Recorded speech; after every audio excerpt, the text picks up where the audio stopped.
Chapter 5950, Coincidences and Calculations. Regardless of what the test is, I'll fail eventually, Yang Kai said solemnly. In that case, I'll be a phony and you'll have to kill me. However, when I was entering the city, countless disciples came to welcome me and I gained the people's support. When everyone finds out that I'm not the Holy Son, the city will descend into chaos. By then, the spirit religion can introduce the Holy Son they've been hiding from the public to appease everyone. The disciples need a Holy Son. Who that person is doesn't matter. The Saintess nodded. The Order Lords have been wanting to make that person known to the public, but I haven't agreed to it since I was always doubtful. Yang Kai continued, the Holy Son's appearance is a big event, so the spirit religion can make use of this incident to launch a war against the Black Ink cult. It also matches the prophecy. The Saintess soon realized his intentions. That's a good idea. Decided then. The two of them then discussed some details, after which the Saintess put on her mask and left in a hurry. Mu had only been listening to them in silence the entire time. After the Saintess was gone, she finally spoke up. As a true element boundary master, you're indeed not powerful enough to play a decisive role in the fight against the Black Ink cult. Yang Kai said helplessly, I've tried to break through, but there seems to be an invisible shackle stopping me from doing that. It must have something to do with the principles here. Is this also a part of your trump card? Mu replied with a smile, you're the savior after all. Your existence in this independent world will easily arouse the hostility of most source pieces. Therefore, you're not supposed to be too powerful when entering this world. However, it will be easier for you to take action at this point by having increased power. Saying so, she raised her hand and pointed at Yang Kai's forehead. Following that, Yang Kai's figure shook all of a sudden. He felt that the shackle that had been restraining his cultivation shattered in an instant. His cultivation rapidly rose from the true element boundary to the immortal ascension boundary. Soon, it reached the peak of the immortal ascension boundary before stabilizing. Since he was a ninth order open heaven master before, being at the peak of the immortal ascension boundary still felt quite weak to Yang Kai. Nevertheless, it was the limit in this world. If his power continued to increase, it would cause an unwanted response from the world principles. Yang Kai felt the increased power and soon adapted to it. He then looked at Mu and asked, Senior, can you lend me a helping hand as I deal with the Black Ink cult? He initially thought that Mu would agree to it, but she shook her head. There's only so much I can do. You only have yourself to rely on from here. A perplexed Yang Kai asked, why is that? Although Mu's shadow looked like an ordinary person, Yang Kai knew that she was pretty powerful as she was able to use such amazing methods. If he could get her help, it would be easy to destroy the Black Ink cult and settle the problems in this independent world. Much to his surprise, Mu rejected his request. She simply explained, I'm only a shadow after all. There isn't much power I can use, and after waiting and planning for so many years, the power in this shadow is about to run out. I see. Yang Kai didn't doubt her. I'm sorry for making such a request. He rose from the chair and cupped his fist. I'll take my leave now, Senior. Mu got up and saw him off. Yang Kai suddenly recalled something when he reached the door, so he asked, Senior, what's the spirit religion's test about? Mu replied with a smile, well, it's just a simple thing. I had collected some Black Ink strength and sealed it in that place back then. Anyone who isn't the Holy Son will be corrupted by Black Ink strength and turned into a Black Ink disciple after entering that place, so whoever is acting as the current Holy Son naturally couldn't have passed. Only the person I've acknowledged will get a secret technique before entering, so he'll be immune to Black Ink strength and be able to leave safely. Only then did Yang Kai understand what the test was about. Mu was fully aware of who the real Holy Son was. As soon as the Holy Son appeared, she would contact him and let the current Saintess teach him the secret technique. By then they could put on an act in front of the spirit religion's order lords and get their acknowledgement. What about the fake then? How did he pass the test? Yang Kai frowned. Since one would need the Saintess to teach the secret technique to pass the test, how did that person manage to resist the invasion of Black Ink strength? Mu knew what was on his mind, so she shook her head. It's not like what you think. Yang Kai asked meditatively, have you been hiding something, Senior? After hesitating for a bit, Mu said, the previous Saintess got together with the Thunder Order Lord and gave birth to a daughter in secret. Before her death, she passed down the secret technique to the Thunder Order Lord. Upon hearing that, Yang Kai was astounded. Have you always been aware that the Thunder Order Lord is the mastermind? Mu nodded gently. Although I stay here most of the time, I've been paying close attention to the spirit religion's affairs since I founded it. Just as you suspected, the Thunder Order Lord didn't side with the Black Ink cult, he did everything to gain greater power. Even if he manages to take control of the spirit religion, he'll still oppose the black ink cult. Of course, there's also another reason that makes me reluctant to expose him. What puts you in a tight spot, senior? Mu glanced at him and replied, the child that the previous saintess gave birth to is the current saintess. Yang Kai was startled for a moment before shaking his head. Does her father want to take the power from her? That's truly cruel. No, he has no idea, Mu said gently. He doesn't even know that he has a daughter. Of course, the current saintess has no idea that the Thunder Order Lord is her father either. Yang Kai smiled helplessly. Why is that? Didn't the previous saintess tell him about it? Mu explained, I founded the spirit religion as the first saintess. Although there isn't any doctrine to speak of, they've developed many rules over the years. One of them is that the saintess has to abstain from all forms of intimacy with men. The fact that the previous saintess fell in love with the Thunder Order Lord was against the rules, and therefore she was supposed to be executed. Even her child shouldn't have been allowed to live. As such, she didn't dare to let anyone find out about it, including that man. I see, Yang Kai put on a helpless expression. Many people really have nothing better to do with themselves, so they like to set up a bunch of rules to show how important they are. Since the Thunder Order Lord was the current saintess' father as well as the mastermind behind the scenes, Mu wasn't willing to expose him. Once he was exposed, the current saintess would be put in a tight spot, and she might even have to step down from her position. So, after the previous saintess passed down the secret technique to the Thunder Order Lord, he found a young man to pretend to be the Holy Sun and let him appear in front of the Wind Order Lord, Si Kong Nan, at the right place and time. Then, Si Kong Nan brought the young man back to the spirit religion, and the Thunder Order Lord taught him the secret technique so that he could pass the test and become the Holy Sun. That's not what happened, Mu shook her head. As far as I know, Si Kong Nan came across that young man by chance. It wasn't the Thunder Order Lord's doing. However, after the young man arrived at the spirit religion, they realized that he had excellent aptitude. Therefore Yu Dao Qi decided to teach him the secret technique. The young man was weak at that time, so he wasn't aware of anything. After a pause, she continued, Yu Dao Qi didn't act solely for his own vested interests, of course. Even though the prophecy has been around for many years, the Holy Sun still hadn't appeared. The people were starting to lose hope. Therefore he did such a thing to create a false sense of hope for the people. Yang Kai rubbed his forehead. That's ridiculous. He initially thought that it was a plot, but it turned out to be a series of coincidences mixed with some calculations and greed. Human nature has always been complicated, which is why MO can grow so rapidly. If we had allowed it to derive power from the darkness in all humans' hearts instead of suppressing it with the primordial heaven source grand restriction over the years, black ink strength would have filled the entire void by now. Mu then warned, now that you're aware of this secret, you mustn't tell anyone else about it.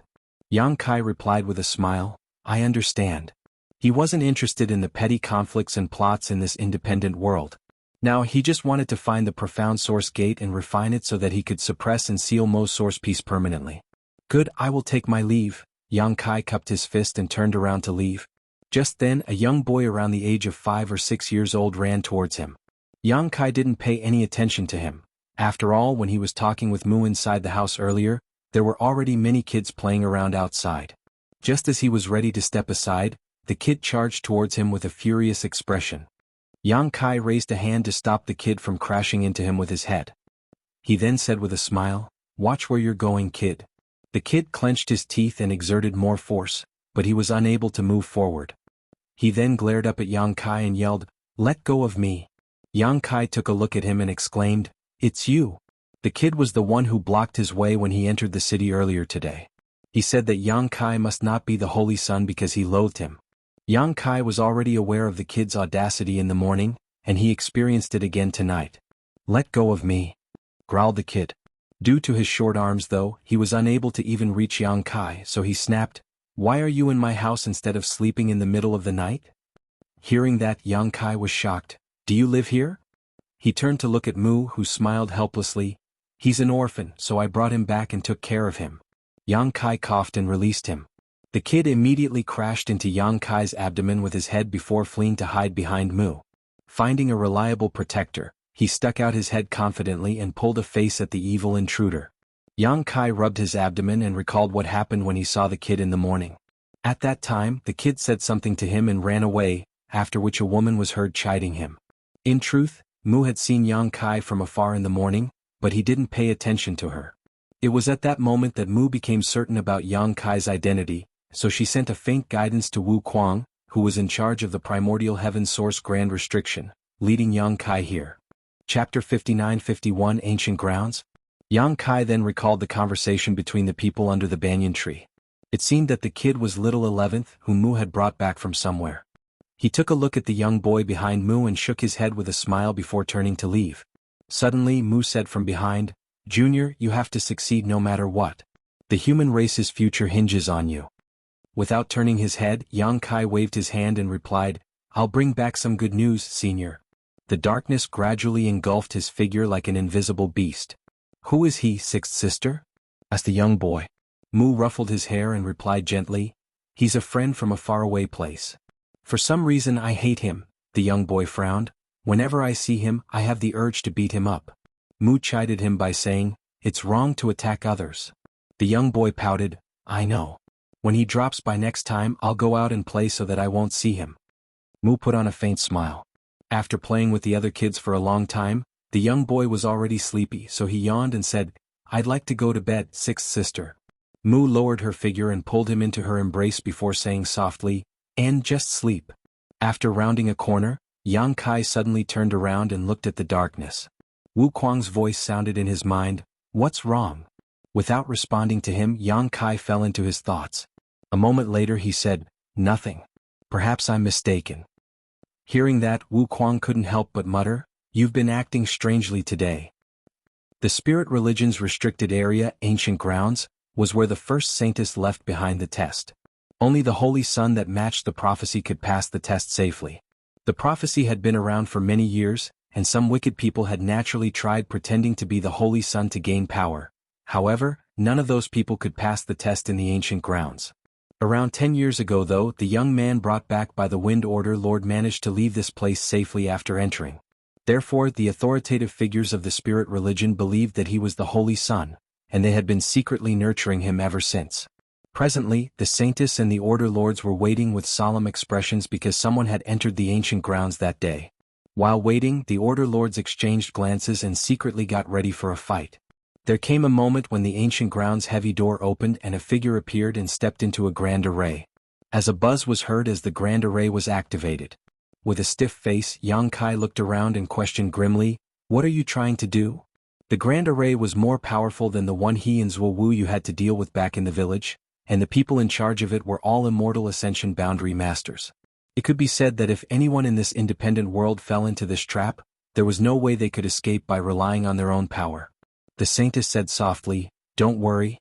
Since you've stepped out of the Ancient Grounds, you're now faced with the final test. If you can pass this test, you'll be acknowledged as the spirit religion's holy son." Yang Kai's gaze turned gloomy as he stared coldly at the woman. "You didn't tell me about this before." With a hunched back, the Wind Order Lord, Sikong Nan, chuckled, "Well, it's not too late to tell you about it now." "Are you messing with me?" Yang Kai growled. Sikong Nan persuaded him by saying, "Don't be so impetuous, little friend." Ma Ching-zhe placed his hands on his bulging belly and put on a grin, questioning casually, "Why would you be afraid if you're not guilty of anything?" Yang Kai swept a gaze over the immortal ascension boundary masters. As though having no choice but to give in, he asked in a milder tone, "What's the last test about?" Thunder Order Lord Yu Daoqi replied, "You don't have to do anything. Just stand right there." Saying so, he turned to look at the saintess. "Let us begin, holy saintess." The saintess nodded and performed a hand seal. As she muttered under her breath, she pointed at Yang Kai all of a sudden. In an instant the entire world hummed. An invisible power seemed to be drawn from the deepest part of heaven and earth as it struck Yang Kai, who grunted upon the impact. At that moment he realized that it was the purifying heart secret technique, which drew energy from the world itself to dispel black ink strength. Only the saintesses nurtured by Mu were able to do such a thing. Engulfed in the purifying heart technique, Yang Kai clenched his teeth and held on. The veins on his forehead suggested that he was going through immense pain. Soon enough though, he was no longer able to persevere as he growled in pain. Although the authoritative figures of the spirit religion had already expected the outcome, they were still shocked by the sight before their eyes. As Yang Kai howled, a dark fog billowed from his figure. The Heaven Order Lord snorted and looked at Yang Kai with contempt. How dare a thug like you try to seize control of the spirit religion? Si Kong Nan shook his head and sighed. There are always some overly confident people who are blinded by greed. The purifying heart secret technique continued drawing the dark fog out of Yang Kai's figure until there was none left. At that moment, all his clothes were soaked in sweat as he was kneeling on one knee, panting heavily. The saintess stopped using the technique and looked at Yang Kai, who was in the center of the grand array.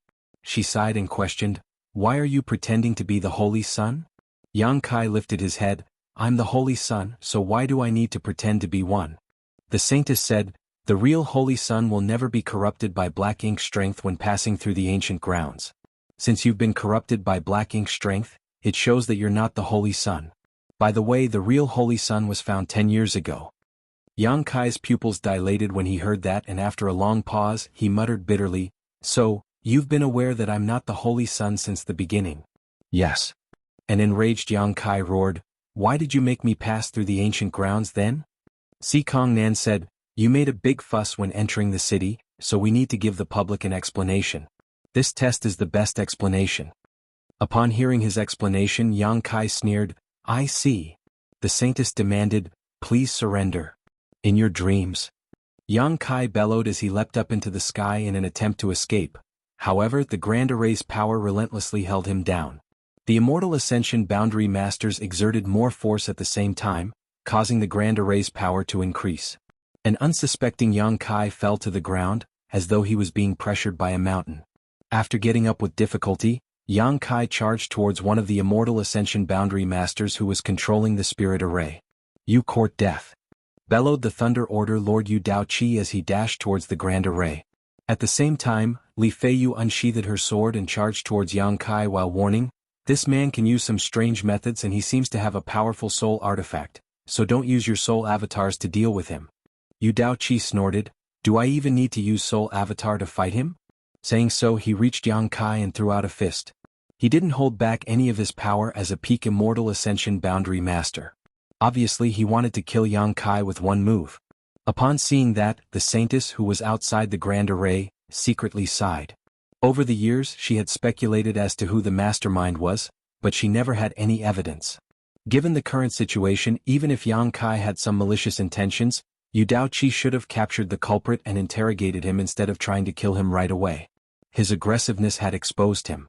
Although the saintess had found out many of Yang Kai's capabilities when having a discussion with him the night before, she still couldn't help feeling worried. However, all of them were shocked the next moment. Faced with Yu Daoqi's attack, Yang Kai threw out a fist instead of dodging. Following a boom, both of them were sent flying away. Li Feiyu's weapon turned into a sword rain that engulfed Yang Kai, making sure that he was unable to flee. Only then did she have some time to speak. "By the way, I forgot to tell you that this guy is extremely strong. He defeated the Black Ink Cult's Earth Chapter Master in a one-on-one fight, forcing the latter to escape." Si Kong Nan exclaimed, "What?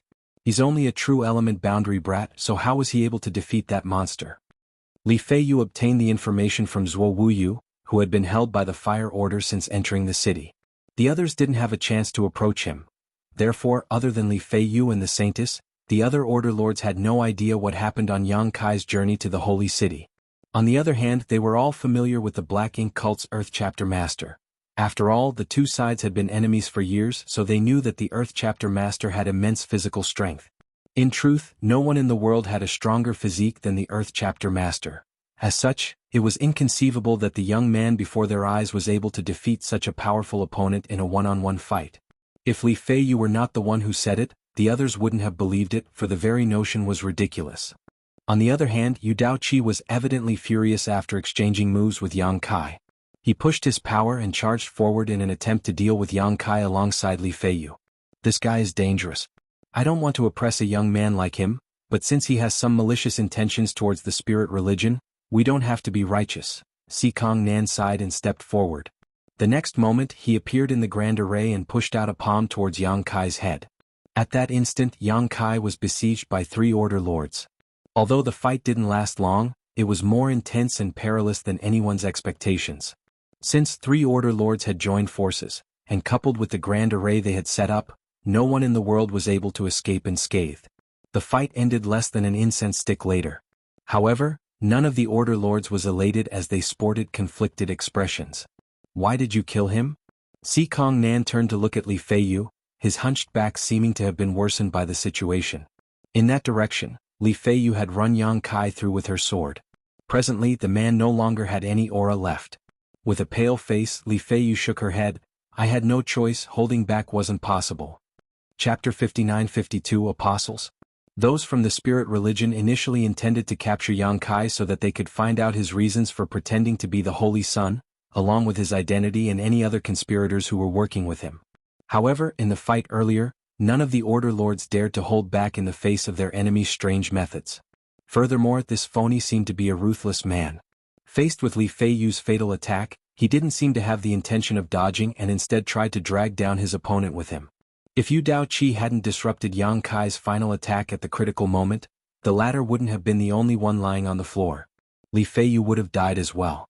All three Order Lords were drenched in sweat, and the onlookers were astonished. Guan Miaozhu couldn't help but ask, was this guy really only a true element boundary cultivator? You saw him fight. There's no doubt he was only a true element boundary master.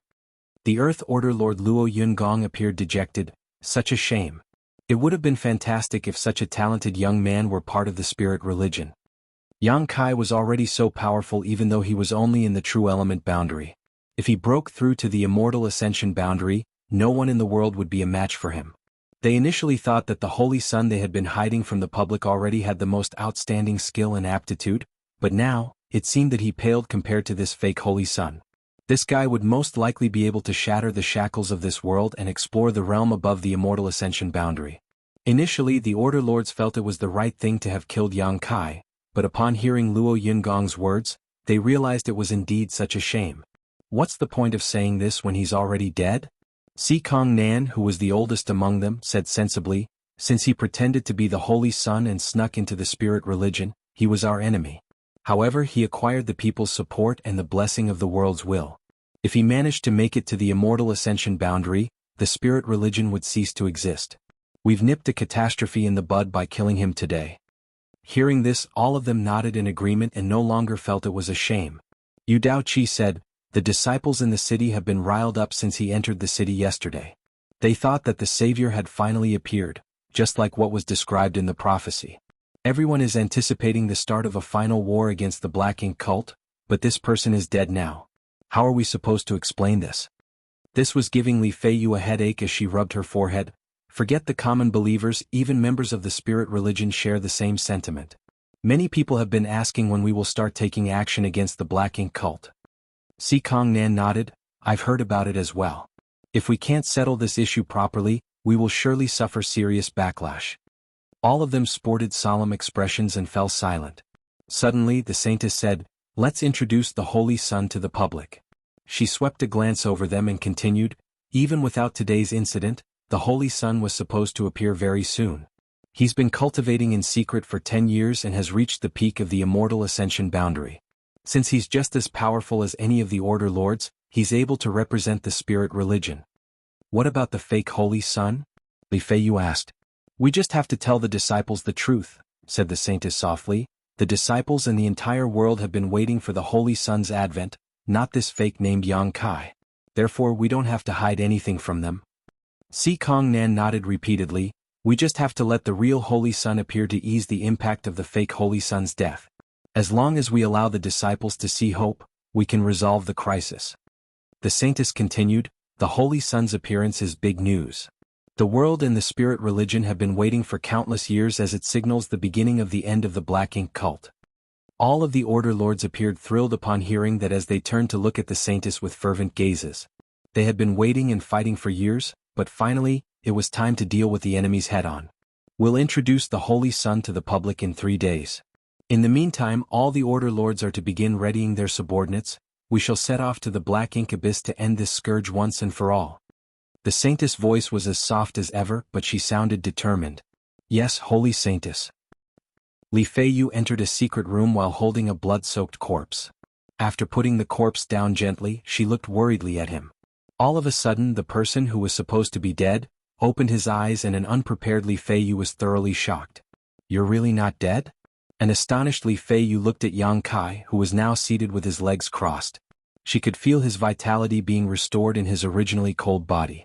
If she hadn't seen it with her own eyes, she wouldn't have believed such a strange story. After all, she was the one who killed Yang Kai, so she was certain that her sword had penetrated the man's heart.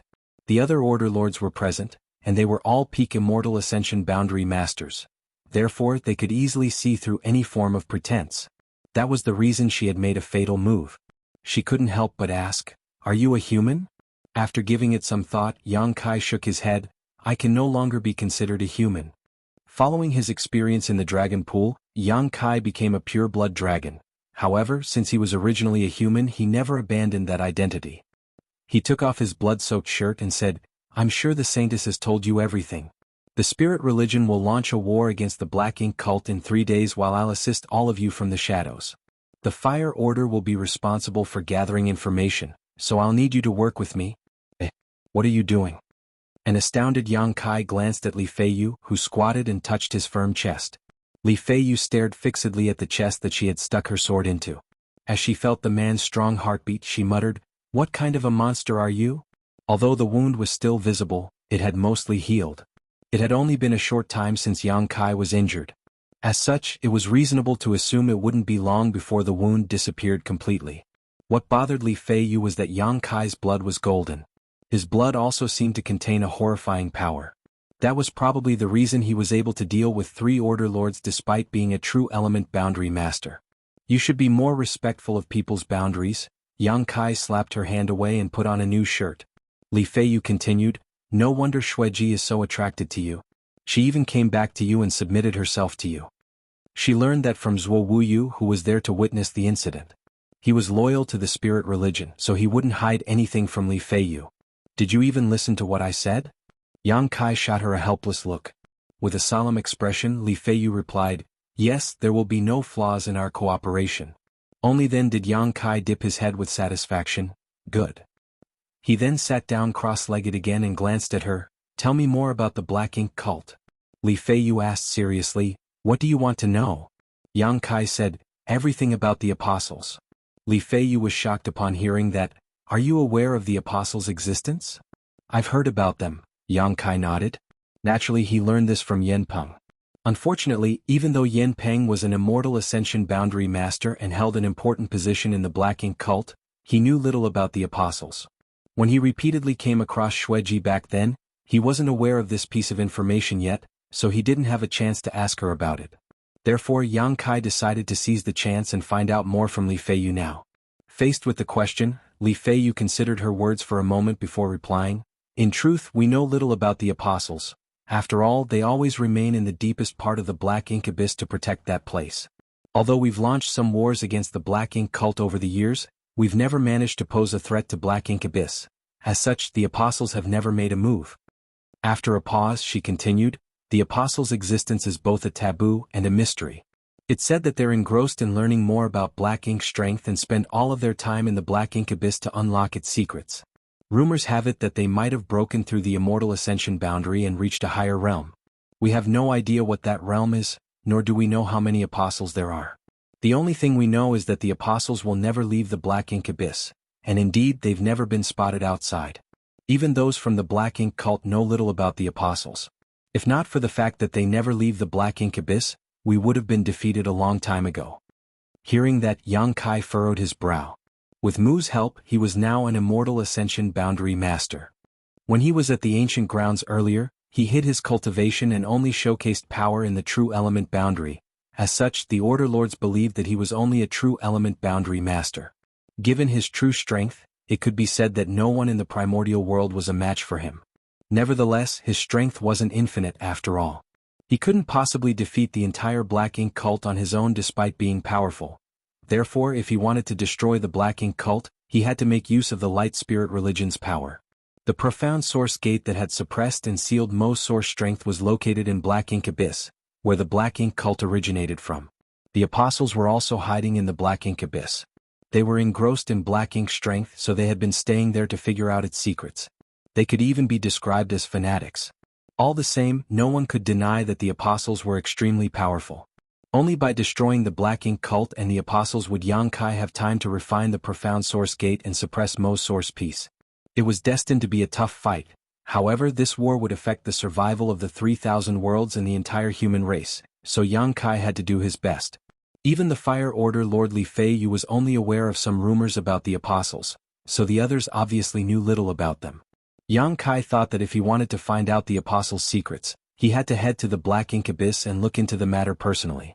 It wasn't until Yang Kai acquired more information from Li Feiyu that he let her leave. Before exiting, Li Feiyu turned around all of a sudden and remarked, "Your acting was impeccable." "Huh?" Yang Kai subconsciously replied, but he soon realized that she was talking about the fight outside the ancient grounds. He couldn't help but think that since he was a Ninth Order Open Heaven Realm Master, putting on an act in front of a group of Immortal Ascension Boundary Masters was like entertaining newborn children. Chapter 59-53 No Way He Is Dead. In a restaurant, a dazed Zhuo Wuyu drank heavily to ease his sorrow. Yang Kai, who had gone through a lot of hardship to arrive at the Holy City with him, was now dead. The day before, the Holy Temple announced that Yang Kai failed the test left behind by the first Saintess, which proved that he wasn't the real Holy Son. Instead, he was an impersonator with malicious intentions. Therefore, the Order Lords joined forces and killed him. After the news was spread, everyone in Dawn City was shocked, and many of the disciples couldn't accept the truth. They had been waiting and suffering for years before the Holy Son appeared. He was like the silver light in the darkness, but barely one day later he was killed, plunging the world into darkness again. However, the Holy Temple soon announced a piece of exciting news. In truth, the real Holy Son was found 10 years ago. He was the person described in the prophecy. More importantly, he had passed the test left behind by the first Saintess, so the current Saintess and the Order Lords had long acknowledged him. Over the past 10 years, he had been cultivating in seclusion, and he had now reached the peak of the Immortal Ascension boundary. Now, the Holy Son was about to be introduced to the public, and the Spirit Religion was getting ready to set off to the Black Ink Abyss. All the disciples in Dawn City were exhilarated. The second piece of news was invigorating, so the impact of the fake Holy Son's death had been significantly weakened. Everyone was drowned in the joy of a better future, and they quickly forgot about the fake Holy Son, who had everyone's support while entering the city. Nevertheless, Zhuo Wuyu would never forget about him. On their way to the Holy City, he saw how Yang Kai defeated so many powerful opponents despite supposedly being weaker than them. Although he was only a true element boundary master, he was able to kill Immortal Ascension Realm Masters, injured Xueji and repel the Earth Chapter Master. After that, he even made Xueji submit herself to him. He had always believed that the Holy Son was supposed to be powerful and achieve the impossible. Only a Holy Son like Yang Kai could save the world. Nevertheless, someone like him still failed the test and was killed by the Order Lords. The Order Lords assured that he was an impersonator. Zhuo Wuyu was puzzled, not knowing what the truth was anymore. If Yang Kai was a phony, why did he come to the Holy City just to get himself killed? Why did Chu and he do such a thing? Also, why did an unknown Order Lord try to kill them in secret? Zhuo Wuyu found it hard to know what was true and what was false, realizing for the first time just how complicated the world was. Unable to figure anything out, he picked up a wine bottle and chugged it down to numb his thoughts. After putting down the bottle, he strode out of the restaurant. He was a straightforward person, so he knew nothing about evil plots. He considered himself part of the Spirit Religion as he had gotten everything from there. Since they were about to set off to the Black Ink Abyss, he didn't hesitate to contribute. The Light Spirit Religion was highly efficient. After the Holy Son was introduced to the public, they started gathering soldiers. It only took them 3 days before the Order Lords led their armies to depart from the Holy City and head to the Black Ink Abyss via 4 different routes. They had been preparing for this moment for many years, and the soldiers were strong and powerful. With the Holy Son leading them, they were all high-spirited. Soon, conflicts of different scales broke out in various places. Although the Black Ink cult and the Spirit Religion had been fighting each other for as long anyone could remember, they were restrained most of the time. Surprisingly, those from the Spirit Religion were going all out this time. Those from the Black Ink cult were unprepared for the sudden aggressive assault, so they had no choice but to fall back repeatedly. The Spirit Religion soon conquered and occupied many of their territories. 4 major armies marched forward at the same time, coordinating with each other as they liberated city after city. Several days later, those from the Black Ink cult, who were initially caught off guard, finally organized themselves and rallied together to defend themselves. The primordial world wasn't large, with limited landmass. If the world was divided into 2, the east belonged to the Light Spirit Religion while the west was occupied by the Black Ink cult. In the middle of the 2 great forces, there was a long gray area.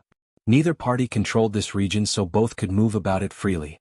This area was where both parties frequently broke into conflicts, but it was also a buffer zone for them. Since both parties were equally matched, the existence of such a buffer zone was necessary. Blessing City was located in the west of the buffer zone where the Black Ink cult was essentially in charge. It was a tiny city with a small population. The city lord was only a first-stage immortal ascension master with a bulging belly. Given his low strength, he wasn't really qualified to be a city lord. However, since this area was located in the buffer zone, he was able to obtain the position. Although the city didn't belong to any great force on paper, he had secretly sided with the Black Ink cult and had been collecting information for them for many years. Blessing City was near the territory the Black Ink cult controlled, so he had made a wise decision. As the city lord, he had been carefree for the past 10 years, but he couldn't be at ease today. That was because the Light Spirit Religion's armies were heading straight for his city. The Spirit Religion had taken control of most of the cities in the buffer zone already, and they would reach Blessing City soon. At such a critical moment, he had to make a choice quickly. He could either stay loyal to the Black Ink cult, or side with the Light Spirit Religion. With a frown, he clenched a jade slip that contained critical intelligence from the past few days. It's troublesome. The fake Holy Sun was killed and the real one appeared. Those from the Light Spirit Religion have gathered all their forces to attack the Black Ink Abyss. They'll pass through Blessing City soon, so I have to contact those from the Light Spirit Religion as soon as possible.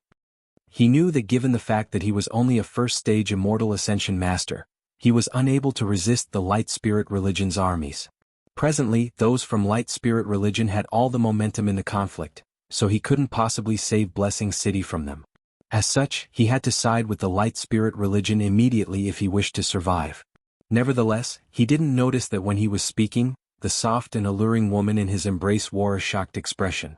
The woman got up from the bed and looked at him before asking in a gentle voice, "Sir, who did you say was killed?" The city lord replied with a smile, "A guy who pretended to be the Holy Sun. He went all the way to Dawn City, but he failed the Light Spirit Religion's test. Therefore, several Order Lords joined forces and killed him." The woman kept a smile on her face. "What's his name?" The city lord tried recalling it and said, "If my memory serves me right, his name was Yang Kai." The woman lowered her gaze and glanced at the jade slip in his hand. "Can I take a look?" The city lord pinched her face and said with a smile, "Only cultivators can use this. Since you've never cultivated before, you can't see." Before he could finish his words, his expression changed. That was because the jade slip disappeared from his hand and fell into the woman's possession. He didn't even realize when it had happened. With his figure stiffening, he stared fixedly at the woman before his eyes, his expression turning from surprise to horrified. All of a sudden he recalled a certain rumor. Across from him, the woman appeared oblivious to his reaction as she looked into the jade slip in silence. A moment later she said through clenched teeth, "No. It's impossible that he was killed just like that. I don't believe he's dead." As soon as the woman finished speaking, the city lord dashed away from her at the speed of lightning, which was surprising given his weight. Obviously, he had pushed his strength to its limit in an attempt to flee from this place. If the rumors were true, he wouldn't be a match for the gentle-looking woman with whom he had spent the last 3 years. Nonetheless, he soon descended into a state of despair. When he was about to reach the window, an immense power restricted him and pulled him back towards the woman. The next moment he fell on his bottom in front of her. In an instant he started shuddering with a pale expression. The woman slowly rose from the bed, but unlike how she had been behaving for the past 3 years, she appeared more like a horrifying monster at that moment. She looked condescendingly at the fatty and questioned emotionlessly, "Do you think that guy is dead?" Certainly, the city lord didn't have the answer to her question. He speculated that the fake Holy Sun must have something to do with this woman, so he repeatedly pressed his head against the floor and said, "I have no idea, madam. I just received the information and haven't managed to verify it yet." The woman squinted her eyes. "Do you know who I am?" The city lord replied honestly, "I have some speculations." The woman nodded. "Good. It seems that you're clever enough to know what you should do."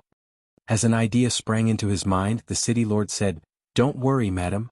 I'll tell someone to verify the news right away so that you'll get an accurate answer." "Good. Go now." The woman waved her hand imperiously. A relieved city lord got to his feet, but when he lifted his head, he realized that the woman was looking mockingly at him. Although they had spent a long time together, her alluring face felt strange to him. At the same time, a layer of blood mist engulfed him. "Mercy, madam!" shrieked the city lord. The moment the blood mist appeared, he knew that his speculations were right. She was indeed that woman, and the rumors were all true. As though having spirituality of its own, the blood mist streamed into the city lord's body through his pores. He screamed in horror, but he soon lost his voice. A moment later, a hideous and withered corpse was left lying on the floor. A thick blood mist gushed out of the corpse and was absorbed by the woman. The woman, who would normally have been elated, only appeared sorrowful, as though she had lost something important, as she muttered under her breath, "That's impossible. He is so incredible, how could you be killed just like that? I won't believe it." With a hideous expression, she soon made up her mind, "I have to look into this." Saying so, she whirled around and turned into a bloody beam before shooting into the sky.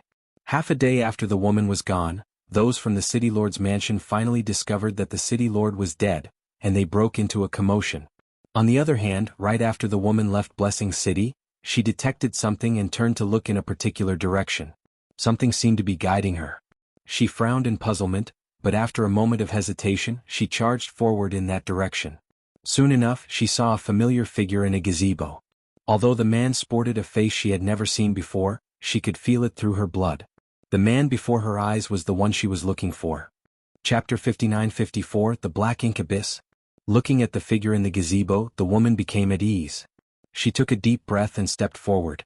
When she reached the person, she saluted him and said, "Servant greets master." The person seemed oblivious to everything as he looked dazedly in a particular direction. The woman looked in the same direction, but all she saw were endless clouds. She stood there and waited patiently like a maid. At that moment, she no longer appeared aggressive or arrogant. A while later, Yang Kai suddenly said, "If one day you realize that everything around you is an illusion, and the world you lived in is not what you think it is, what would you do?" After giving it some thought, Xueji measured her words and asked cautiously, "What are you trying to say, master?" Yang Kai shook his head and took back his gaze before turning to look at her. "You're an intelligent woman, so you'll figure it out one day.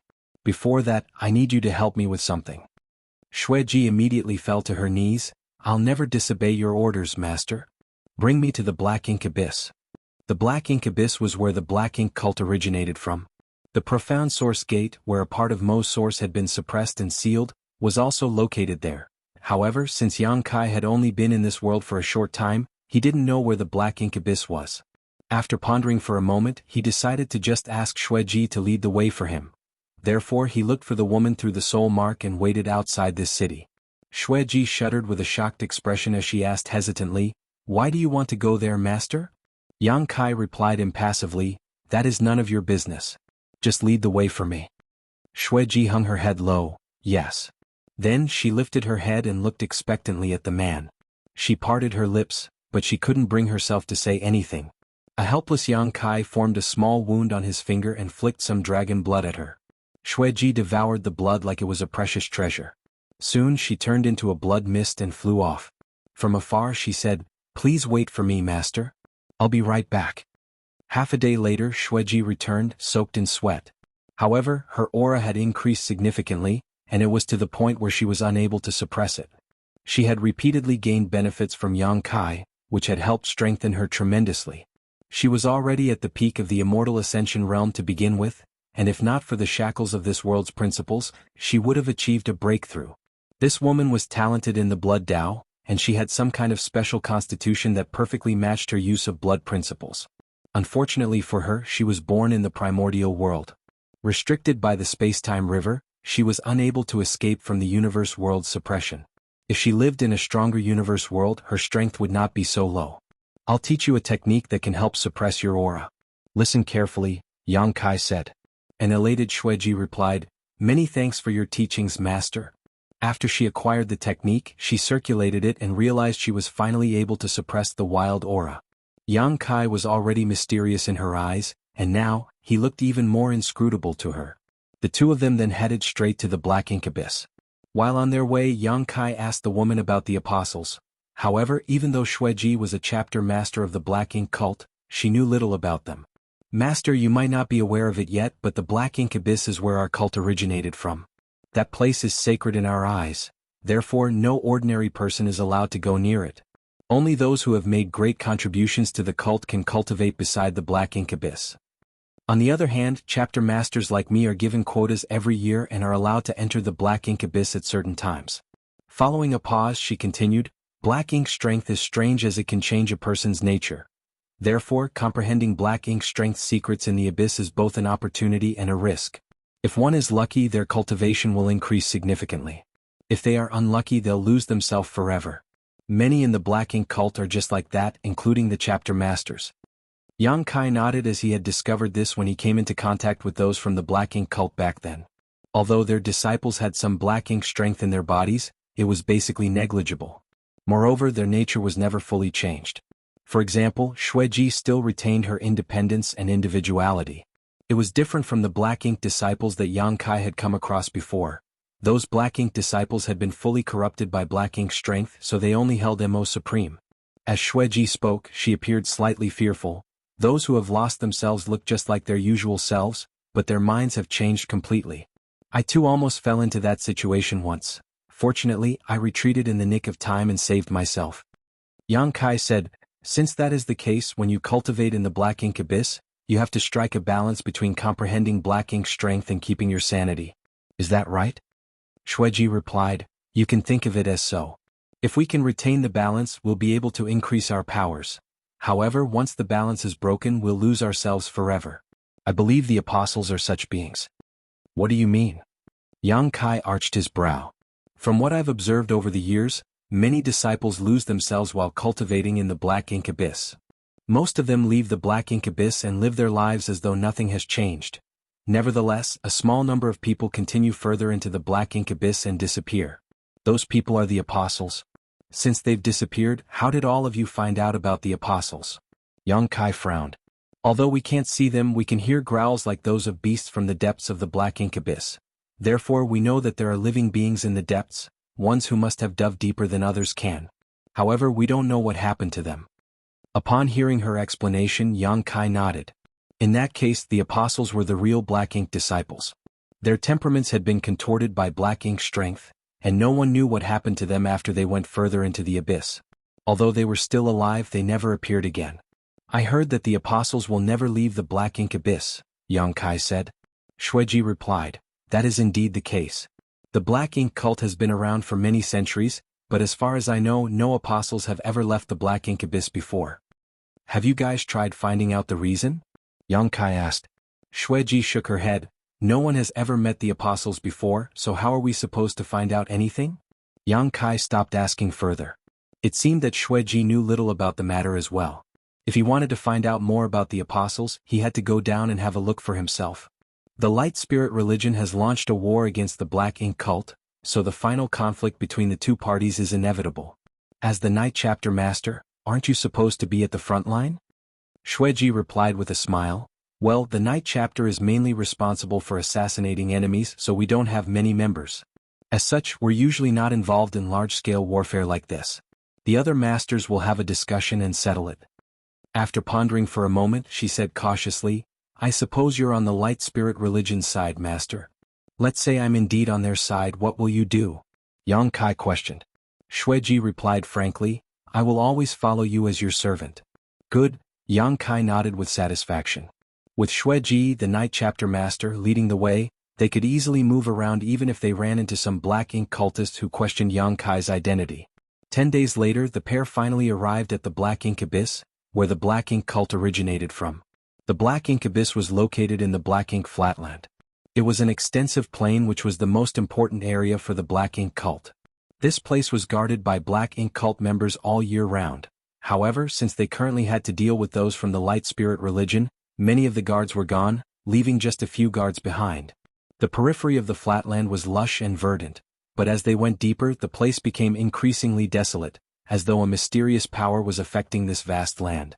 When they arrived at the center of the flatland, there was a huge abyss. The abyss was like a chasm in the land that led to the depths of the universe world. There was no end in sight and it was pitch black to the eye. It was the black ink abyss. Standing right above the abyss, they could hear the wind howl and some muffled growls, as though some beast had been trapped inside. Beside the abyss was a majestic palace, which was built by those from the black ink cult. All the disciples who wanted to cultivate in the black ink abyss had to go to the palace and register their names before they were allowed to enter. However, with Xueji around, Yang Kai didn't have to care about such procedures. Other people would handle everything for him. Standing above the abyss, he activated the demon eye of annihilation and looked down with a solemn expression. He could faintly feel a mysterious power spreading in the depths of the black ink abyss. It was the power of Mo Source Peace. A black ink cult member came up to them and stood in front of Xueji before respectfully presenting an identity token to her. "Here you go, Chapter Master Xue." Xueji took the identity token and looked into it. After confirming that there was no problem with it, she nodded. The black ink cult member went on to say, "By the way, the other master sent us a message and said that if we saw you, we had to inform you to head to the front line right away." Xueji replied impatiently, "N." After passing on the other chapter master's word, the black ink cult member turned around and left. Xueji passed the identity token to Yang Kai and spoke to him in secret. "There are many black ink cult enforcers in the abyss. Sir, you just have to wear the token around your waist and they won't bother you." Yang Kai nodded, "Good." After taking the identity token, he hung it on his belt. "Please be careful, sir. Don't go to the depths of the black ink abyss if it's not necessary to do so," Xueji reminded worriedly. Although she had seen Yang Kai's amazing methods and was awed by his dragon blood, no one knew what was inside the depths of the abyss. If Yang Kai was killed in the abyss or couldn't come back, she would lose her source of dragon blood. Certainly, she was worried about Yang Kai's safety, but she was more concerned about her future. Chapter 59-55 Transcendent Realm. Xueji watched as Yang Kai leapt into the black ink abyss. Initially, everything looked perfectly normal, but as he went deeper, he felt some faint black ink strength permeating the air. The black ink strength came from the piece of Mo source which had been suppressed and sealed in the deepest part of the black ink abyss. The entire place was dim. There were stone rooms on both sides of the abyss that were apparently built by the black ink cult members. They stayed in the stone rooms and cultivated in an attempt to comprehend the black ink strength secrets and increase their powers. Most stone rooms were empty, with only some of them exuding human auras. Yang Kai was curious about this. According to Xueji, the black ink cult members were trying to strike a balance between figuring out the secrets and resisting the black ink strength's corruption. If they were able to retain the balance, their powers would increase significantly. However, if they failed to do so, they would be taken over by black ink strength and turned into black ink disciples. He had no idea how black ink strength was able to increase a cultivator's strength, as it was unlike anything he knew. Out of curiosity, he moved towards a stone room with someone inside and observed them in secret. In the end, he came to a conclusion that he wasn't entirely certain about. Mo's source had been cut into many pieces by Mu, so the one in this place was only a small part of it. Furthermore, the profound source gate seal made the black ink strength less corruptive. When the black ink cult members arrived at this place, they were able to break through their bottlenecks while trying to resist the black ink strength's influence. They could even refine some black ink strength so that they could use it at the most critical moment to receive an explosive increase in power. When Yang Kai was with Zuo Wuyu back then, he killed many black ink cult members. Before their deaths, many activated their black ink strength. However, they were unable to change their fate due to the huge difference between their true strengths. This was an interesting discovery. Mu said that the birth of the black ink cult was inevitable because Mo's source peace existed. No matter who was tasked with guarding this place, even if they were from the light spirit religion, they would be eroded by black ink strength eventually. Their temperaments would be contorted, and they would give up their faith to worship Mo. Yang Kai also had some speculation as to why Mu said she couldn't go near the profound source gate and control it herself. After leaving the stone room, he dove deeper into the abyss. Sometimes he would bump into enforcers from the black ink cult, but when they saw the identity token at his waist, they didn't make things difficult for him. Some of them even reminded him to weigh his abilities and not push himself too hard. He thanked them and moved on. As Yang Kai dove deeper, he realized that the black ink strength became increasingly dense. There were fewer stone rooms on the sides of the abyss, and the number of cultivators decreased sharply. About an hour later, he could no longer feel the aura of any living creature, and there were no more stone rooms. Yang Kai realized that he had come to depths that the black ink cult members had never reached before. At this point, black ink strength was extremely thick and the entire place was pitch black. He could only activate the demon eye of annihilation and his divine sense to scan his surroundings. It was dead silent in the abyss, and the entire place felt eerie and horrifying. Yang Kai dove deeper towards the source of the black ink strength. There came a moment when his feet contacted the ground. It seemed that he had reached the deepest part of the black ink abyss. Cracks sounded beneath his feet, drawing his eyes. The deepest part of the black ink abyss was covered with bones, and there was no end to them in sight. Countless black ink cultists must have passed away in this place over the years, and their bones now littered the floor. Yang Kai picked up a bone and examined it before frowning. That was because the bone in his hand was strange, as it was much larger than an ordinary human's. He looked at the other bones and realized they were the same. What's going on? The ground started shaking all of a sudden. It was as though a gigantic creature was charging forward in his direction. Yang Kai looked in the direction of the noise but couldn't see anything. As he recalled Shuiji's words and his purpose for the visit though, he formed some speculations. The next moment he tossed the bone away and released his divine sense. Soon he discovered the source of the noise. The noise was caused by a living creature whose aura was unusually vital. After giving it some thought, Yang Kai decided to avoid contact and backed away. Much to his surprise, the unknown creature chased after him. It seemed that this creature could detect Yang Kai's whereabouts, but he didn't feel any divine sense probing him. It was a strange scenario. He decided to stop moving and wait in the same spot, for he wanted to figure out what was going on with the apostles that lived in the depths of the black ink abyss. Soon enough, a gigantic figure emerged from the darkness and appeared before Yang Kai's eyes. What Yang Kai saw made him furrow his brow. Although the creature still resembled a human, it was heavily mutated. The apostle was 3 times taller than Yang Kai, with a hunched back and unusually long arms. When it ran, it did so with all 4 limbs. The creature looked like a huge ape, its figure unusually bulky, as though some air had been blown into its muscles. What bothered Yang Kai the most was that the apostle was full of sarcomas. It reminded him of scenes he had seen in the past.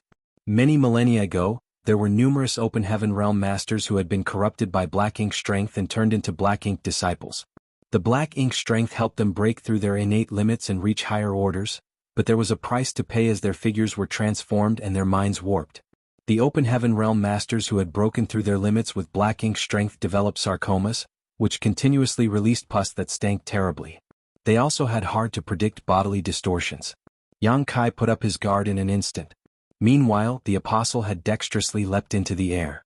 It descended upon Yang Kai like a mountain and pushed out its palm as it flew. Yang Kai wanted to figure out the creature's true power, so he threw a fist of his own instead of running away. Following a loud boom, the entire ground shook. Yang Kai was forced to lower his figure as he slid backwards upon impact. His feet formed 2 long traces on the ground as his clothes flapped in the wind. On the other hand, the apostle was sent flying away after exchanging moves with Yang Kai. After it landed on the ground, it got to its feet quickly. A dark fog surrounded it as it growled and charged towards Yang Kai again. It knew no pain, nor did it have any sanity left. Seeing that, Yang Kai quickly got ready for a fight. With Mu's help, he was now at the peak of the immortal ascension boundary, which was the limit in this world. If his power continued to increase, he would be suppressed and rejected by this universe world. However, given his foundation as a 9th order open heaven realm master, it was not an exaggeration to say that no one in the primordial world could exchange more than 3 moves with him. However, the strange-looking apostle fought Yang Kai for half an incense stick before he found a chance to kill it. In other words, if such an apostle left the black ink abyss, it would be peerless in the world. The chapter masters from the black ink cult and the order lords from the spirit religion were simply no match for it. Putrid blood gushed out of the apostle as thick black ink strength escaped from the carcass. Yang Kai watched everything with a heavy heart. He finally realized why there were so many oversized bones in the depths of the black ink abyss. The apostles were much bigger than humans after all. Over the years, countless apostles lost their lives in this place, so it was only natural that so many massive bones were littered here. Nonetheless, that wasn't the crux of the problem. The problem was that the apostle that Yang Kai had just fought had a power that was beyond the immortal ascension boundary. Above the immortal ascension boundary was the transcendent realm. The apostle that Yang Kai had killed was obviously in the transcendent realm. However, since it had lost its sanity and could only act on instinct, it was unable to fully utilize the power of a transcendent realm master. Otherwise, it would have been harder for Yang Kai to kill it. Why was there a transcendent realm apostle here?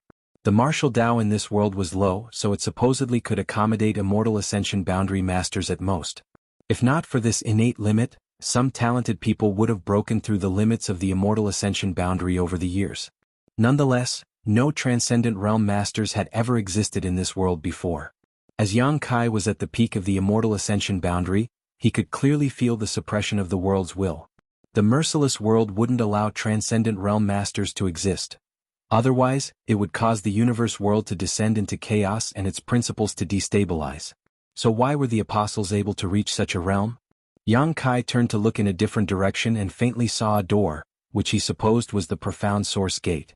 A part of Mo's source was suppressed behind the door. It was this source piece that formed the unique environment in the Black Ink Abyss and gave birth to the Apostles and the Black Ink Cult. However, Yang Kai didn't have time to look into the profound source gate's secrets. That was because tremors could be felt coming from all directions. Sweeping his gaze around, he saw many gigantic figures charging towards him as they roared eerily.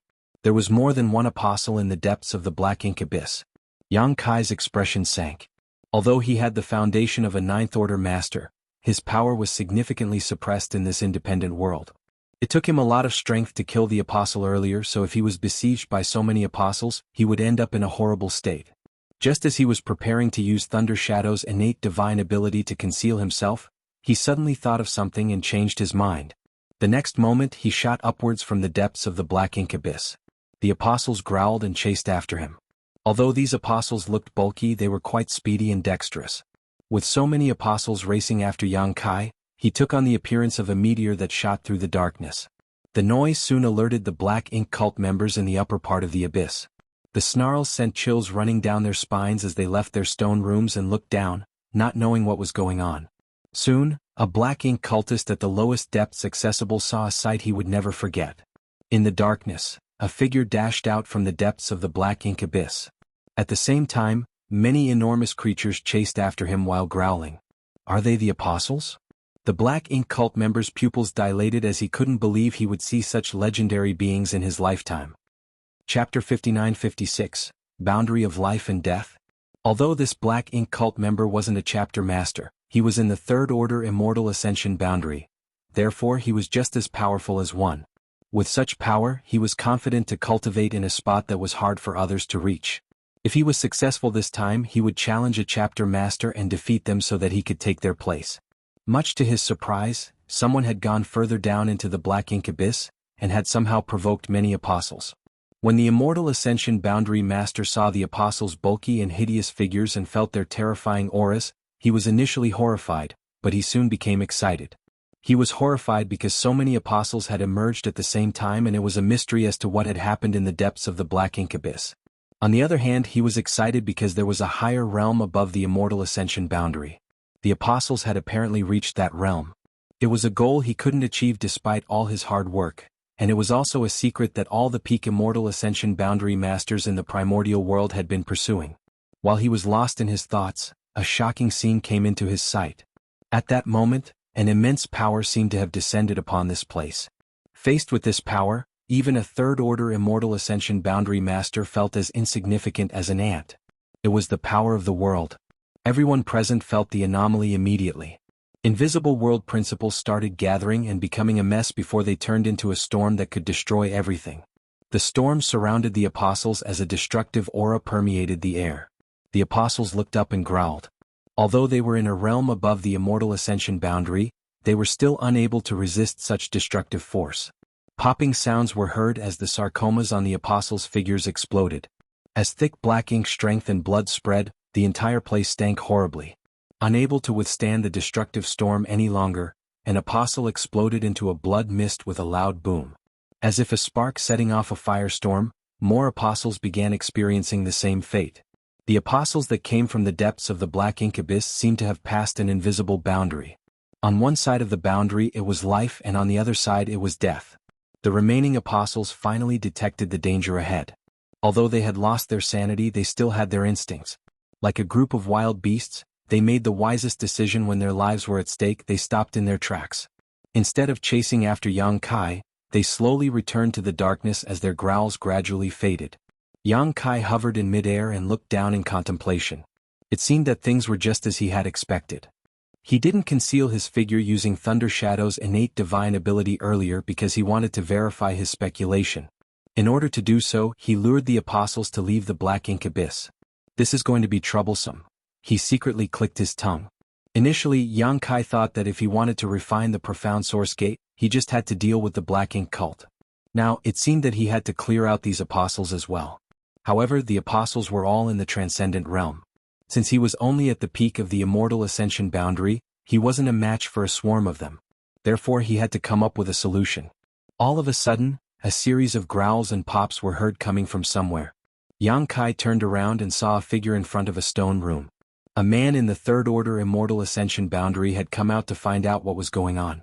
Just now Yang Kai already detected his presence, but he didn't pay attention to him. Upon closer inspection, he realized that the person was no longer able to resist the black ink strength exuded from the apostles earlier. This person was trying to break through his limits by cultivating in such a spot, and if there had been no external harassment, he could have kept his sanity. However, many apostles were killed just now, and the black ink strength billowing from their corpses was too intense. Therefore, it immediately exceeded the limit that this person could bear. Yang Kai watched as the man was engulfed in thick black ink strength, and the aura exuded from him turned wicked. Nonetheless, his aura was rising sharply, as though he was about to break through the Immortal Ascension boundary. Of course, it was difficult for him to achieve his goal due to the suppression of the world's will. All of a sudden, the man looked down at the black ink abyss depths with a fervent gaze and muttered, "I see. This is the power that transcends the Immortal Ascension boundary." Saying so, he moved downwards without hesitation, sporting an elated expression as though something was calling out to him. However, the moment he moved, Yang Kai blocked his way and landed a palm on his forehead. The person's head shattered upon impact before he could even grunt in pain. Knowing that this man would turn into another apostle after falling into the black ink abyss, Yang Kai naturally wouldn't stand by and do nothing. By destroying him now, he would have one less opponent in the future. Then, Yang Kai took another look at the depths of the black ink abyss before shooting upwards. To save himself some trouble, he concealed his figure and aura this time so that no one would notice him. The anomaly in the black ink abyss depths had alerted many black ink cultists, but they could only hear some growls and howling, so they didn't know what happened. As the news spread, many black ink cultists soon gathered together. Nevertheless, given the fact that they were unable to reach the deepest part of the abyss, they couldn't gather any useful information. What surprised Yang Kai was that Xueji was still waiting for him. He secretly spoke to Xueji and told her to go somewhere quiet before giving her some orders. Xueji nodded repeatedly, "I understand, master. However, please give me a faith token. Otherwise, given my identity, I won't be able to gain that person's trust." Sure. Yang Kai fished out a jade slip and left his imprint inside. After writing a short message as well, he passed it to Xueji. "Go on." She then turned around and left. After she was gone, Yang Kai shot into the sky and turned into a ray of light before moving in a particular direction.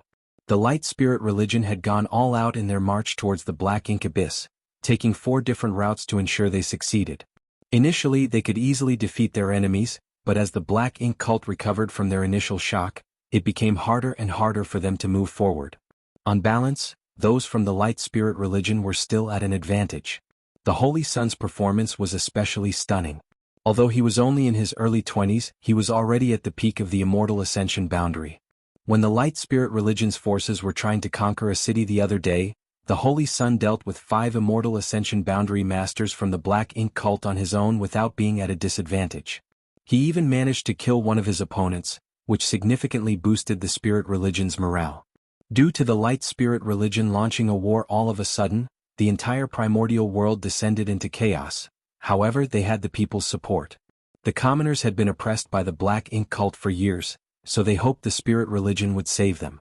In an abandoned village outside North River City, a figure suddenly appeared under the night sky. The figure was a woman, and as she looked around, she demanded coldly, "Reveal yourself." "I'm not even hiding. Why are you so furious, big sister?" A woman was heard laughing as she emerged from the darkness. She was none other than Xueji. The person who called out to her was the Fire Order Lord from the Light Spirit Religion, Li Feiyu. An Order Lord from Light Spirit Religion and a Chapter Master from the Black Ink cult had met up in an abandoned village under the night sky. Anyone would have assumed that something fishy was going on between them. Hearing the woman's mockery, Li Feiyu lifted her blemish-free chin. "Are you sure you're supposed to call me big sister? How old are you?" Xueji covered her mouth and chuckled. "I've asked around. You're 3 months older than me, big sister Li." Li Feiyu snorted. "Stop acting like we're friends. Why did you want to see me?" They briefly exchanged moves in the morning, and it was at that moment that Xueji secretly asked Li Feiyu to meet her tonight. Getting down to business, Xueji sported a serious expression and replied, "I was instructed to come here." Li Feiyu squinted her eyes. "Instructed by who?" Xueji said, "Why are you asking this question when you're well aware of who I serve, big sister Li?" That person told me to get into contact with you. After a moment of silence, Li Feiyu shook her head. I don't believe your words. You have to show me some proof. That's why I brought a faith token with me. Shueji smiled and flicked a jade slip at the woman. Li Feiyu took it and read it with her divine sense. After that, she looked at Shueji with a conflicted gaze. Although she already knew some important information and formed some speculations, she still found it hard to believe when she saw everything for herself. Was the Night Chapter Master from the Black Ink cult so easily subdued? I told you I served that person, Shueji said. Li Feiyu kept the jade slip. There's nothing wrong with the jade slip. Although that guy trusts you, it doesn't mean I'll do the same. After all, men can be easily deceived sometimes. Shueji pouted aggrievedly. You're misunderstanding everything, big sister. I'm truly loyal to him. Li Feiyu scoffed. Show me something useful then. Talk is cheap. Shueji let out a sigh. I knew it wouldn't be easy to gain your trust.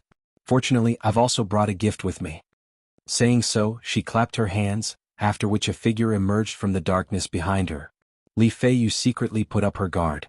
However, the person only walked up to Shueji and passed a package to her respectfully before leaving the place. A metallic tang permeated the air immediately after. Li Feiyu looked at the blood-soaked package and narrowed her eyes. Shueji tossed the package to the woman and said with a smile, Let's see if you'll like this gift, big sister Li. Li Feiyu let the gift fall to the ground instead of catching it. Then she summoned a sword and opened the package. Soon, a hideous-looking head came into her sight. At that instant she said in shock, This? Shueji licked her lip and replied, I just killed him so the head is still warm. You can touch it if you like, big sister Li.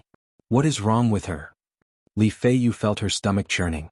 She didn't expect the Night Chapter Master to be willing to do such a thing for that person. The head belonged to the City Lord of North River City who was in the Third Order Immortal Ascension boundary. It was rumored that he had tried competing to become one of the 8 Chapter Masters in the past, but he was defeated in the end. However, since he had the right to compete for such a position, there was no doubt he was one of the most powerful cultivators in this world. Therefore, it was a surprise that his head now lay before her. Chapter 59-57 Little 11th. The City Lord of North River City was dead. Earlier that morning, an army from the Light Spirit religion launched an attack on North River City. However, this city was one of the most important for the Black Ink cult, so there were countless powerful masters inside. As such, it wasn't easy to conquer it. The City Lord was especially difficult to deal with. Those from the Spirit religion had been trying to come up with a solution to take North River City. Nevertheless, on this silent night, Shueji brought the City Lord's head and presented it to Li Feiyu. While Li Feiyu was still in a dazed state, Shueji disappeared into the darkness and said from a distance, Those from North River City won't discover it before the break of dawn. I don't think you need me to tell you what to do. Wait. Li Feiyu called out. At this point she no longer doubted Shueji. Shueji was a famous woman who was a nightmare for countless men, but she had submitted herself to that person. The next moment Shueji revealed herself again and asked, What else? Li Feiyu said, I don't think killing this guy was the only thing that person told you to do. The smile on Shueji's face faded as she looked away and clicked her tongue. I hate clever women like you.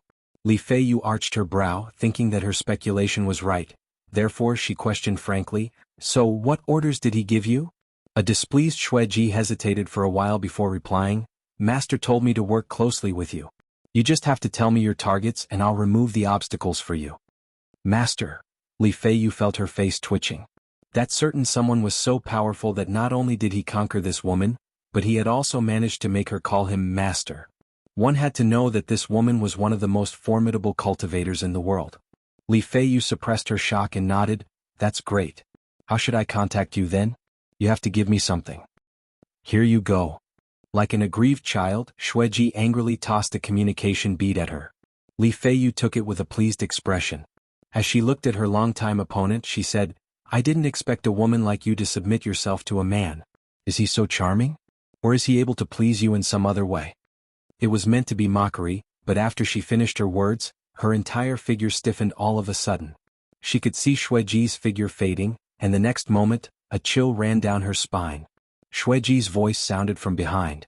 She was as light-weighted as a ghost, and her breath made the woman's hair sway. Master is more powerful than you can ever imagine, so stop saying nonsense like this.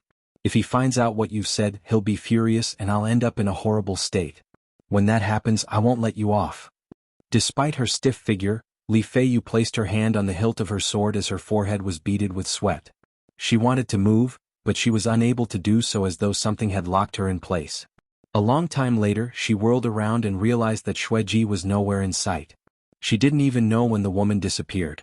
As a cold breeze whisked past her, she realized that her clothes were already soaked. She let out a long breath, looking like a drowning person who had just been saved.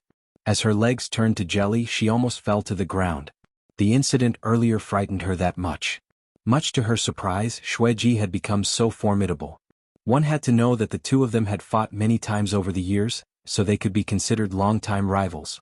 There was no doubt that Xueji's blood principles were hard to deal with, but Li Feiyu wasn't less powerful in any way. They had always been equally matched. Since they were at the peak of their cultivation, there was no room for improvement, so they could only keep cultivating to solidify their powers. The last time they fought was a year ago, and Li Feiyu had actually gained the upper hand.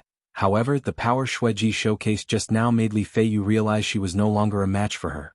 If Xueji wanted to kill her, Li Feiyu wouldn't even be able to flee. Xueji couldn't increase her power significantly on her own in just 1 year. It was no wonder Xueji was so loyal to that person and even willing to call him master. It seemed that his blood essence could bring her woman unimaginable benefits. Li Feiyu suppressed her shock and secretly felt glad. Xueji was extremely powerful now, but thanks to that person she was on the spirit religion's side. By working with this woman in secret, they could secretly get rid of many opponents that would otherwise get in the spirit religion's way. Perhaps it would be easier for them to win the war than they had imagined. After pulling herself together, Li Feiyu left the place in a hurry. They had to launch an attack on North River City before the break of dawn. It was the best chance for them to conquer the city.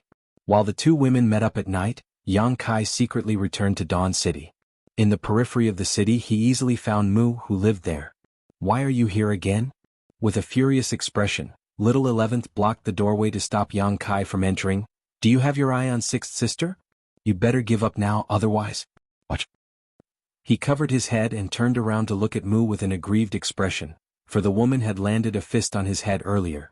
"Stop spouting nonsense. Go out and play now," Mu glared at him. Little 11th shrank his neck and didn't dare to refute her. He pouted and ran away sorrowfully. When he brushed past Yang Kai he made sure to bump into him. A while later he turned around and snapped, "Hey! If you dare to do anything to Sixth Sister I'll..."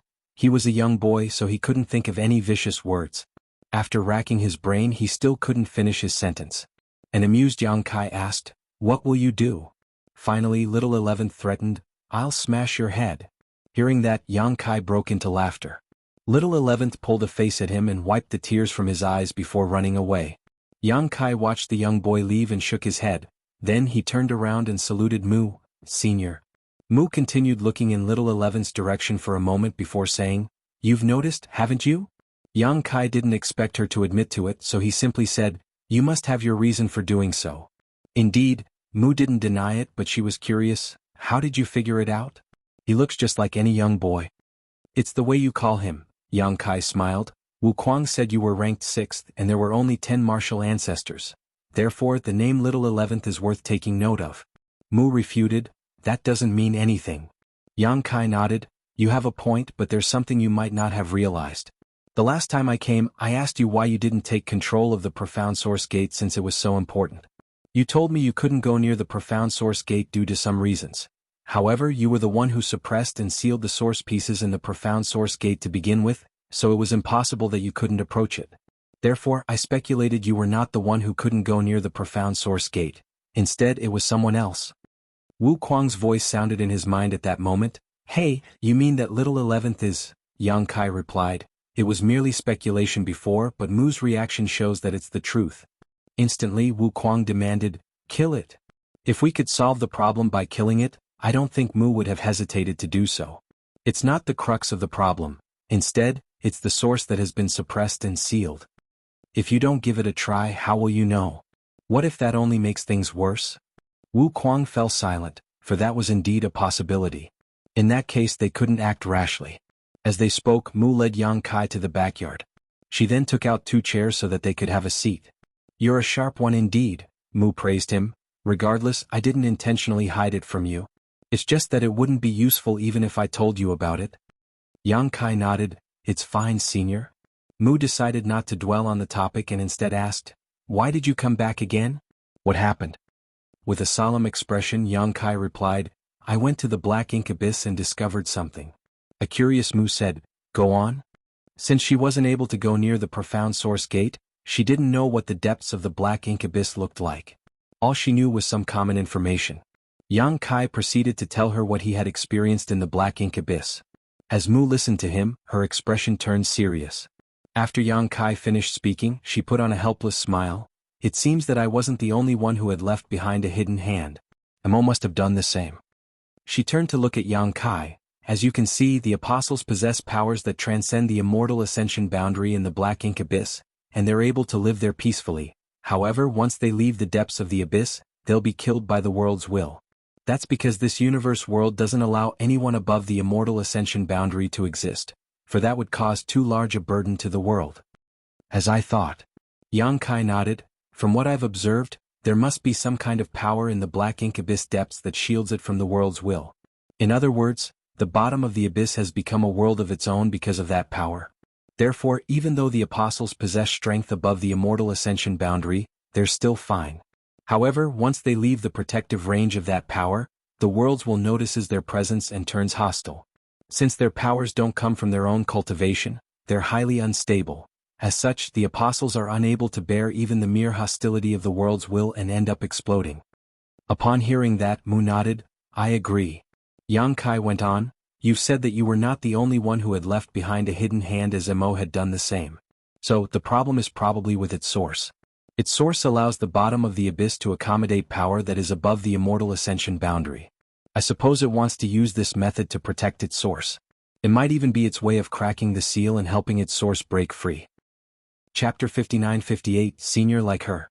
"Do you need any help?" Mu asked. Yang Kai came looking for her in the middle of the night, so it was obvious that he needed something from her. "I need to break through the immortal ascension boundary. Otherwise, I can't go near the profound source gate." Yang Kai explained his purpose for the visit. There were a lot of apostles at the bottom of the black ink abyss. Given Yang Kai's current cultivation, he was unable to kill them. Although he had managed to eliminate some of them by luring them away from the bottom of the abyss, they probably wouldn't fall for this trick again after that incident. As such, he had to break through the immortal ascension boundary so that he could kill all the apostles and refine the profound source gate. His cultivation was suppressed by the world's will because Mu made the immortal ascension boundary the limit. Since she was able to help Yang Kai reach the immortal ascension boundary, she naturally could help him reach a higher realm.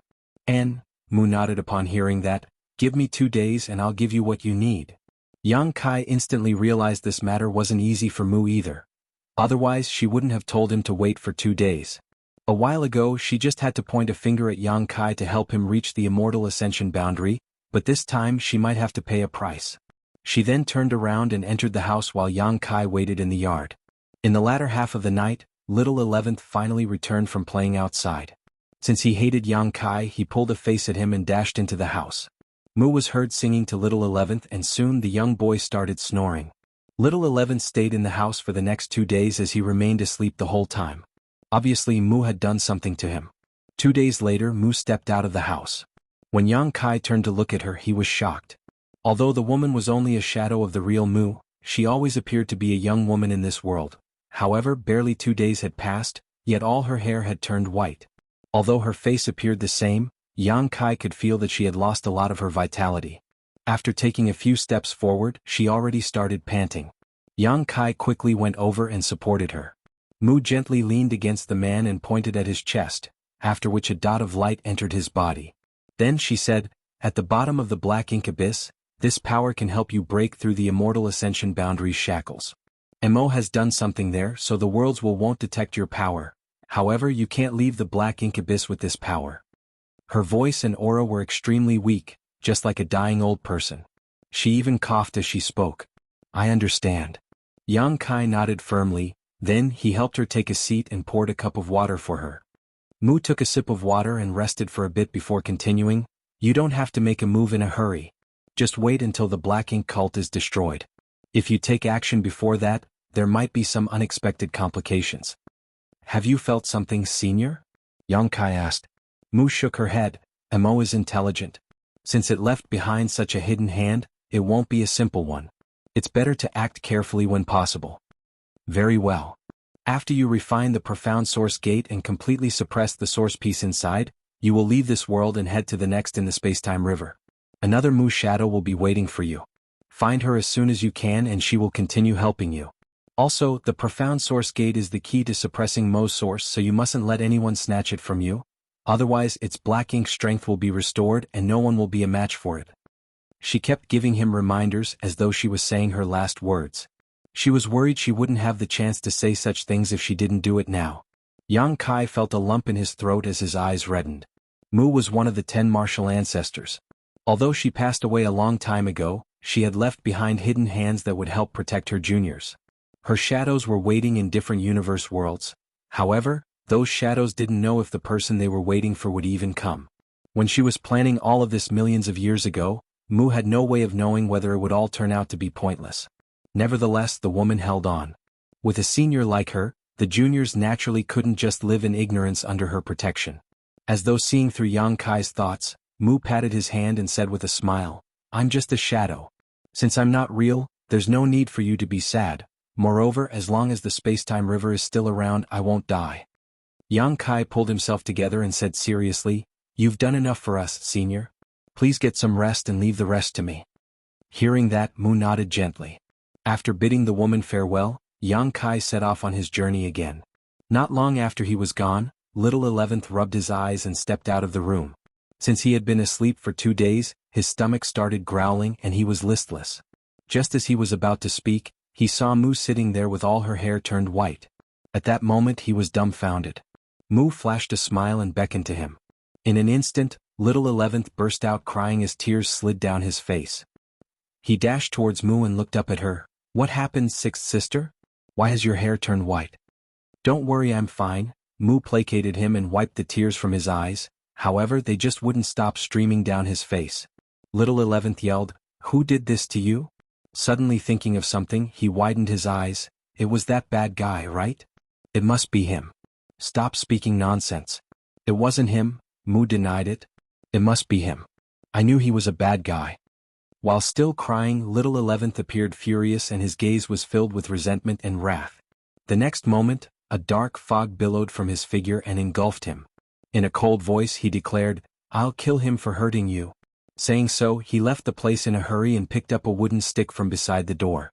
It was funny that a young boy like him was holding a wooden stick, but the aura exuded from his body was intimidating. "Come back." Mu didn't manage to stop him.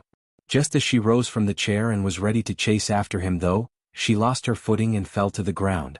She bellowed, "Why are you always so naughty? Do you want me to die from anger so badly?" Hearing the commotion behind, little 11th turned around. When he saw Mu lying on the ground, the dark fog around him disappeared in an instant. He dropped the wooden stick and ran towards Mu before helping her up with difficulty. With his face covered in tears he said, "I'll be obedient, sixth sister. Please don't get mad at me." Mu pulled him into her embrace with a sorrowful expression. A long time later she whispered, "I'm sorry." Little 11th shook his head, "It's all my fault. You don't have to apologize to me." Hearing that, Mu fell silent for a moment before letting out a sigh. When little 11th wanted to kill Yang Kai with a wooden stick, an anomaly took place in the black ink abyss. A while ago, Yang Kai lured many apostles from the bottom of the abyss and caused a commotion. Those from the black ink cult were concerned, so they sent some masters in to look into the matter in an attempt to find out what happened. Those from the black ink cult had always wanted to contact the apostles to figure out how to break through the immortal ascension boundary. However, the apostles never left their place, so there was never a chance to do so. Now they had gone to war with the light spirit religion. Therefore, when they heard about the news in the black ink abyss, they quickly came over and looked into the matter. Nevertheless, they had asked the members who cultivated inside the abyss, but none of them could provide any useful information. They only knew that a third-order immortal ascension boundary master had disappeared. Presently, these masters were scattered around the abyss. As they were wondering just what they were supposed to do, they suddenly heard a series of growls and howls from the depths. Following that, horrifying auras were felt rising rapidly. Instantly, these masters became both shocked and doubtful as they looked intently towards the bottom. Soon, many gigantic figures emerged from the darkness and came into their sight. "It's the apostles!" exclaimed an immortal ascension boundary master. They had been trying to contact the apostles this whole time, but to no avail. Much to their surprise, the legendary beings appeared before their eyes in such a way. However, their pleasant surprise was momentary, for they soon realized something was off. These apostles were filled with murderous intent, as though someone or something had deeply offended them. They appeared eager to leave the black ink abyss and devour the entire world. Seeing that, the black ink cult masters were terrified. Before they could react, the apostles suddenly stopped in their tracks and fell back into the abyss. Only their growls were faintly heard. At the same time, a voice seemed to be resonating in the hearts of these black ink cult masters. They fell into a dazed state in an instant and looked longingly towards the darkness below, as though there was something fatally attractive to them down there. Without hesitation, a figure fell into the darkness boldly. Then, more and more people did the same until half of the masters disappeared into the abyss. Only a small number of them managed to retain their sanity. Realizing that something was amiss, they quickly moved upwards to get rid of the voice in their hearts. Their investigation turned out to be a disaster and they had paid a huge price as a result. Dozens of Immortal Ascension boundary masters dove deeper into the abyss and disappeared. Back on the battlefield, the stalemate between the two sides lasted for a few days before the light spirit religion gained the upper hand over the black ink cult. That was because whenever the spirit religion was faced with a formidable opponent, the latter would be assassinated. The city lord of North River City was the first to fall. He was a third-order Immortal Ascension boundary master, so those from the light spirit religion should have paid a huge price if they wanted to conquer North River City. Nevertheless, the city lord was suddenly killed one night. No one knew who the culprit was, nor did anyone hear the noise of a fight. A third-order Immortal Ascension boundary master died mysteriously. It wasn't until the soldiers from the light spirit religion launched an attack on the city that those from the black ink cult discovered the city lord's headless corpse. Since the city lord was killed, the black ink cult's morale plunged as many masters ran away. It didn't take the light spirit religion much effort to occupy North River City. Similar things happened in many subsequent battles. More and more black ink cult masters were killed, causing those who were still alive to shiver in fear. It wasn't until a certain master was killed that they realized who the culprit was. Chapter 59 Victory. The black ink cult was divided into 8 chapters, which were Heaven, Earth, Profound, Dawn, Night, Space, Flood, and Barren. Each of the chapter masters was among the most powerful cultivators in the world. Their strength was unrivaled, but due to the limits in this world, they were unable to break through the Immortal Ascension boundary. Although all of them were at the peak Immortal Ascension boundary, it didn't mean they were equally powerful. Some were stronger than others. Among the 8 chapter masters, Yu Buzhou, the Heaven chapter master, was acknowledged to be the most powerful. It was said that he was born with a special constitution, and he had cultivated an amazing secret art. Therefore, even though he had been stuck at the peak of the Immortal Ascension boundary for years, his power still increased steadily. Since the 8 chapter masters had engaged in life and death battles with the masters from the light spirit religion, they were replaced frequently. There would be all new chapter masters every 20 to 30 years on average. However, over the last 100 years, Yu Buzhou had managed to hold on to his position as the Heaven chapter master, with no one capable of challenging him. Whenever he fought the masters from the light spirit religion, he would always end up being the winner. The Earth chapter master had contended with him before, and he was defeated in 3 moves, which went to show how formidable Yu Buzhou was.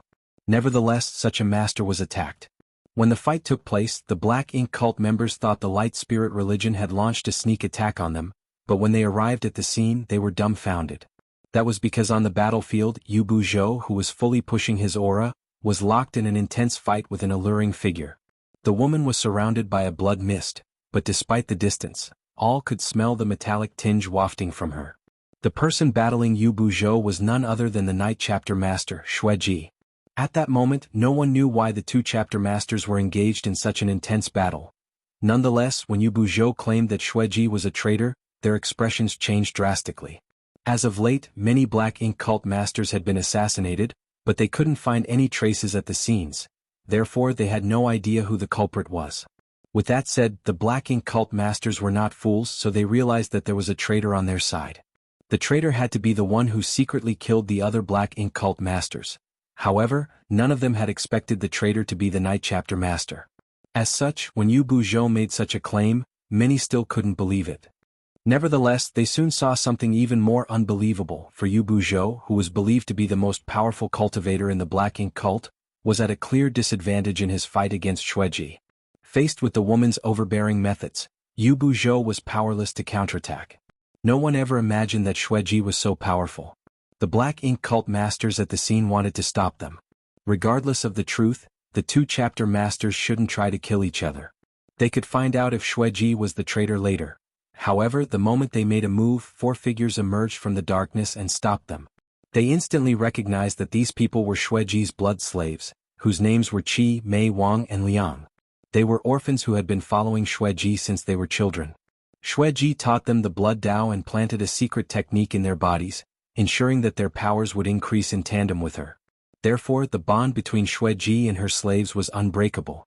The four blood slaves were supposed to be in the second order immortal ascension boundary because their master, Xueji, was in the third order. Their cultivation couldn't surpass her own. Nonetheless, at this moment, all were awestruck by the powers that the blood slaves showcased. That was because the blood slaves were already in the third order immortal ascension boundary. Furthermore, they had been living together since young, and they had mastered many combined attack techniques. As they joined forces, they were able to stop more than 20 Black Ink cult masters from moving forward. With no one getting in her way, Xueji became increasingly ruthless. Yu Buzhou was covered in blood, and it seemed that he would lose his life at any moment. At the most critical moment, he roared as thick black ink strength billowed from his body and engulfed him in an instant. Following that, his body started swelling as sarcomas appeared on his figure. He stank terribly, and his aura soon broke through the immortal ascension boundary's shackles and reached an entirely new realm. An unsuspecting Xueji was struck by his fist, and she almost exploded. However, Yu Buzhou was only able to make one move because after his aura broke through the immortal ascension boundary's shackles, the worlds will started targeting him. He howled in pain as his body continued swelling until he exploded into a blood mist, not even leaving scraps of his corpse behind. In an instant, thick black ink strength swept out. The fight sent a shockwave across the entire world. The powerful Heaven Chapter Master was attacked by the Night Chapter Master. The Heaven Chapter Master only managed to defeat the other party by transforming into an apostle. Nevertheless, he paid a terrible price, for not long after he transformed into an apostle, he was destroyed by the world's will. Meanwhile, Xueji went missing and her blood slaves fled amidst the chaos. The mess they left behind made the Black Ink cult masters feel heartbroken. Apart from Yu Buzhou's amazing power, they were more concerned about Xueji's cultivation. According to the witnesses at the scene, Yu Buzhou was totally suppressed by Xueji. If not for the fact that he was at a complete disadvantage and that his life was already at stake, he wouldn't have been forced to transform into an apostle. In other words, Xueji was significantly more powerful than Yu Buzhou. It was inconceivable. Although Xueji could be considered one of the most powerful cultivators in the world, she wasn't comparable to Yu Buzhou, especially in a frontal clash. How did she manage to gain the upper hand then? Also, the blood slaves' cultivation indirectly proved how powerful Xueji was. The blood slaves were closely tied to Xueji as their strength would always grow in tandem with hers. Furthermore, their cultivation would never surpass that of Xueji. When Xueji was in the third order immortal ascension boundary back then, the four blood slaves were only in the second order. Nevertheless, the powers they showcased during the battle proved that they were already in the third order immortal ascension boundary. The truth was revealed before everyone's eyes. Xueji wanted to kill Yu Buzhou in secret, but due to the latter's incredible heritage, she wasn't able to achieve her goal. A battle then broke out, after which the Black Ink cult masters arrived and witnessed the fight. After looking into the matter, they realized that when the Black Ink cult members were killed back then, there were traces of Xueji or her blood slaves appearing nearby. When the city lord of North River City was killed, Xueji was in the city. However, no one doubted her at that time. There was no denying that Xueji had betrayed the Black Ink cult, but no one knew why the Night Chapter Master decided to do so. When those from the Light Spirit religion got wind of it, they were equally puzzled. They initially thought that it was some fake news spread by the Black Ink cult. Only Li Feiyu, who had been working closely with Xueji in secret, knew that it wasn't misinformation. All of those things had indeed happened. All the same, she was shocked that Xueji was even more powerful than she had imagined. On that night, she already realized that she was no longer a match for Xueji, but she didn't expect the woman to be able to kill Yu Buzhou. The piece of news was eventually verified to be true, and the Light Spirit religion's managers celebrated. Initially, Yu Buzhou was the biggest obstacle to the Spirit religion's crusade. Even the 8 Order Lords didn't have the confidence to defeat him. Although the Holy Sun was powerful, he was still young and inexperienced. Therefore he couldn't possibly defeat Yu Buzhou. Much to their surprise, Xueji had removed this obstacle for them. At that moment, those from the spirit religion saw Xueji in a different light, thinking that she must have come to her senses and decided to side with them to save the world. They started looking for Xueji, and those from the Black Ink cult were doing the same. However, after the fight that night, Xueji and her blood slaves went missing, as though they had vanished into thin air. They were adept at killing people in secret as they were the best assassins in the world. Therefore they were able to disguise and hide themselves impeccably. If they wanted to disappear, no one could find them. There was no doubt that Xueji was recuperating.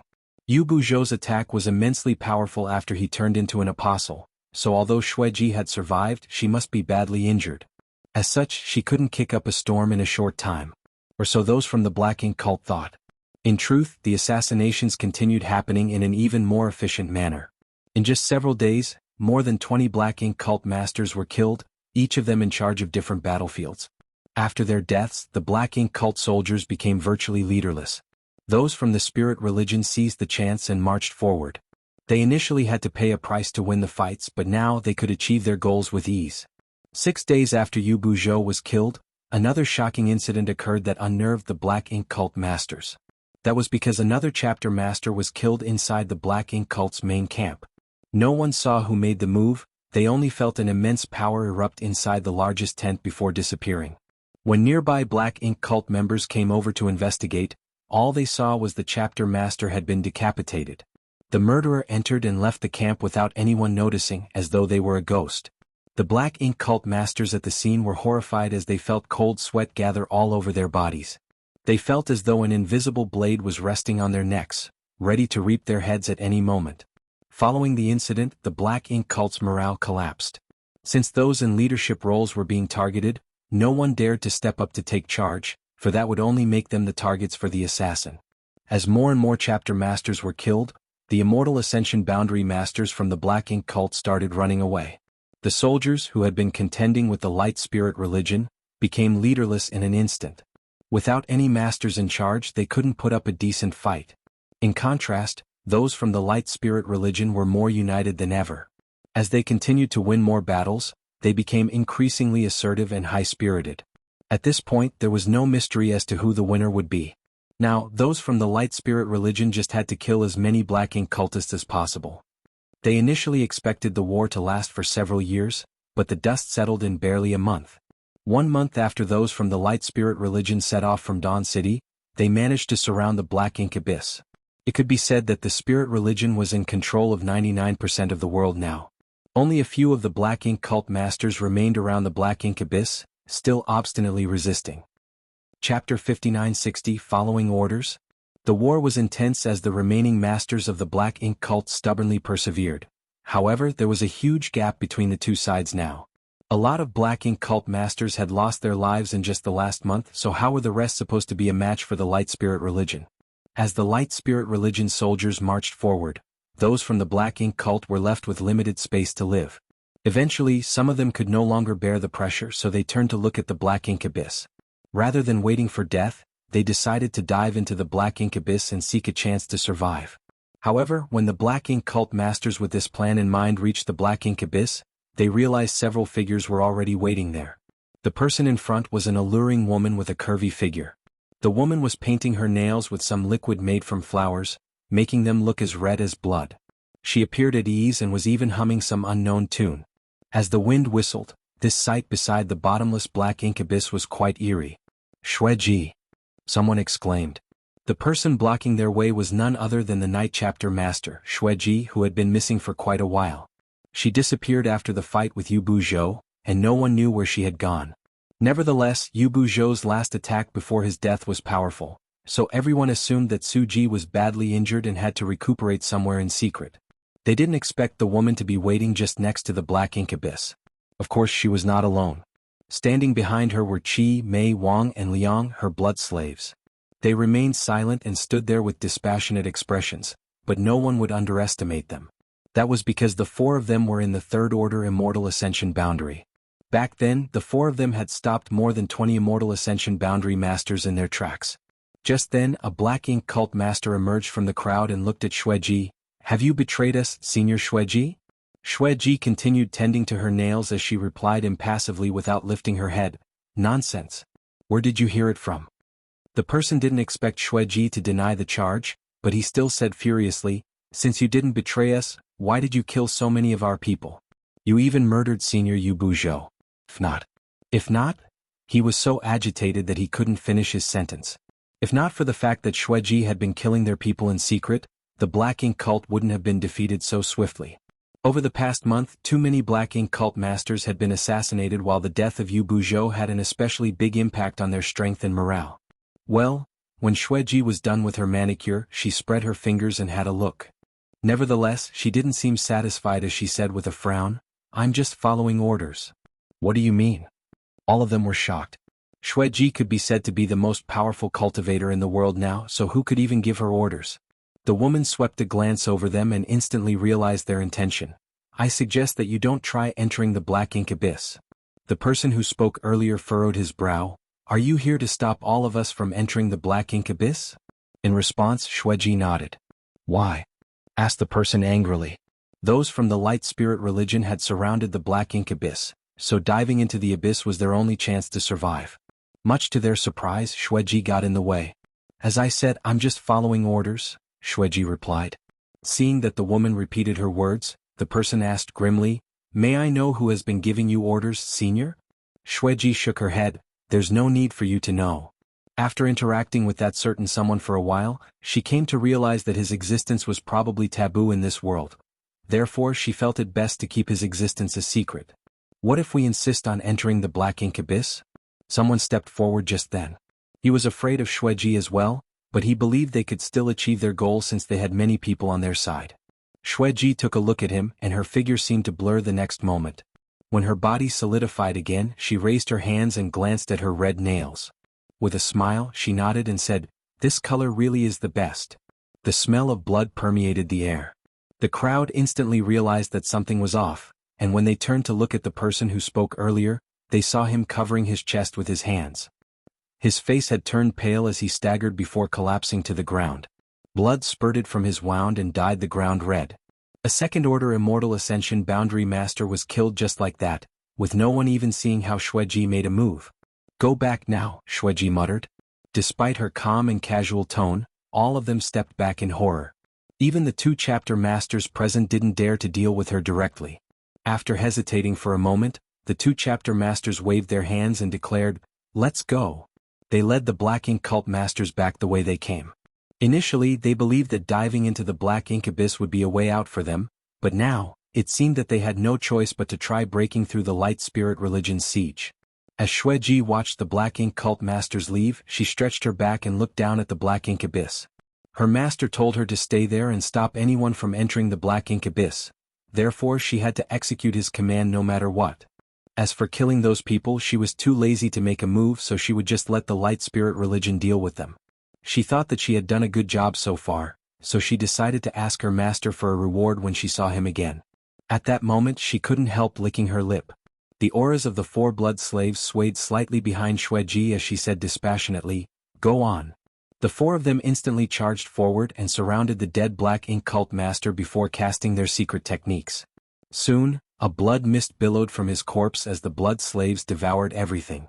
In the past, Xueji wouldn't miss the blood essence of a second-order Immortal Ascension Boundary Master. After all, the more blood essence she refined, the more powerful she became. However, after getting several rewards from her master, she was no longer interested in the blood essence of ordinary cultivators. Now, her only wish was that her master would give her 1 drop of his true blood essence one day.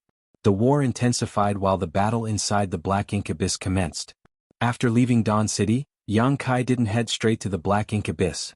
Instead, he secretly killed many Black Ink cult masters to clear the obstacles for the Light Spirit religion's campaign. He also found Xueji, who was recuperating, and he lent her a helping hand. If not for Yang Kai's assistance, Xueji wouldn't have recovered in just a few days after she was struck by Yu Buzhou, who had turned into an apostle. This made the woman feel even more grateful towards Yang Kai. Presently, Yang Kai was running for his life at the bottom of the Black Ink Abyss as the apostles came at him in all directions. He was still at the peak of the Immortal Ascension boundary. However, A warm stream was moving around in his entire figure as it melted away the shackles restricting him. This was the power given to him by Mu, and it could also be considered the essence of the world's will that could help shatter the immortal ascension boundaries shackles and help the cultivator reach the next realm. Nevertheless, Yang Kai couldn't use this power as he pleased as it was only allowed in this place. That was because Mo had left behind a hidden hand here. The source piece sealed in the profound source gate allowed the bottom of the black ink abyss to form a self-contained world. In this place, even though the apostles acquired powers that transcended the immortal ascension boundary, they wouldn't attract the hostility of the world's will. That was the reason the apostles had never left the black ink abyss. Although they had lost their sentience, they still had their instincts and knew that they would only be safe by staying in the black ink abyss. Previously they were infuriated by Yang Kai, so they chased after him as the latter left the black ink abyss. Nevertheless, as soon as they crossed the boundary of life and death, they were instantly killed. With so many apostles chasing after one, any ordinary immortal ascension boundary master would have been doomed. However, Yang Kai had a powerful heritage and incredible methods. His figure was elusive as he managed to survive in the hostile environment. The speed of the warm stream quickened as Yang Kai's aura rose rapidly.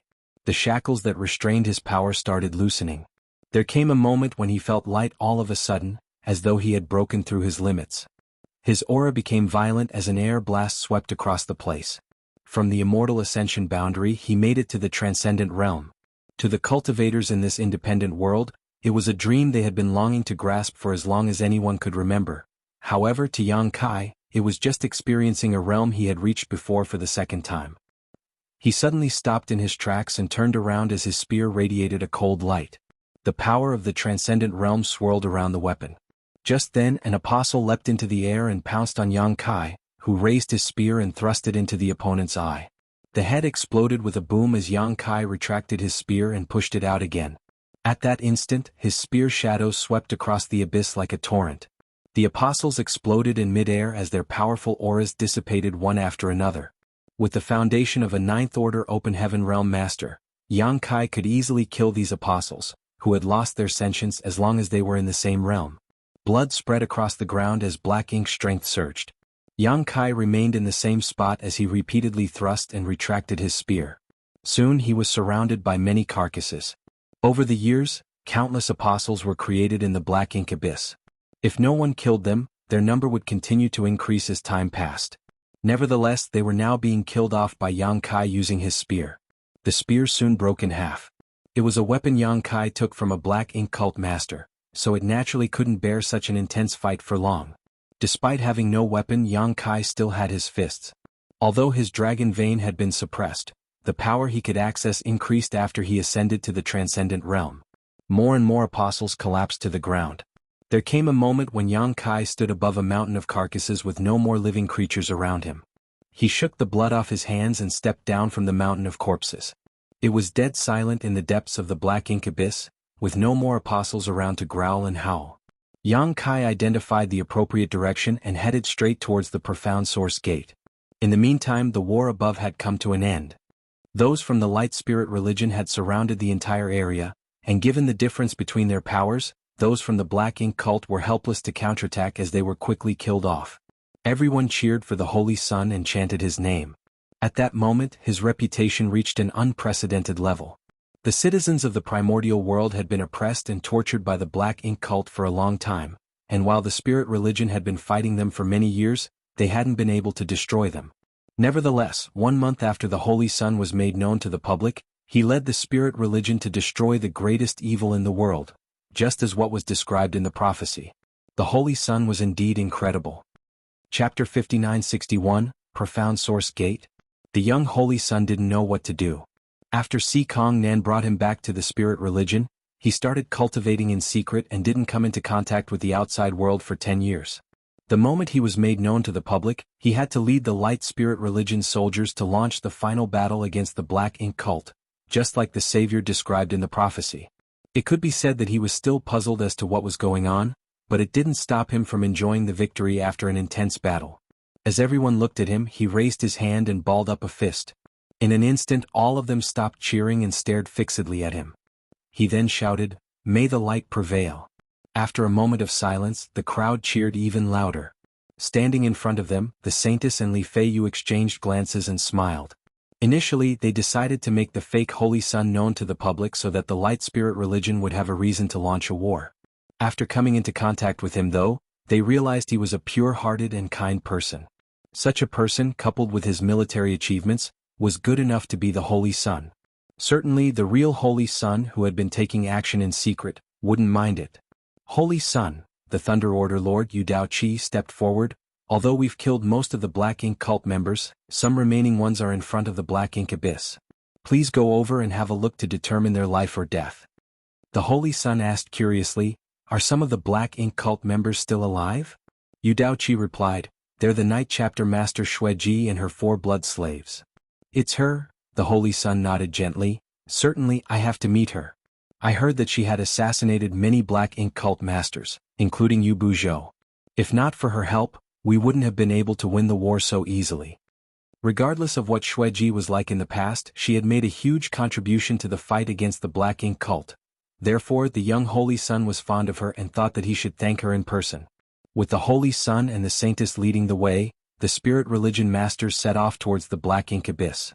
When they arrived, they realized the atmosphere was both gloomy and tense. Xueji and her blood slaves stood there in silence while some spirit religion masters confronted them. When the masters from the spirit religion saw the Holy Sun and the others, they finally felt relieved. After Xueji killed Yu Buzhou, there was no doubt she was the most powerful cultivator in the world. When the spirit religion's immortal ascension boundary masters faced her, they felt immensely pressured, even though Xueji merely stood there without doing anything. The crowd parted to the sides while the Holy Sun walked up to Xueji. Yu Daoqi secretly warned, be careful, Holy Sun. The Holy Sun nodded and stood in front of Xueji before saluting her. Light Spirit Religion's Wu Ding greets Senior Xueji. Xueji lifted her gaze and swept a glance over him before asking with a smile, are you the Holy Sun? Wu Ding scratched his head, I think so. That's what everyone calls me. Xueji was surprised by his somewhat childish behavior, but a moment later she shook her head with a smile, you're still too green. Wu Ding replied respectfully, you have a point, Senior. I'm still a young and inexperienced cultivator, so I might make mistakes from time to time. Please forgive me if I've offended you in any way. A helpless Xueji looked at him and sighed, that's not what I meant. She knew that the young Holy Sun must have misunderstood something. What she meant was that compared to her inscrutable master, the young Holy Sun was still just a child. Although Yang Kai had never told her anything, she realized long ago that the true Holy Sun described in the prophecy must be her master.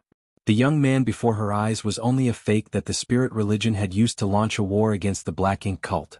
Initially, she was hostile towards this man, thinking that he had snatched the glory that belonged to his master, a truth which displeased her. However, when she saw the Holy Sun's behavior for herself, she couldn't bring herself to loathe him. The Holy Sun scratched his head again. Just as he was ready to speak, Yu Daoqi bellowed all of a sudden, surrender without a fight, demon woman. Xueji turned to look at him, but she didn't have the intention of responding to him, so she glanced over at Li Feiyu and said, Big Sister Li, are you guys planning to kill me after everything I've done for you? If that's the case, couldn't you have warned me earlier so that I could get prepared? Li Feiyu shook her head, that's not our intention. Don't read too much into it. The Order Lords were puzzled, feeling that there was something they were not aware of. Yu Daoqi questioned with a frown, what do you mean? Li Feiyu explained, Xueji has sided with us. Previously, the Saintess told me to contact Xueji in secret. We have been coordinating with her so she could assassinate those Black Ink cult masters. It's because of her assistance that we've been able to march forward and destroy the enemy with ease over the past month. Hearing that, all of them were shocked. Si Kong Nan muttered, why have we never heard of it before? The Saintess said with a smile, we've decided to keep it a secret since the matter was both sensitive and of critical importance. Forgive me. Since the Saintess had admitted to it, that must be the truth. Moreover, given the outcome, Xueji had indeed made a huge contribution. At that moment, many of them looked at her with milder expressions. They were certainly pleased to have an ally like her. With a dark expression, Yu Daoqi said, you've acted rashly this time, Holy Saintess. Even if you refuse to tell us about it, you shouldn't have kept it a secret from the Holy Sun. After all, he is the Savior. The Holy Sun waved his hand, it's fine. It is true that I am inexperienced and know nothing about the current situation or how to handle it. Big Sister Saintess can continue to take charge of the spirit religion's affairs. Yu Daoqi was rendered speechless, thinking that the Holy Sun was no different from a wastrel trying to avoid responsibility at this moment. After a moment of silence he followed up, "In that case you'd better leave now.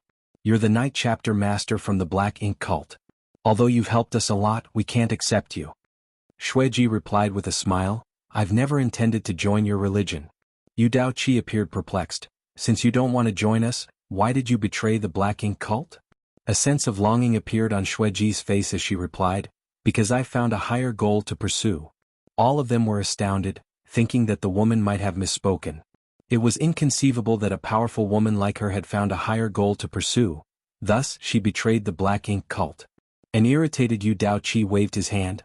"Regardless, we have nothing to do with each other from now on, and you mustn't commit any more crimes just because you're powerful. You can leave now." Xueji shook her head. "I can't go." After a pause she asked, "Are you planning to explore the Black Ink Abyss secrets?" Yu Daoqi nodded. "The Black Ink Cult has been destroyed, but since the Black Ink Abyss is the source of the Black Ink Cult, we certainly have to look into it. We have to suppress and seal this place so that the Black Ink Cult will never return." The Order Lords nodded as it was indeed their plan. Xueji said, "You should wait here then. Someone told me to stay here and make sure no one enters the Black Ink Abyss." Yu Daoqi snapped, "Xueji, we are magnanimous enough to let you go since you've helped us a lot, but don't reach for a yard after we've given you an inch." Xueji smiled charmingly, "I have my orders. If you want to enter the Black Ink Abyss, you must kill me first." At that moment, the Saintess appeared agitated and asked, "Is he inside the Black Ink Abyss?" Obviously, she knew who Xueji was referring to. "It's no wonder I've never heard any news from him since the war started. He entered the Black Ink Abyss." In response, Xueji nodded gently. With a solemn expression, the Saintess asked, "Did he say anything else?" Xueji replied, "He said the bottom of the Black Ink Abyss is extremely dangerous. I initially wanted to accompany and assist him, but he said I would only die meaninglessly if I followed him. Therefore he ordered me to stay here and make sure no one else could get near the Black Ink Abyss." Upon hearing that, the Saintess nodded. The masters from the spirit religion were puzzled while Si Kong Nen felt even greater pressure on his hunched back as he asked, "Holy Saintess, is there something else we're not aware of?" After they defeated the Black Ink Cult and took charge of the entire world, they were ecstatic. However, it wasn't until this moment that they realized many things had happened in the background without them noticing. The Saintess had no idea how to explain it to them, so she could only say, "I'm not at liberty to discuss this further. Since it's that person's order, we'd better wait here. What do you say, Holy Sun?" The Holy Sun nodded repeatedly. "You have a point, big sister Saintess." A furious Yu Daoqi glared at the young Holy Sun. He wanted to tell the young man not to be easily fooled by a woman's beauty, for that would be dangerous. All the apostles had been killed at the bottom of the Black Ink Abyss as Yang Kai walked towards the profound source gate. Soon he arrived at his destination. It was a mysterious-looking gate that stood in an empty space. The door was carved with intricate patterns, and every one of them seemed to be the essence of numerous grand Taos. As Yang Kai looked at the door, he suddenly realized something. The door wasn't something the humans could create, it was a precious treasure born alongside the universe. The primordial light and primordial darkness were born from this gate. The door wasn't tightly closed, but behind it, there seemed to be a dark power that was ready to burst out through the gaps at any moment. It was Mo's source. Since its source had been suppressed and sealed behind the profound source gate, it couldn't break free. However, the energy it released affected the entire Black Ink Abyss and gave birth to the Black Ink Cult. Mu said that the darkness of human nature, which included slaughter, conspiracy, plots, and greed, could help strengthen Black Ink's strength. Therefore, after Mo developed sentience, its power increased rapidly. That was because there has never been a lack of a dark side in human nature. As Yang Kai looked at the profound source gate, he extended his hand and touched it. The next moment his entire figure shook. A cold aura engulfed him in an instant and elicited the negative feelings he had suppressed at the bottom of his heart. He was oppressed and hunted down when he was weak, and when he was strong enough he killed all of his opponents. All sorts of terrible memories swept through him like a tsunami. Chapter 5962, Turn of Events. When the cold aura engulfed Yang Kai, all of his horrible memories emerged from the bottom of his mind and impacted his soul. Darkness started spreading in his knowledge sea. It wasn't conspicuous at first, but it soon covered a large area and continued to expand. In just a short moment, the entire knowledge sea seemed to be covered in a layer of dark fog. On a seven-colored island, Fang Tianci and Thunder Shadow saw some blurred images rolling in the dark fog. The images were all gray and gloomy, which were the unhappy memories of Yang Kai's life. The memories kept getting shattered as though they were devoured by the dark fog. As the dark fog's power increased, it became increasingly thick. Yin Peng, who had been confined to this place for a long time, exclaimed, "What's going on? Has Sir fallen into danger?" No one responded to him. Impacted by the external stimulant, the seven-colored island started shaking as the multicolored light around it became even brighter. However, before the soul-warming lotus could do anything, even more images emerged from the dark fog. Compared to the gloomy images earlier, the new ones were undoubtedly much brighter. Not long after these images appeared, they soon covered the entire knowledge sea. The light from these countless images penetrated the shackles of the darkness. After that, these images shattered and dissolved into the darkness. Following the integration of these bright images, the black fog quickly became thinner. In just a moment, it abruptly disappeared just like how it appeared all of a sudden earlier. Compared to the setbacks in Yang Kai's life, he had gone through far more happy experiences. When he was a young child, his parents would always take care of him. When he ventured into the outside world, he made many friends and they gave him warmth. Moreover, his wives were still waiting for his return. No one was perfect, everyone carried darkness in their heart, but there was also light. If they couldn't look straight at the darkness, how were they supposed to embrace the bright side? Only irresolute people would be devoured by their dark side. Yang Kai's gaze was clear as he stood in front of the profound source gate and circulated his power, infusing it into the gate to refine it. At the same time, he was secretly shocked. Mu had divided Mo Source into 3,000 pieces and sealed them in 3,000 different universe worlds. In other words, the one before his eyes was only one of the 3,000 pieces. Moreover, it had been suppressed and sealed behind the profound source gate, so the energy it could release was insignificant. Nevertheless, this weak energy was enough to stimulate the dark side in his heart. Given his heritage as a ninth-order master, Yang Kai could quickly shake off such influence. However, the strongest cultivators in this world were only in the immortal ascension boundary. Once they were affected, none of them could regain their senses. Mu was right to say that unless she could take charge of the profound source gate, the birth of the Black Ink cult was inevitable. Nonetheless, little 11th was by her side, so she couldn't go near the profound source gate. Otherwise, even the faint bit of source strength leaking out would have a huge impact on little 11th. It would very likely integrate into his body, possibly even awakening him. Yang Kai slowly activated his power and patterns started lighting up around his palm and spread across the entire gate. It seemed that it wasn't difficult to refine this treasure. As he looked at the gate's transformation, Yang Kai realized that when all the patterns and symbols on the gate lit up, he would successfully refine it. The source behind the gate seemed to have detected something as it became violent all of a sudden. It started activating its power from the mysterious space behind the gate and kept crashing against it. Booming sounds were continuously heard. At the same time, a mysterious power started spreading through the gap in the gate. As expected, Mo had indeed left behind a hidden hand. Yang Kai was glad that he accepted Mu's advice and waited until the light spirit religion destroyed the Black Ink cult before he took action. Otherwise, an accident might have occurred. After a month of war, the Black Ink cult had been destroyed, but there were still some survivors. When some Black Ink cult masters realized that defeat was inevitable, they hurriedly hid somewhere to keep themselves safe. However, the moment the source strength behind the gate activated, the Black Ink cult masters, who had been hiding in different parts of the primordial world, seemed to have received some irresistible calling as they stepped out of their hiding places and dashed towards the Black Ink abyss as quickly as they could, Black Ink strength billowing from their figures. While on their way, the Black Ink strength around them thickened and allowed them to break through their limits, thus reaching higher realms.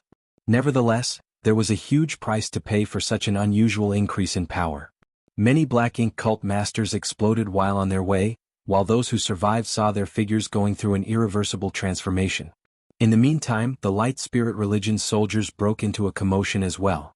When the disturbance was heard, the Spirit Religion's leaders were still confronting Xueji beside the Black Ink abyss. "What happened?"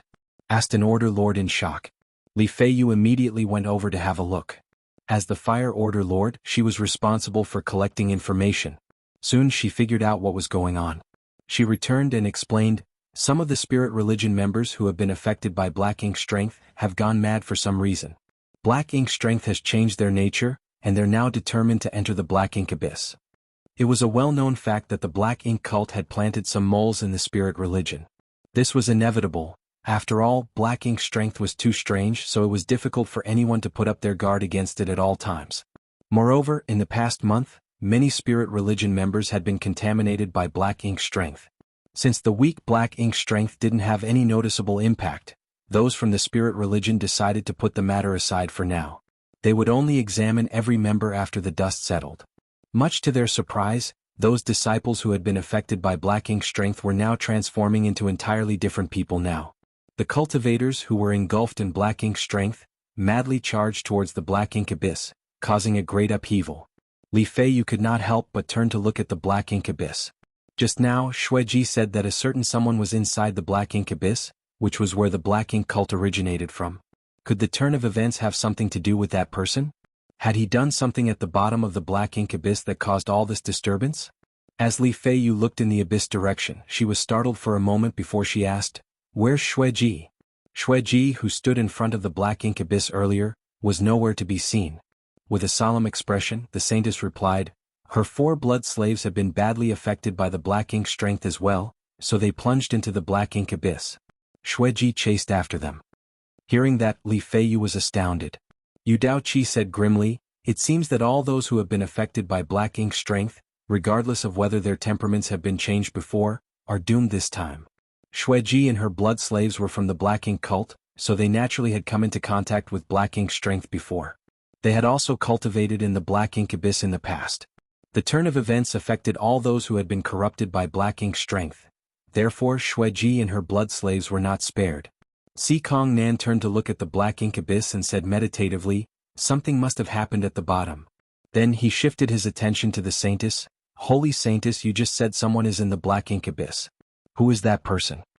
That was something the spirit religion masters were curious about.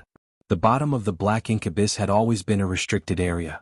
Even those from the Black Ink cult had no idea what the bottom looked like, which went to show it was a dangerous place.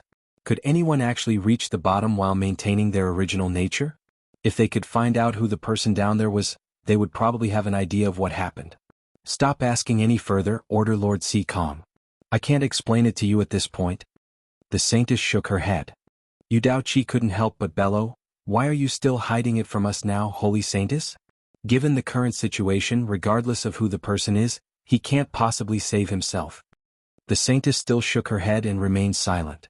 Although she wasn't familiar with Yang Kai, she trusted the first-generation saintess unconditionally.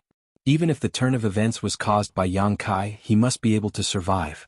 Just as Yu Daoqi was about to say something, his expression changed all of a sudden as he turned to look at the depths of the Black Ink abyss where a powerful aura was rising rapidly. The next moment, a red figure shot up and landed on the spot where she stood earlier. She was none other than Xueji, who dove into the Black Ink abyss to pursue her blood slaves. Presently, she looked battered with wounds all over her body. It was apparent that she had gotten into an intense fight earlier, but her aura remained quite intimidating.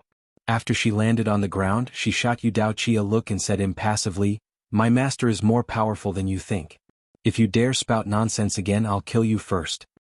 In an instant, Yu Daoqi's expression turned gloomy. He was a peak immortal ascension boundary master and an order lord.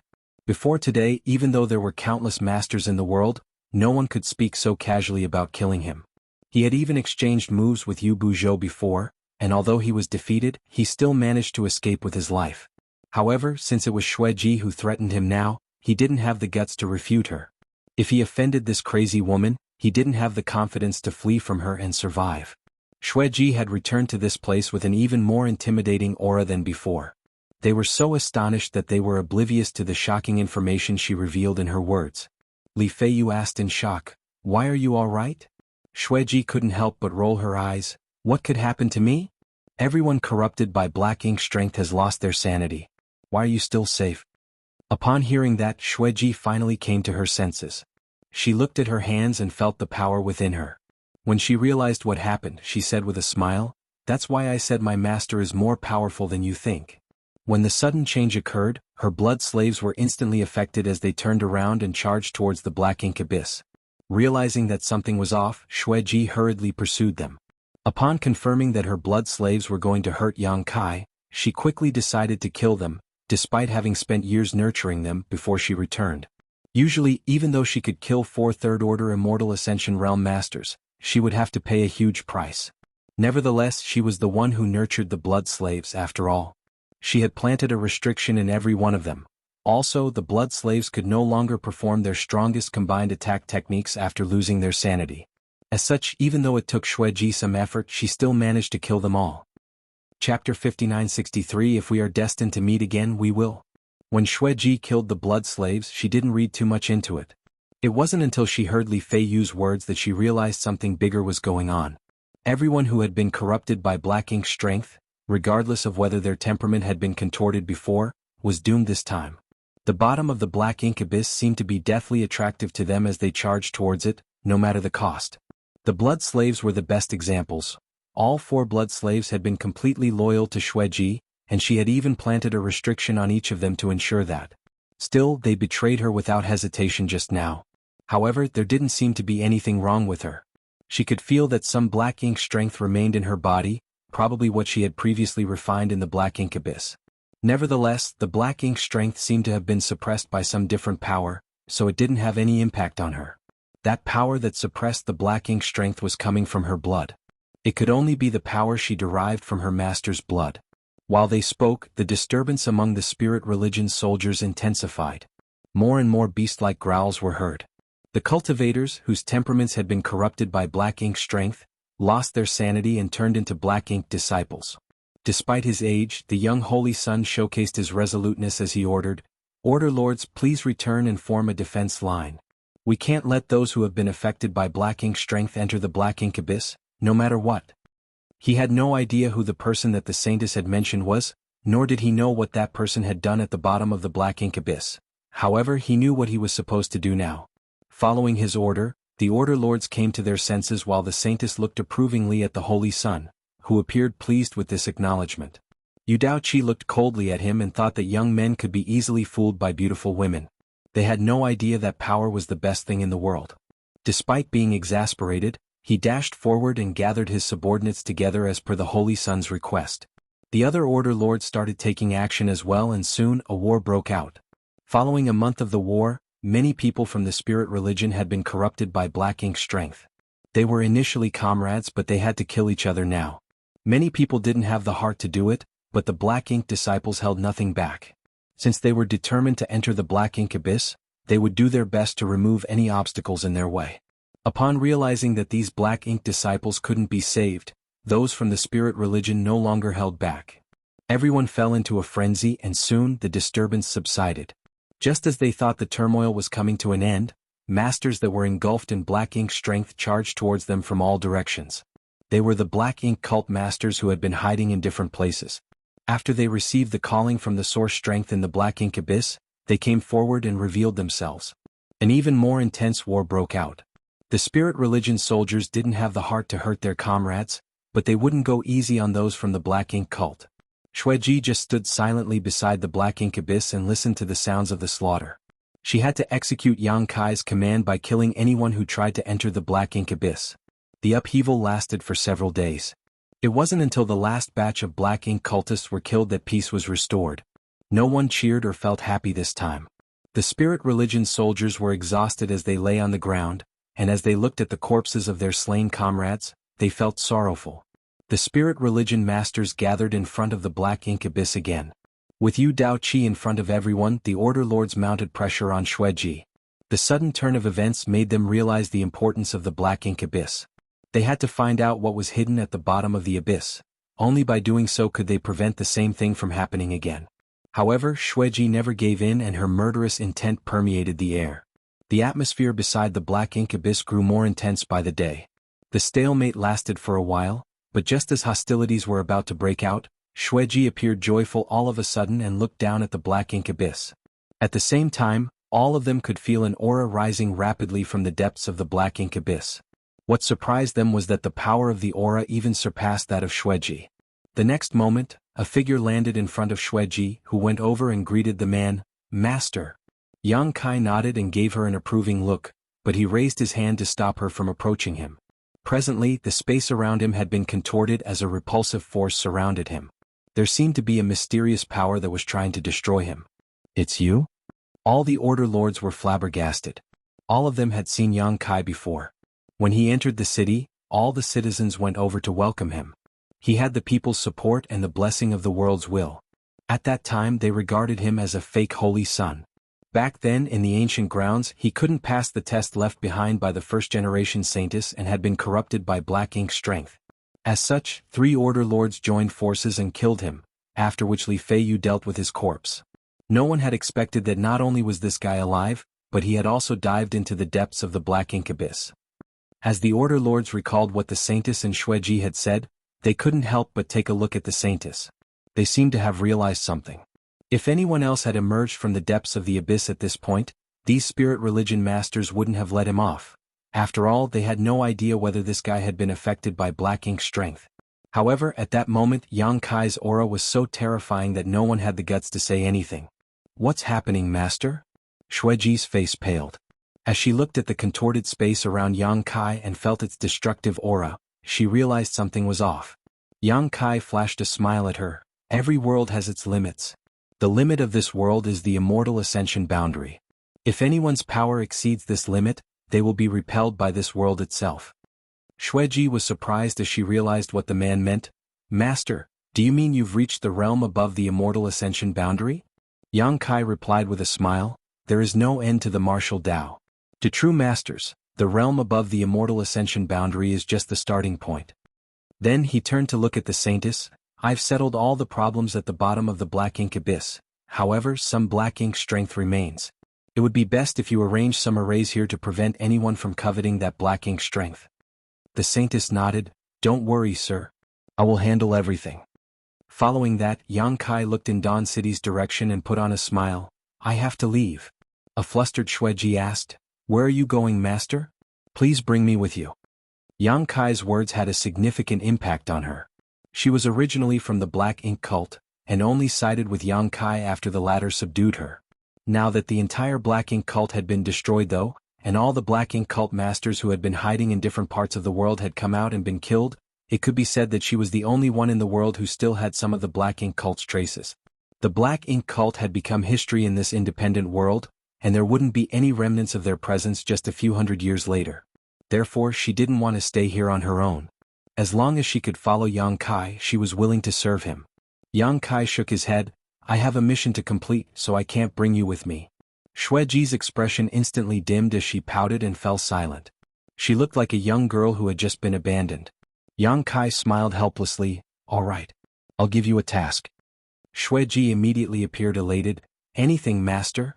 With a solemn expression Yang Kai said, "Stand guard here and kill anyone who tries to enter the Black Ink abyss." Xueji replied seriously, "Yes, Master." The next moment she put on a cheeky smile. "Since I've taken on this task, do I get a reward?" Yang Kai shot her a glare before flicking his fingers, after which a drop of golden blood shot towards her. Xueji's eyes brightened in an instant as she quickly gulped it down. She could tell that this blood droplet was very different from the ones given by Yang Kai in the past. It was a drop of his blood essence. Yang Kai then spoke to her in secret. "I've left behind a restriction, so you'd better not be impatient when you refine it. Otherwise, you'll explode." Hearing that, Xueji nodded repeatedly. The repulsion of the world's will was increasingly conspicuous, and the destructive storm around Yang Kai made everyone's face turn pale. All the masters at the scene didn't have the confidence to survive in such a storm, but Yang Kai remained calm and collected, which showed how formidable he was. Realizing something, Xueji hurriedly asked, "Will I see you again, Master?" Yang Kai looked at her and replied, "If we are destined to meet again, we will." The next moment, a clap of thunder was heard and Yang Kai turned into a ray of light that shot into the sky. The masters watched as a crack appeared in the sky. The ray of light shot into the crack and disappeared. The destructive aura also disappeared at the same time as though it had never been there. As the crack closed, the area beside the Black Ink abyss fell silent. All of them were covered in cold sweat, and as they recalled Yang Kai's words, they were astonished. It was the young holy son who broke the silence by asking, "So, was he the savior described in the prophecy?" Although he was young and inexperienced, he wasn't a fool. When he saw Yang Kai earlier, he realized something. "Am I the fake holy son?" He pointed at his nose. The Order Lords exchanged glances, realizing the problem as well. The Saintess looked at the Holy Son and replied with a smile. He's indeed the savior described in the prophecy, but you're the spirit religion's holy son. After a month of the war, the holy son had gained the recognition of the spirit religion members. Everyone who had taken part in the crusade would only acknowledge him to be the holy son. The young holy son scratched his head. All right, I'll be the holy son then. However, it's inappropriate that no one is aware of who the real savior is. The saintess suggested, you can slowly spread his contributions in the future so that the members will understand that he had made a move in secret and saved this world. The holy son nodded, that'll work. However, we'd better deal with the most pressing issue now. Before that person left, he told us to suppress and seal the black ink abyss. How do you want to do it, holy son? Asked the saintess. The holy son turned to look at Xueji. Do you want to join the spirit religion? Xueji was still feeling the power of the blood essence when she heard that. Surprised, she asked in confirmation, do you want me to join the spirit religion? Yes. We share the same goal now, and that person told you to stand guard at the black ink abyss before he left. In that case, I think it'd be better if we could work together. What do you say? Xueji looked seriously at him and saw her alluring figure reflected in the holy son's clear gaze. After a moment, she smiled and nodded, fine. Rather than being all on her own, she felt that this outcome wasn't too bad. Chapter 5964 The Second World. Mu's house was located on the periphery of Dawn City. When the world started repelling Yangkai and the worlds will formed a destructive storm, Mu detected something and looked in the black ink abyss direction. Has he succeeded? It was quicker than she had expected. It seemed that her several million years of waiting were worth it, for Yangkai might be able to achieve the goal she had left behind. Presently, little 11th was asleep on her lap. As though having a nightmare, he had been trembling for a while as a myriad of expressions came over him. Sometimes he was full of murderous intent and sometimes he appeared furious. His figure was already soaked in sweat. Just then, a clap of thunder sounded. Little 11th awakened in shock and looked dazedly at Mu. Then he pouted and started crying. Did you have a nightmare? Mu asked softly. Little 11th nodded repeatedly. In the dream, I saw you abandoning me, and you were getting further away from me. Mu placated him with a smile. It's just a dream. Little 11th sniffled and snuggled up to Mu. He held the woman's thighs tightly and said childishly, you mustn't abandon me, sixth sister. I'll have no one I can call family anymore. Mu patted his back. Don't worry. I'll never abandon you and I'll always keep you company. Of course, when you become an adult one day, perhaps you'll find me annoying and run away. That will never happen. Little 11th frowned as he realized something was off. He then said, I think I've fallen ill, sixth sister. I'm feeling unwell. You'll feel better after some sleep. Little 11th replied and found a comfortable position before dozing off. As Yangkai traversed the void, he could feel a drawing force pointing out the direction for him. The drawing force wasn't the repulsive force from the primordial world. Instead, it was a force that came from the spacetime river itself. He instantly realized that it was something left behind by Mu. After he refined the profound source gate in the primordial world and sealed one piece of Mo's source, he had to leave for the next world. He was in a hurry. Undoubtedly, Mu's spacetime river was powerful, and the flow of time in these universe worlds was different from that of the outside world. However, the longer he stayed here, the more likely an accident would happen outside. It seems I have to hurry up. Then, he emptied his mind and soon found a closed door in his knowledge sea. It was the profound source gate that he had refined at the bottom of the black ink abyss. He didn't expect the gate to enter his knowledge sea after he refined it. However, after giving it some thought, he realized it wasn't surprising that he could keep it in his knowledge sea. The profound source gate was a treasure born alongside the heavens and earth, after all. It would be awkward if he had to carry the gate and move around. He already had the soul-warming lotus in his knowledge sea, and now there was the profound source gate. The sight was somewhat awkward. On the seven-colored island, Fang Tianci and Thunder Shadow exchanged glances with helpless expressions. This couldn't be helped. The moment the profound source gate abruptly appeared in the knowledge sea, Yen Peng became agitated. As his entire figure was engulfed in a cold aura, he soon went mad.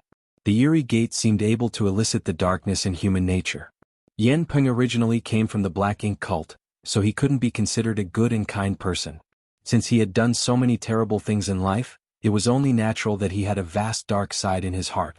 After his body was destroyed by Yang Kai, his soul avatar was trapped in the latter's knowledge sea. He had been cooperative and provided a lot of useful information, and Yang Kai didn't intend to kill him anyway, so letting him stay in the knowledge sea was just a minor matter. Nevertheless, after his dark side was amplified by the profound source gate, he lost his sanity. Left with no choice, Fang Tianxi and Thunder Shadow could only destroy his soul avatar. Certainly they weren't feeling good about the whole affair. They finally had a new neighbor to talk to, but they hadn't lived long. That was why they felt helpless. At that moment, Fang Tianxi and Thunder Shadow stood on the seven-colored island in silence and refrained from looking at the profound source gate.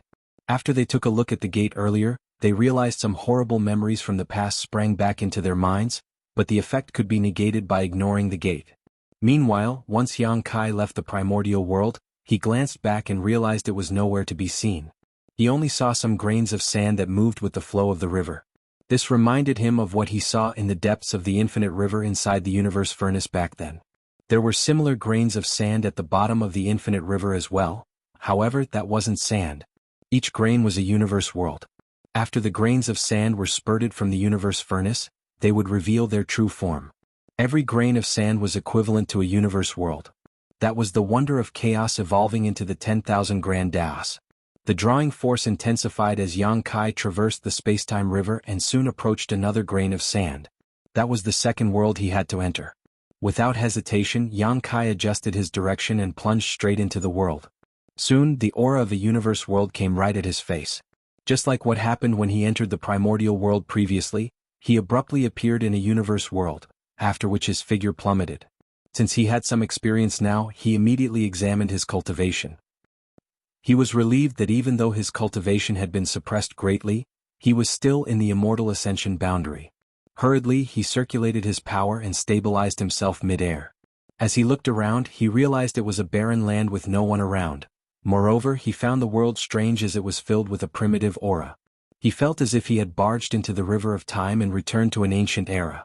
Wu Kuang, can you detect Mu's whereabouts? Yang Kai asked. Previously in the primordial world, it was thanks to Wu Kuang that they managed to find Mu. Although he was only a thread of consciousness, Wu Kuang was still connected to his true body. Furthermore, he was in charge of the primordial heaven source grand restriction where the spacetime river was hidden. Therefore, if Mu wanted to give them any directives, she had to do it through Wu Kuang. However, the moment Yang Kai finished his words, he arched his brow, for he had already detected something. He turned to look in a particular direction and put on a helpless smile.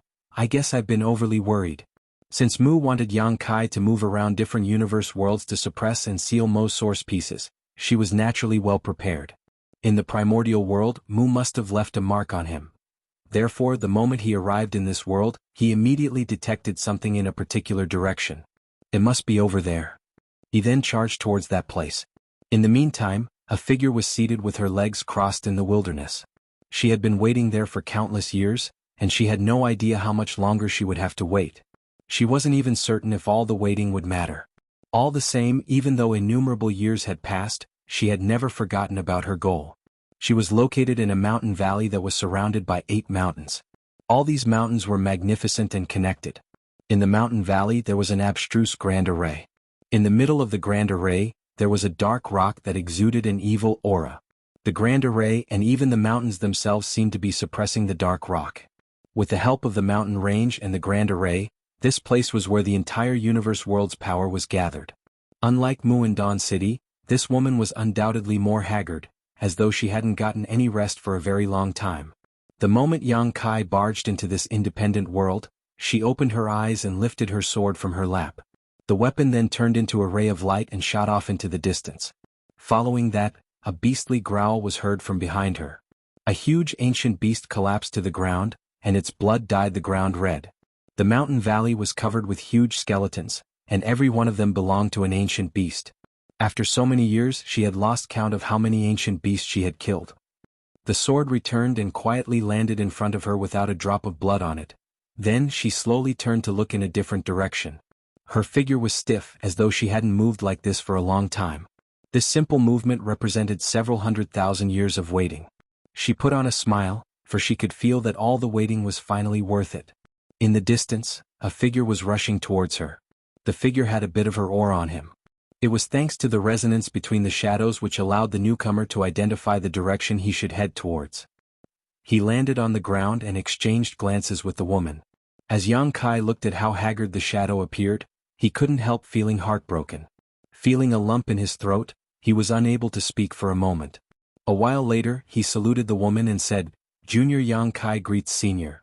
Mu replied with a smile, "No need for formalities. You must have met me before." In response, Yang Kai nodded.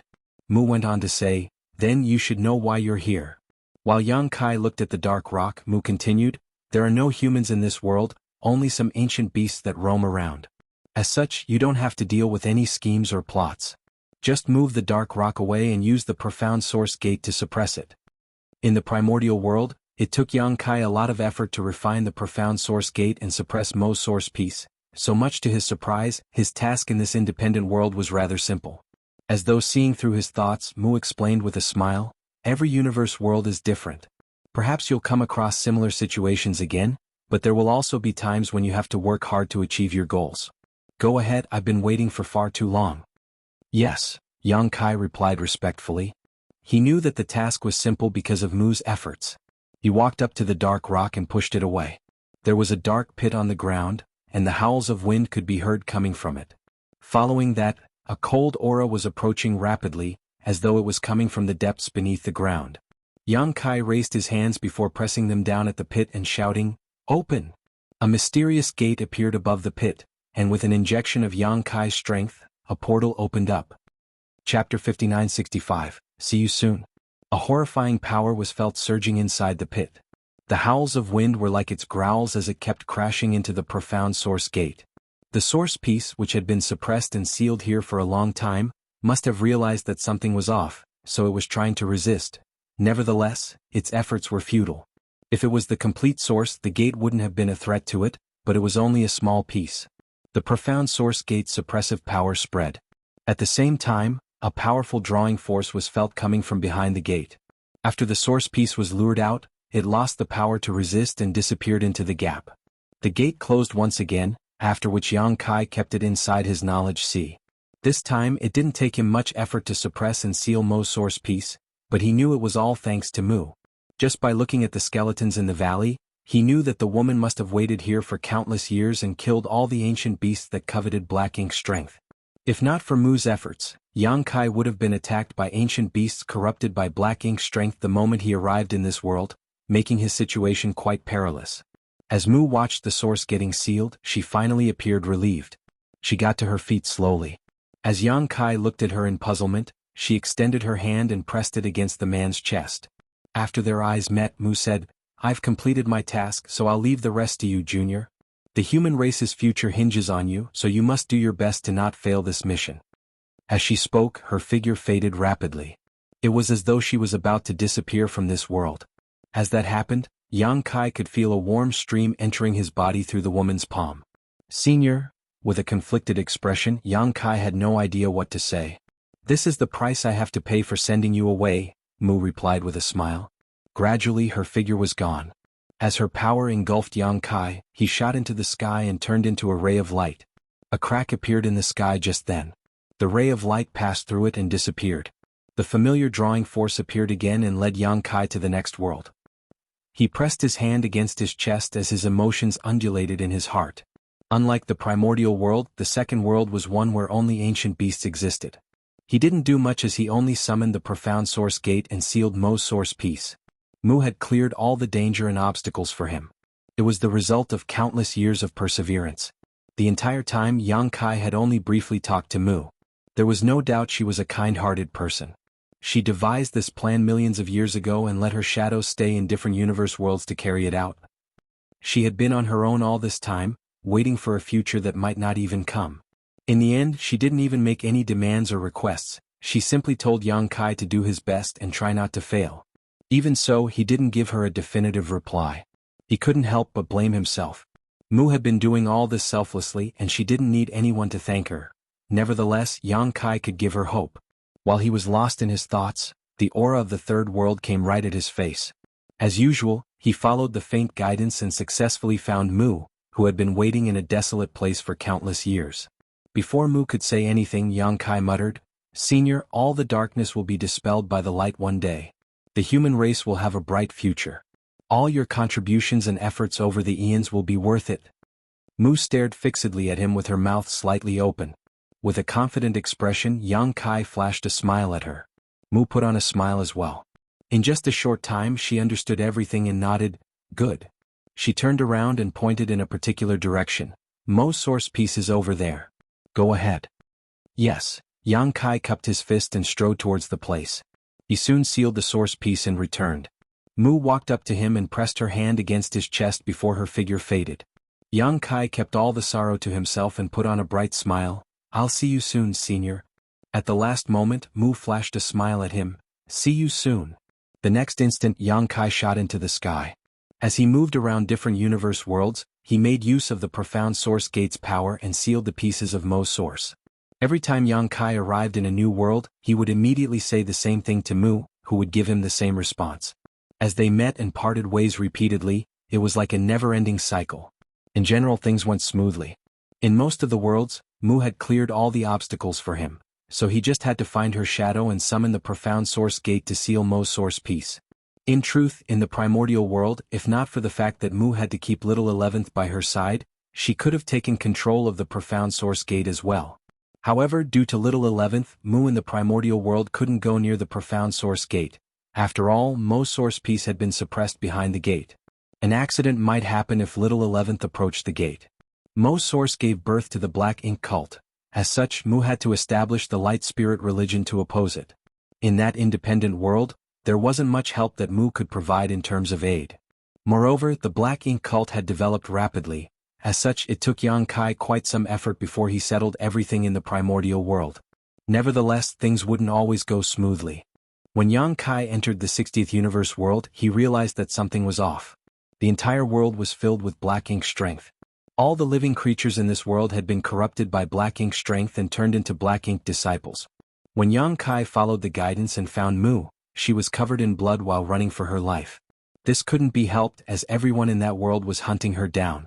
Yang Kai had no idea how long the situation had persisted, but when he found her, she was in a terrible state. After saving Mu from the Black Ink disciples, Yang Kai found a quiet place and stopped in his tracks. He asked, "What's going on, senior?" Mu explained, "Something went wrong with the sealing location.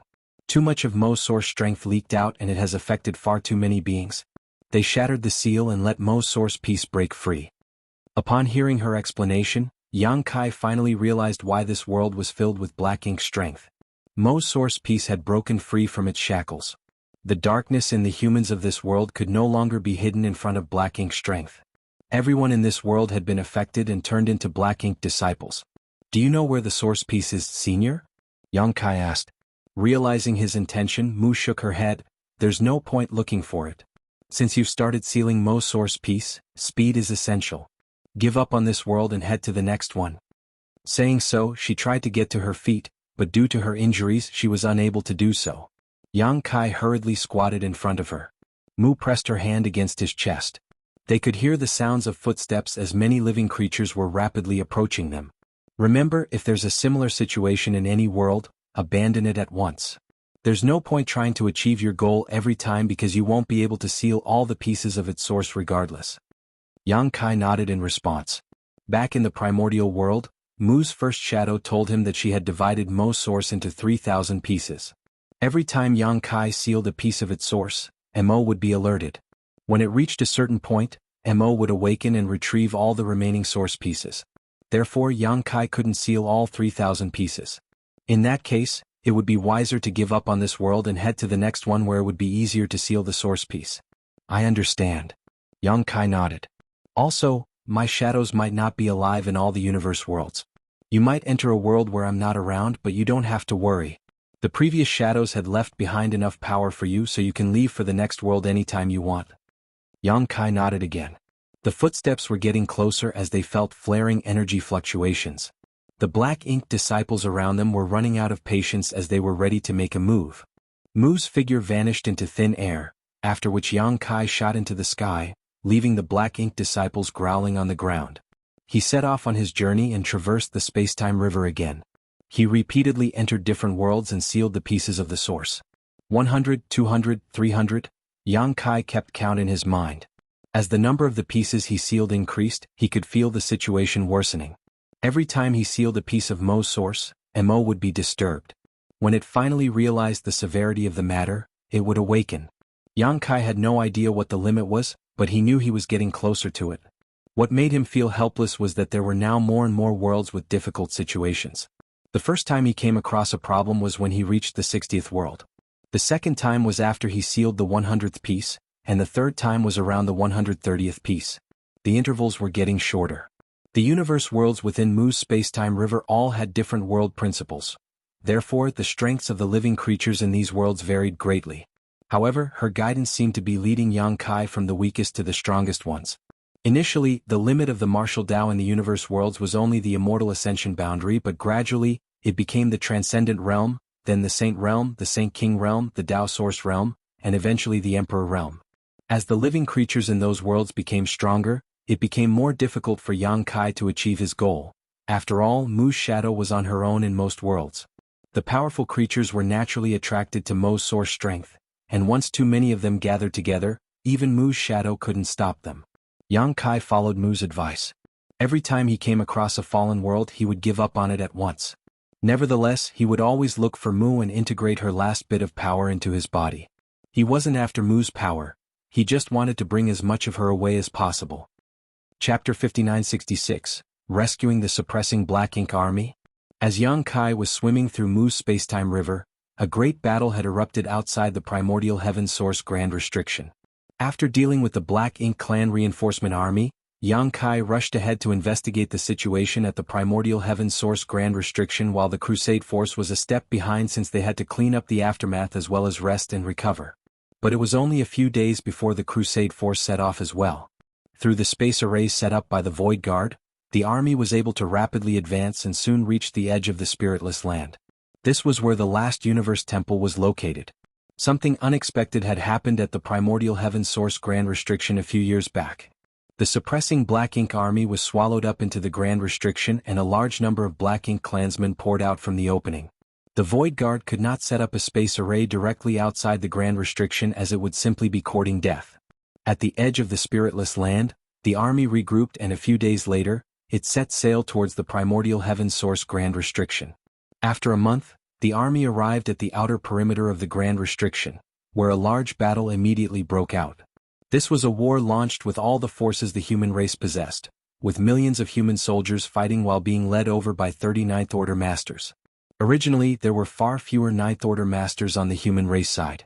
Including Yang Kai, there were 10 of them before the attack on the No-Return Pass.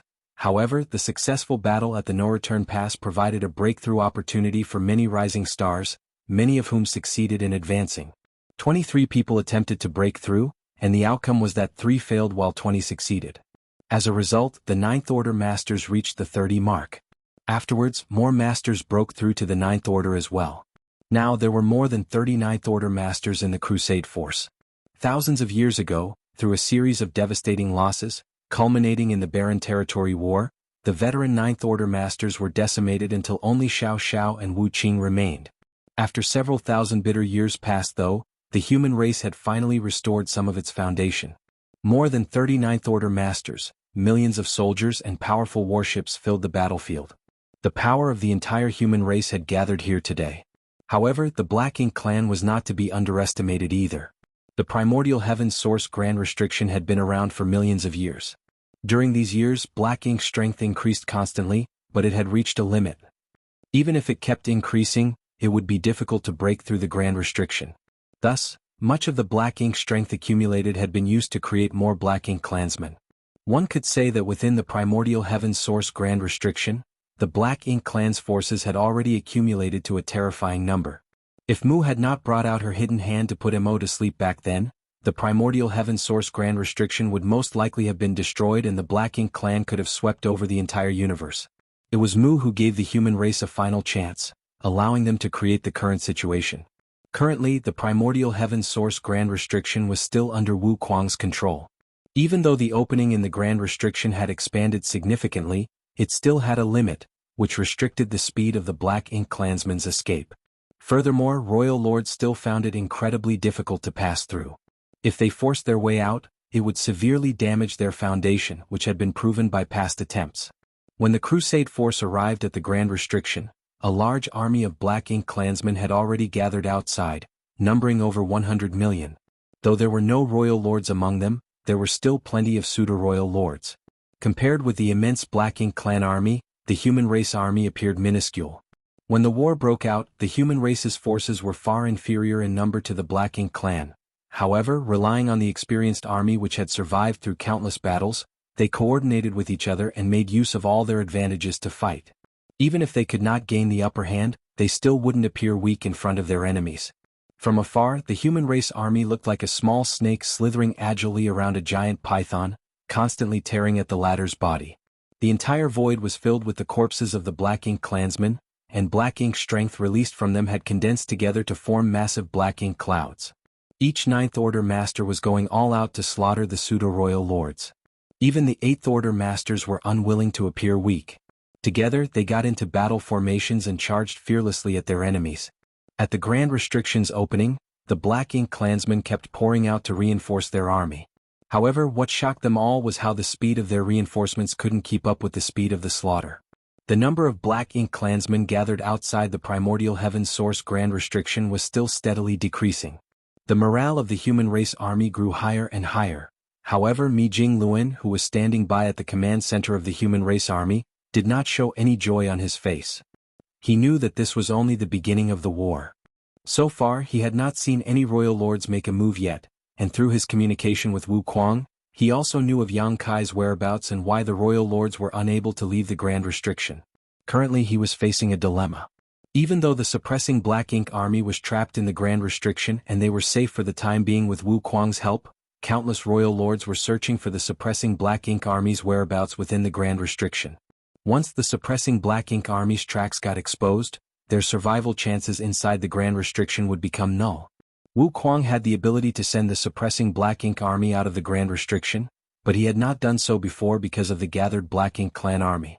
Even if he were to send them out, it would be like sending a flock of lambs to a tiger's den. Instead, it was better to let the suppressing Black Ink army to continue hiding inside the Grand Restriction where he could look after them. However, now that the Crusade force had arrived, the suppressing Black Ink army had an escape route. As long as they could coordinate with the Crusade force, sending them out of the Grand Restriction shouldn't be an issue. But doing so would create another problem. The opening in the Grand Restriction had been torn numerous times already, and each time, it caused irreparable damage to the Grand Restriction. In order to send the suppressing Black Ink army out, Wu Kuang would have to widen the gap in the Grand Restriction wider. Currently, the opening in the Grand Restriction could only allow Black Ink clansmen weaker than royal lords to pass through. If a royal lord were to force their way out, it would severely damage their strength, which was why they were all still hiding within the Grand Restriction. If the opening was expanded, then the royal lords might be able to enter and leave the Grand Restriction freely. There were a large number of royal lords within the Grand Restriction, and if they joined the battlefield, the pressure that the Crusade force would have to bear would be far more than what they were facing now, which meant that the intensity of the battle would also shoot straight up. This was the dilemma that Mi Jingluan was currently facing. The suppressing Black Ink army was in danger, but the cost of saving them was allowing royal lords to join the battlefield. However, an answer had already appeared in his heart. It was imperative that they save the suppressing Black Ink army. Without even mentioning that the suppressing Black Ink army was composed of elites from the human race who had guarded the Primordial Heaven Source Grand Restriction for over 2000, there was also Divine Dragon Fu Guang among them. Many of Yang Kai's family members also belonged to the suppressing Black Ink army. For all these reasons, Mi Jingluan could not simply abandon them. If those who made great contributions were left to die, it would devastate the morale of the other soldiers. Of course, this was not the main reason. From another perspective, eliminating the Black Ink clan here would not directly affect the outcome of the war. No matter how many pseudo-royal lords they killed or how many Black Ink clansmen were slaughtered, it would only weaken the Black Ink clan's strength but not shake their foundation. No one knew how many Black Ink clansmen were still hiding within the Primordial Heaven Source Grand Restriction, not even Wu Kuang. The royal lords within the Grand Restriction were something that they would have to face sooner or later. While Wu Kuang still had control over the Primordial Heaven Source Grand Restriction, it would be better to let out some royal lords and kill them, rather than allowing all of them to rush out all at once when the Grand Restriction inevitably collapsed. Based on the current situation, tearing open another opening in the Grand Restriction and allowing the royal lords to pass through was beneficial for them as it could alleviate some of the pressure in advance. Therefore, it was both morally and tactically sound to say that saving the suppressing Black Ink army was a necessary move. What was more, the human race still had some cards up their sleeves. They hadn't revealed all of their strength yet. With an idea in mind, Mi Jingluan and Wu Kuang discussed with each other and soon agreed on a plan. The movement of the human race army quickly changed. Originally, the army of millions remained mobile, using superior mobility to harass the Black Ink clan army since they were outnumbered by them. If they wanted to kill more enemies, they had to preserve their strength as much as possible. But now, the human race army suddenly gathered all their mass and recklessly charged towards the opening in the primordial heaven source Grand Restriction. The human masters took up position on the outer periphery, forming a defensive shield around the troops while the slightly weaker soldiers gathered at the center, enhancing the army's strength. The Black Ink clan had not in any way expected that the humans would suddenly change their strategy. Since the Black Ink clan's deployment was not as tight as their opponents, the human race army easily rammed through their lines and breached their defenses. The human race army advanced straight through the gaps, paving multiple paths towards the Grand Restriction's opening using the blood and remains of the Black Ink clansmen. Just as the Crusade force approached the opening, the Grand Restriction suddenly expanded like the mouth of a ferocious beast and spat out the suppressing Black Ink fortress. The timing was perfect. This success had to be credited to Wu Kuang's guidance. Without him, the suppressing Black Ink army would never be able to break out of the Grand Restriction at such an apt time. If they had done it too early, they would have been surrounded by the Black Ink clan army. Too late, and the human race army would have suffered heavy losses. The human race army coalesced into a single force and did not pause for even a moment. When the suppressing Black Ink army in control of the suppressing Black Ink fortress merged with the rest, they broke through the encirclement of the Black Ink clan and flew out. It was only once they reached a suitable distance that they reorganized their formations. The first clash between the human race army and Black Ink clan army ended with a resounding victory for the humans, but everyone knew that this was just the beginning. There was no time to rest on this battlefield. Once the fighting began, one should only seek to rest in death. Powerful auras emerged from the opening in the Grand Restriction soon after, and the vague silhouettes of many figures could be seen moving restlessly through the dark opening. Royal lords. The faces of all the masters of the human race became solemn since the number of figures visible was not by any means small. During their first crusade, the Black Ink clan had deployed some 300 royal lords in total, which was 3 times the number of Ninth Order masters at the time. Though not so many royal lords were gathered at the opening at this moment, there were at least 40 of them. Moreover, this was just the beginning. There would definitely be more royal lords who received the news and rushed out from the depths of the Grand Restriction soon. Mi Jingluan had already tried to overestimate the Black Ink clan's heritage as much as possible, but he realized that he had still underestimated them in the end. The royal lords didn't immediately rush out of the Grand Restriction as they weren't sure if the current opening would allow them to pass through safely. After a brief hesitation, one of the royal lords stepped forward. As soon as he took a step forward, the royal lord appeared outside the Grand Restriction and stood frozen in place for a moment, clearly surprised at how smoothly he had passed through. Chapter 5967 Giant Spirit God Attacks. Even more royal lords stepped through the opening soon after, the convergence of their heaven-shaking, earth-moving auras distorting the void around them. Each royal lord's gaze was fixed in the direction of the human race army, expressions of cruelty and bloodlust clear on their faces. On Puryang Pass, Mi Jingluan looked on coldly before tossing out an object and shouting, "Go!" It was a round, bead-like object. Under the blessing of a Ninth Order master's strength, the small round bead quickly broke through the heavy blockade of the Black Ink clan and reached the royal lords. The gazes of the many royal lords were attracted to the round bead, but after examining it, they found that despite its peculiar appearance, it was not worth much attention. One of the royal lords threw a casual punch out at the round bead, shattering it instantly. Suddenly, a surprise occurred that caught all the royal lords off guard.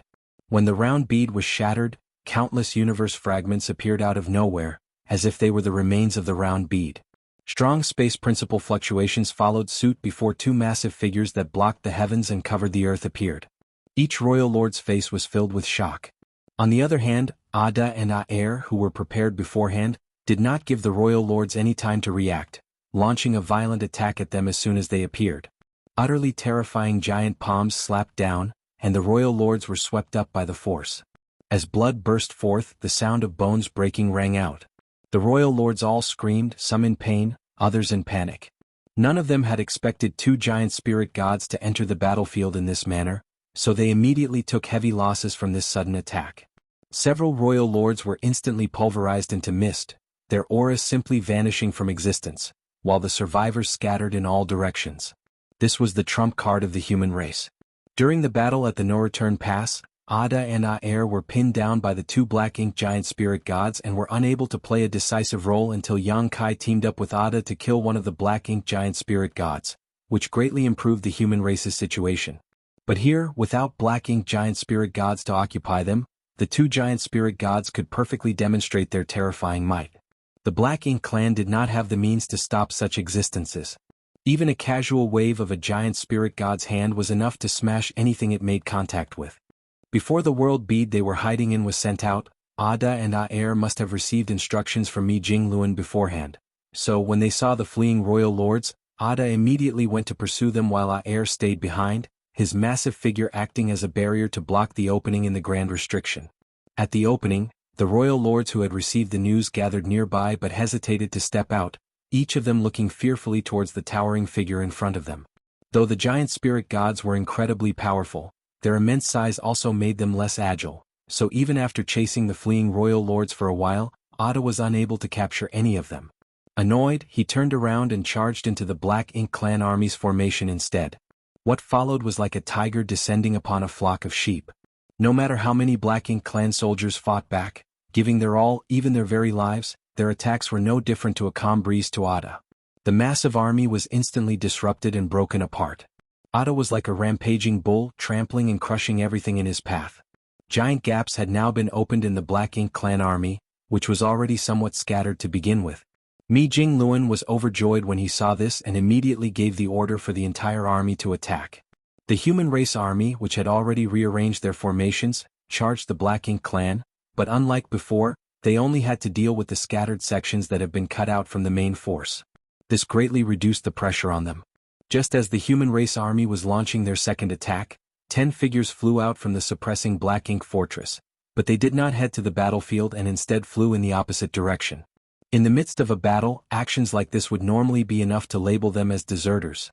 However, everyone turned a blind eye to this and regarded it as a matter of course.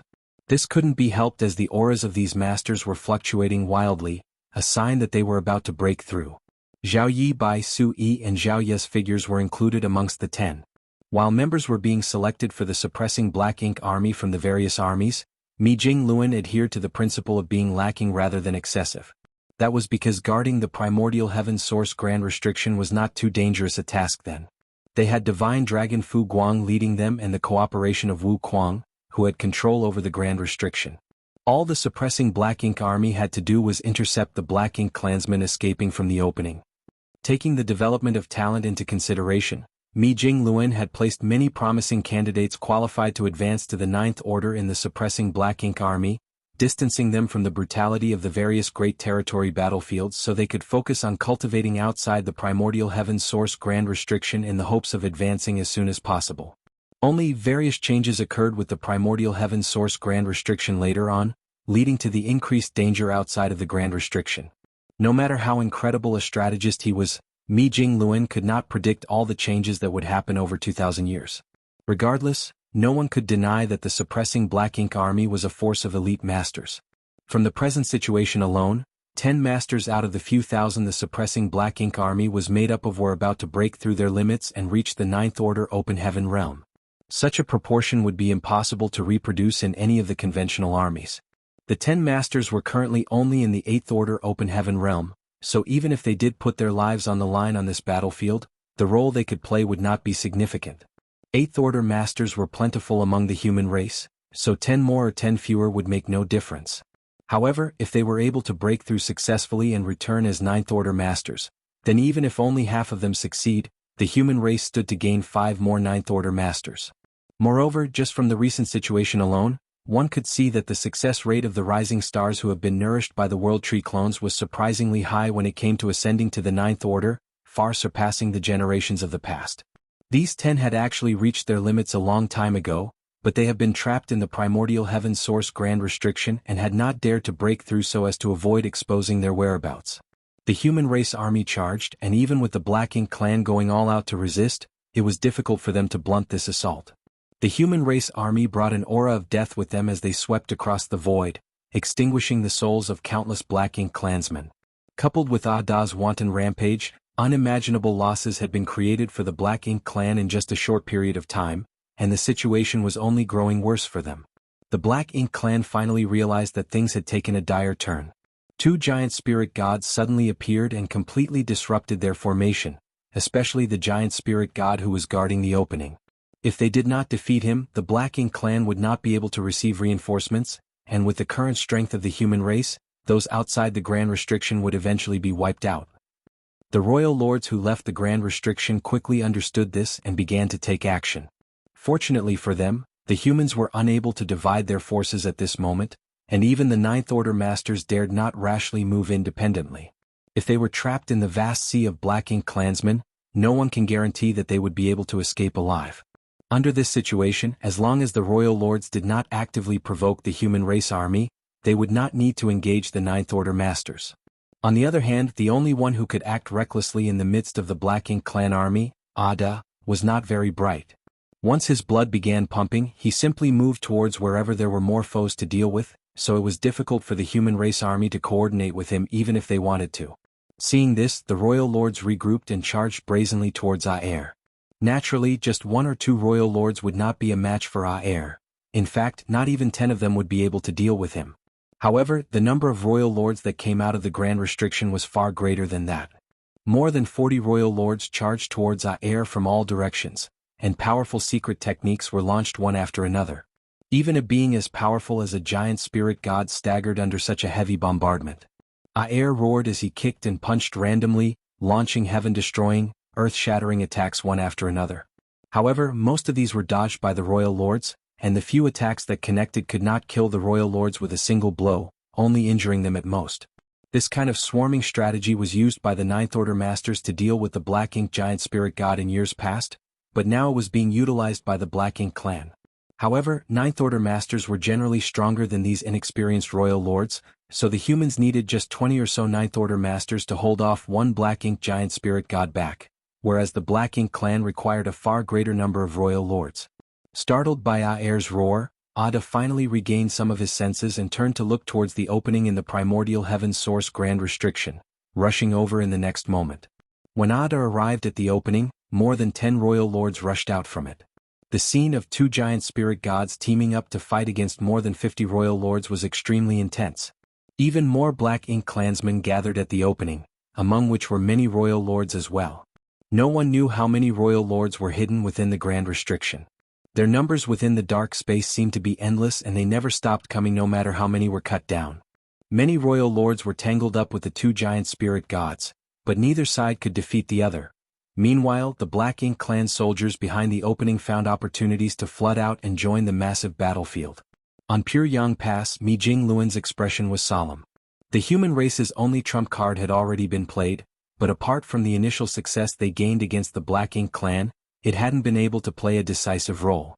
Right now, Ada and Aer were blocking the opening together, but all they were really doing was delaying the speed of reinforcements coming out. If this continued, the situation would become unfavorable for the human race as more time passed. No matter what strategies he could come up with, the key to winning or losing a war was still the balance of power. Compared to the Black Ink clan, the human race army was undoubtedly an elite force, but their numbers were just too limited. Casualties were inevitable in war, and once their army reached a certain critical limit in their losses, their momentum would collapse. When that time came, the human race army's fate on this battlefield surrounded by enemies would be tragic. And this was merely a war against the Black Ink clan army. The Black Ink clan army were not the only ones the humans had to fight against. The main enemy they were up against was the one who stood behind them, Mo. It was an unbelievably terrifying foe. Was there any hope for victory in this war? Mi Jingluan had no idea. All he knew was that as a human, one had to give their all in battle in order to leave no regrets behind. And through the information coming in from Wu Kuang's side, what Yang Kai was doing would also be a key for them. If Yang Kai could succeed, then the situation may not be as bad as he imagined it to be. Just like the giant spirit gods Ada and Aer, Yang Kai was also a trump card for the human race. In the vast and desolate void, a faint light suddenly blossomed, quickly growing into a dazzling brightness that persisted for a long time before gradually subsiding. A graceful figure stood quietly in the void. She opened her eyes, revealing a pensive expression, as if she had vaguely understood something. It's time to end this once and for all. Saying so, a pair of glistening and beautiful wings suddenly spread out on her back. With a gentle flap of her wings, she shot off, breaking through the barriers of space in an instant. Chapter 59-68 Long Journey? For several months, the battlefield was a bloodbath. The human race soldiers continued to weave through the battlefield, harvesting the lives of Black Ink clansmen. Their charge was unimpeded at first, but as more and more royal lords left the Grand Restriction, the pressure on the humans grew stronger and stronger. Ada and Aer were still blocking the opening of the Grand Restriction, but they could not stop all of the Black Ink clansmen, and when they were surrounded and attacked by dozens of royal lords at once, there would eventually be leaks in their blockade, and every time that happened, a large number of Black Ink clansmen would swarm out of the Grand Restriction. Many of the Black Ink clansmen who were unable to escape the circle of battle were caught in it and were annihilated without even a single bone left behind, but many more escaped unharmed to support their brethren on the battlefield. The entire void was flooded with rich Black Ink strength and bodies, which may be fine for the Black Ink clan, but for the humans such an environment was brutal. Since the soldiers were constantly consuming purifying Black Ink pills, their medicinal efficacies were falling steadily. Ordinarily, the medicinal efficacies of a single purifying Black Ink pill would last for a few days, but after a months-long high-intensity fight, the medicinal efficacies of purifying Black Ink pill were only lasting less than 6 hours each now. Despite how many purifying Black Ink pills the humans had stockpiled beforehand, there was still a limit in the end. The same went for purifying light. Once the purifying Black Ink pills and purifying light ran out, regardless of how much of an advantage the humans had at that point, it would be hard to maintain it going forward. After fighting for so long, the human race army could no longer maintain the same intensity in battle. Now, when they charged, only half of the soldiers fought while the other half took the opportunity to rest and recover. This was the only method that Mi Jingluan could employ to maintain the combat capabilities of the human race army. But this plan would not work in the long term. As the number of royal lords increased, the pressure was also increasing for the humans, and the casualties were also rising at an alarming rate. The only comforting thing was that 8 of the 10 rising stars from the suppressing Black Ink army were able to advance to the Ninth Order. Including the Ninth Order masters they had before, the total number of Ninth Order masters now broke through the 40 mark. This was probably the final number of Ninth Order masters for the human race. Before this war ended, no one else would be able to safely break through again. Among the 8 newly advanced Ninth Order masters, Yang Kai's 3 legacy disciples were the most conspicuous. The 3 of them joined forces to perform Yang Kai's unique secret technique, the Sun and Moon Divine Wheel, killing more than 10 royal lords over the course of this battle. One should know that all 3 of them were in the Ninth Order now, so together, the might of the Sun and Moon Divine Wheel that they executed was even more powerful than even Yang Kai's. Moreover, Yang Kai's Sun and Moon Divine Wheel only contained space-time strength, but their version also had the power of Zhao Ye's spear principles mixed in, which made it even more domineering. Even though the trio had just broken through, this secret technique was not something that the royal lords could resist. Unfortunately, the consumption of this secret technique was too great for the 3 of them, and they could only use it once a day. However, every time they did, a royal lord had died. The royal lords naturally took note of this, and whenever the trio appeared, multiple royal lords would move to engage them in a fight to the death. The human race army kept wandering the battlefield and fighting, slaughtering countless Black Ink clansmen, but the losses they sustained were also shocking. This seemed to be a war that would not end until both sides were wiped from existence. Despite having achieved far more than they ever had in any battle in the past, Mi Jingluan on Pure Yang Pass did not feel happy, and that was because he could not see any hope of winning this war even now. The 2 giant spirit gods were still guarding the opening at the Grand Restriction. These 2 had restrained dozens of royal lords and even killed some occasionally, but they were conveyed in wounds and nobody knew how much longer they could persist. Once their support fell, the opening of the Grand Restriction would be left completely open and the Black Ink clan could come pouring out in far vaster numbers. Every Ninth Order master was draining a great amount of power. Not one of the 40-plus Ninth Order masters was without injury. Some had even sustained such great damage from the royal lords that they almost lost their lives. Eighth Order masters were also struggling to maintain their battle formations. While the battle formations allowed the Eighth Order masters to become more powerful, it was also a burden on them, especially for those acting as the core of the formation. The pressure they faced was much more compared to that of the other Eighth Order masters. It was not a problem for a short period, but it was difficult for even the Eighth Order masters to maintain a battle formation for an extended time. At the beginning of the war, the Eighth Order Masters were still able to form 7 stars and 6 paths formations, but even the 6 paths formation could no longer be seen now. The strongest battle formations they were using were now just 5 elements formations, while most of the Eighth Order Masters were only maintaining the lowest 3 fortunes formation to fight against their enemies. It was not that they did not want to form stronger battle formations, but they were truly strong in will but weak in strength. As for the soldiers under the Eighth Order, many had died when their warships were destroyed. The purifying black ink pills and purifying light were constantly being consumed, and no matter how much they had been saving up, they would see the bottom of their stock sooner or later.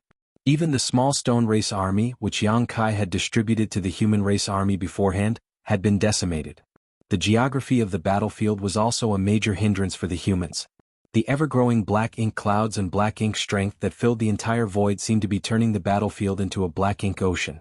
The Black Ink clan were like fish in water in this environment, while the humans were being heavily restricted. The divine spirits roared as they fought, but even they could not change the course of this war. As the fighting progressed until this point, not only were the humans unable to see any trace of hope, but they were gradually being submerged in despair. However, no one retreated because they all knew that this was a war that could not be lost. If this war was lost, then the human race was likely to be wiped from existence. Everyone was holding on, waiting for a chance to turn things around. That glimmer of hope was now inside the primordial heaven source grand restriction. Naturally, it was the person who could create all kinds of miracles, and the one who has led the humans on the path of survival for the past few thousand years. It could be said that the current heritage and capital that the human race possessed that allowed them to carry out a second crusade had to be credited to him. Nevertheless, he had not appeared yet. So, there was still hope for the human race. The 700th world was a scene of doom. Black ink strength had already spread throughout the entire world. Yang Kai followed the faint trace and found the hiding Mu. After Mu infused all her remaining power into his body, she disappeared without a trace. In the 800th world, Yang Kai did not sense Mu's presence at all. Without hesitation, he activated the power that Mu's other shadows had left in his body and left this universe world. In the 900th world, peace reigned and everyone lived in harmony. Yang Kai successfully reunited with Mu and with the help of the profound source gate, suppressed and sealed Mo's source peace before leaving quickly. The 1000th world. 100. 200.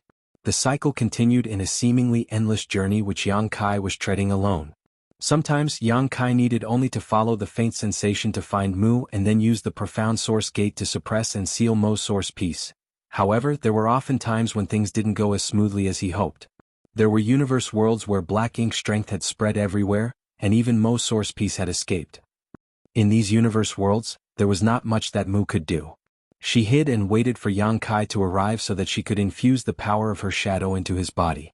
To make matters worse, there were some universe worlds where Mu had already been killed. Even though she was the most powerful of the martial ancestors, her shadows were only a state from a certain period of her life, and within those periods her strength was limited. For example, in the 800th world, black ink strength dominated everything and Mu's shadow was missing. There was no reason for Yang Kai to even stay in such a world. There were also some worlds where black ink strength and Mu's powers competed against each other, similar to the situation in the primordial world. If Yang Kai had enough time, he wouldn't mind lending a hand to Mu, cutting off the wings of Mo and suppressing and sealing pieces of its source. However, through the messages transmitted by Wu Kuang from the jade pendant that he wore on his chest, Yang Kai knew that the situation both inside and outside the primordial heaven source grand restriction was dire. He didn't have any time to waste, so he could only give up when he encountered worlds like these. Mu's shadow in these worlds did not object to any of his decisions, always imbuing their power into his body. Passing through one world after another, Yang Kai soon lost track of how many source pieces he had suppressed and sealed. He only knew that the further he went, the greater the likelihood that an unexpected encounter would happen. Often, he would pass through many universe worlds in a row and still find it difficult to suppress and seal even one of Mo's source pieces. He knew that his journey would most likely come to an end soon. Once he had suppressed and sealed enough pieces, Mo would awaken completely, and then he would have to face the most powerful existence in the world. Yang Kai didn't dare to linger.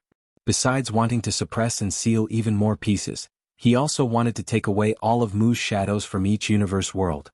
This predecessor had done enough for the human race. Even though she had fallen, her life had been divided into 3,000 pieces and continued to protect the human race in the form of shadows. How lonely those shadows must have been over the years. Taking them away was also a kind of liberation for them. The power that the shadows infused into Yang Kai's body at their final moments seemed unremarkable. It couldn't even enhance Yang Kai's strength in the slightest, but this inconspicuous power was proof of Mu's existence and sacrifice. This was the greatest kindness his predecessor had given to the human race, so it was only right as a successor to show how grateful he was. There was little he could do for Mu. He could only try his best to free more of her shadows from their endless loneliness and waiting.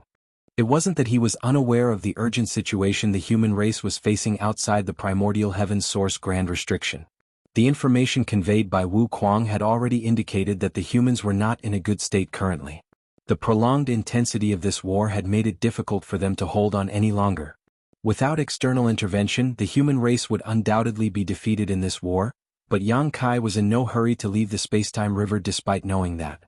Because the enemies that the human race had to face were not only the Black Ink clan army but also Mo. Nobody had any idea just how powerful the legendary creator realm was, so Yang Kai could only suppress and seal as much of its source as possible to weaken its power and increase the chances of the human race's ultimate victory. Chapter 59-69 It's her. The towering bodies of the giant spirit gods were covered in wounds. They roared and bellowed, driving back one royal lord after another, like two powerful lions encircled by a pack of hyenas. Despite their immense strength and overwhelming power, the huge disparity in numbers allowed their small foes to run rampant. At this moment, there were almost 100 royal lords gathered around Ada and Aer. The giant spirit gods were powerful indeed, but they still had their limits in the end. Even together, Ada and Aer could barely handle the 100 or so royal lords attacking them all at once.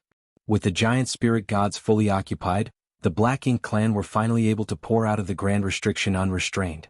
Powerful auras emerged from the opening one after another and joined the battlefield. All the advantages that the human race army had worked so hard to build up were melting away under the constant stream of enemy reinforcements. The war had reached a most despairing point. Yang Kai still had not shown up. The human race army had suffered huge losses in this battle. Whether it be their numbers or warships they were relying on, it was hard to keep up. The many defenses deployed on Pyongyang Pass had also been blasted apart. At this moment, Pyongyang Pass was only covered by a few layers of the simplest defensive arrays. If they were to take a few more attacks, then it was likely that even these last barriers would be broken. Standing up on the wall, Mi Jingluan sighed in his heart. The limit of the human race had already been reached at this point of the battle. If they continued to engage, the last of their forces would be buried here. Have we failed? Have we not done enough? No. That can't be. Since the Black Ink clan invaded the 3,000 worlds, thousands of years had gone by. The human race had not only recovered their homeland but also organized a strong force for a second crusade. They had crushed whatever stood in the way until they reached the primordial heaven's source grand restriction. They had done well enough. A few thousand years was a very short time for the development of an entire race. That the humans could recover from almost total annihilation to what they had today was a feat worth being proud of. However, their enemy was simply too strong. From primordial heaven's source grand restriction, the Black Ink clan's reinforcements kept coming, and no matter how many royal lords were killed, more would appear to take their place. Even with the two giant spirit gods to support them, it was impossible to stop this. Wu Kuang. Mi Jingluan called out through his surging divine sense, "How much longer will junior brother Yang take?" "Not much longer," Wu Kuang responded, "but we can't just rely on him in this war. Once he finishes his side of things, Mo will completely awaken, so he will have his own opponent. And if Mo awakens, the primordial heaven's source grand restriction will completely shatter. Once that happens, those hidden in the grand restriction will swarm out. When that happens, you will see the scale of the Black Ink clan army is much more than what you are currently seeing now. Then is he a match for Mo?" Mi Jingluan asked another question. Wu Kuang answered without hesitation, "Naturally not. If he were to face off against Mo with his current strength, a death without burial is sure to await him." Mi Jingluan was silent for a moment. "So to say what we, the human race, are up against, is an unscalable wall." Wu Kuang responded, "You could say that. Then there's no other way. What are you planning to do?" A bitter look appeared on Mi Jingluan's face. "Nothing. Junior brother Yang told me about his encounters in the universe furnace previously, and he also mentioned something at the edge of the universe. He anticipated the situation today before the war began, so he left a path for the human race to retreat to." Wu Kuang was surprised. The edge of the universe? It's a long story. Mi Jingluan did not have the time to explain in detail. Junior brother Yang told me that if the human race really was no match for the Black Ink clan, there was no need for us to go down fighting. He told us to preserve our power as much as possible, and he will bring our remaining kin to another world where we can find a suitable place to live. Wu Kuang wondered, such a place exists? Mi Jingluan was honest, I don't know, but if junior brother Yang says it does, then it definitely exists. If it does exist, it's not a bad choice. I will try to buy you some more time. If you want to retreat, then go quickly. We can't predict what will happen if things continue to drag on. Many thanks. Mi Jingluan thanked him, knowing that Wu Kuang might put himself in danger by doing so. After all, the ones in charge of holding back the enemy while the army retreated were always in the most dangerous position. After coming to a decision, Mi Jingluan did not hesitate any longer. In this current situation, every moment of delay would further increase the casualties to the soldiers. However, to be forced from their homeland like this, to a new world in a place they did not know, really was shameful. But reality did not give the humans much choice. As he was about to pass down the order, Mi Jingluan suddenly sensed something and turned to look into the distance. He didn't see anything at first, but in the next instant, a bright light swept over from that direction, and in the next instant the distance grew much closer, and the light also became clearer. So fast. Mi Jingluan was astonished. Right now he was a Ninth Order Open Heaven Realm Master, and if he exerted all his strength he could reach immense speeds, but even at his best he would probably not be able to reach a tenth of that light speed. Such speed was not inferior even when compared to Yang Kai's instantaneous movement. Who is that? The direction the light came from was from beyond the spiritless land, where the human race army had also come from. In other words, the one arriving was most likely a human race master. But was there such a master among the human race? When the army set out, all masters who could participate in the battle were conscripted. Those who were left behind were either the old, the infirmed, the children, or those with insufficient cultivation. How could there be such a master hidden among them still? Just as Mi Jingluan was feeling taken aback, the other Ninth Order Masters and Royal Lords in the battlefield also sensed the unfamiliar aura. Nobody paid attention when they first sensed it, as who would dare to be distracted when fighting a life-and-death battle? But in just a few breaths, all the Masters wore astonished looks on their faces.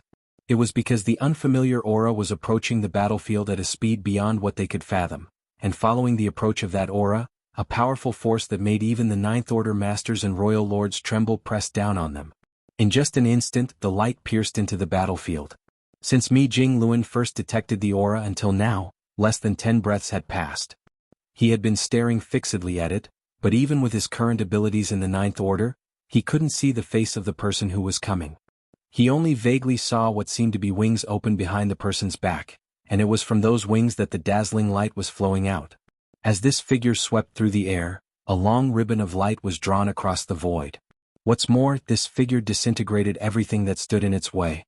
When the light broke into the battlefield, the Black Ink clan army, which was fighting with great momentum, melted away in swathes like snowflakes under the scorching sun. Wherever the light passed, flames of life were constantly being extinguished. Even powerful royal lords were no match for the new arrival. One royal lord wanted to intercept them, but he suddenly froze in place before he could even make a move. When the light swept past, fresh blood suddenly spurted from the neck of the royal lord as his head flew into the air. They cut a huge swath through the middle of the Black Ink clan army and instantly arrived at the opening in the Grand Restriction. This was the battlefield of 2 giant spirit gods and many royal lords. The ordinary Black Ink clansmen wouldn't even dare to approach carelessly, and the human race army were also incapable of fighting side by side with the giant spirit gods here. It could be said that Ada and Aer had been in an isolated and helpless position all this while. It was only until now when a powerful existence arrived to aid them. Without any words, countless sword waves burst forth from the light, shooting towards various places in the void. Black blood flew and cries of misery rang out as many royal lords' auras were extinguished. With support, Ada and Aer immediately turned from defense to offense, each one roaring and venting their pent-up rage. In a short while, the intense battle suddenly calmed down, and time and space seemed to freeze at that moment. Around 100 royal lords gathered in 2s and 3s, surrounding the 2 giant spirit gods and the master that suddenly appeared in the middle of them. Though their numbers were plentiful, each royal lord still had grave expressions on their faces. This couldn't be helped as numerous royal lords had already been killed in that short encounter just now. Moreover, all of them died under the hands of this unwelcome guest. What infuriated them even more was the fact that they still couldn't get a clear look at who it was that attacked them. They only knew that the strength of this human was incredible. But the royal lords were not the only ones who did not see the face of the new arrival. Even the Ninth Order masters did not see it either, and it was mainly because this person was too fast and everything happened within a very short amount of time. Mi Jingluan was already preparing to withdraw the army, leaving the battlefield with the remnants of their forces and waiting for Yang Kai to lead them to a new world, but before the order could be given, a new, powerful helper appeared to aid them. Only the divine spirits had a vague sense of who this was, especially Fu Guang. As the most powerful one among the divine spirits and a divine dragon of the dragon clan, he knew some secrets that the other divine spirits did not. Feeling the aura of this person, he had some ideas. The noisy and fierce battlefield also calmed down. The sudden silence that descended across the entire void during the midst of such a huge battle was truly unprecedented. The dazzling light gradually faded, and under the attention of hundreds of millions of eyes, the face hidden until now was slowly revealed. It was a young woman with a beautiful face. The pair of white feathered wings behind her gave off a warm aura that seemed to dispel all the darkness of the world. Under the light of her feathered wings, the body of the person exuded inviolable power. Even Ninth Order masters would subconsciously glance away when they saw the face of that person. It's her? Mi Jingluan had an astonished look on his face. He had imagined that the person coming would be a rare expert hidden among the human race, but he never thought it would actually be her of all people. He remembered this woman. After all, he personally handled the selection for the suppressing Black Ink Army back then. It could be said that he personally selected all 6,000 soldiers of the suppressing Black Ink Army from each army one by one. The reason he remembered this woman in particular though was mainly because of her relationship with Yang Kai. She had also come from the Star Boundary and was a disciple of Langya Paradise. If not for these relations, he would not have chosen this woman to join the suppressing Black Ink Army. Based on her potential, she should not have been qualified for it. But what puzzled him was how this woman could actually become so powerful in the short 2,000 or so years he had not seen her. He clearly remembered she had initially broken through to the Fifth Order. In other words, her limit in life should only be the Seventh Order. But now, her power had not only surpassed the Seventh Order, it had reached a realm that even he, a Ninth Order master, dared not look straight at. Just from how she was cutting down royal lords like vegetables, she seemed to be even more powerful than the giant spirit gods. Chapter 5970 In My Name? Mi Jingluan was somewhat taken aback. It was simply difficult for him to comprehend what he was seeing in front of him. It's her. Fu Guang's expression changed slightly. Just like Mi Jingluan, he remembered this woman. She was originally a member of the suppressing Black Ink Army, but since Yang Kai sent the suppressing Black Ink Army to this place back then, he took her away again for some unknown reason. He may be the army commander of the suppressing Black Ink Army, but he naturally would not interfere if Yang Kai wanted to take someone away. He did not even question why Yang Kai took her away in the first place. Since then they had not seen a trace of this young woman again. Until today when she appeared with awe-inspiring momentum. In just a short 2,000 years she had grown from a peak Seventh Order master to something even the giant spirit gods would be wary of, so clearly some kind of transcendent events had been involved. Perhaps it was all Yang Kai's arrangement. Moreover, Fu Guang was sensing some other aura from this woman, an aura that did not belong to a human. It was such an extremely strong and pure aura that even he, a divine dragon, felt tense in its presence. Ruoshi. On the other side of the suppressing Black Ink Fortress, Gu Pan was staring at the familiar face and figure with her mind in a bundled mess. She couldn't help but recall the scene when this junior sister of hers first entered Langya Paradise. At that time, Ruoshi was inexperienced and ignorant, and she had taken care of her and many because of their connection with Yang Kai. However, Gu Pan never expected that a day would come when this junior sister would grow to such a height that she could only look up to her. Zhang Ruoshi had always been unusual, which Gu Pan knew. For example, she had directly advanced to the Fifth Order, but somehow she still had room for another breakthrough after reaching the peak of the Seventh Order. It was for this reason that Ruoshi was taken away by senior brother Yang. Maybe senior brother Yang noticed something back then. After coming out of the chaotic dead territory, Zhang Ruoshi had rushed all the way here, but when she swept her eyes around, there was no trace of the person she was hoping to see, so a hint of disappointment flickered in her eyes. She was not worried about whether her sir was dead or not. With Sir's great strength and talent, he has ways of dealing with even the most dangerous of situations. If Sir is not here, then he has to be fighting against the Black Ink clan in some unknown place. She couldn't help but think back to the scene when Yang Kai entered the chaotic dead territory the previous time. In fact, she had left a thread of her consciousness out back then, but since she had to harmonize the powers of the burning light and serene glimmer with her own body, she had no space to pay attention to anything else. So, she did not even get to exchange words with him. Yang Kai's arrival at that time made her realize the urgency of the situation, so after he left, she risked everything to accelerate the merging process.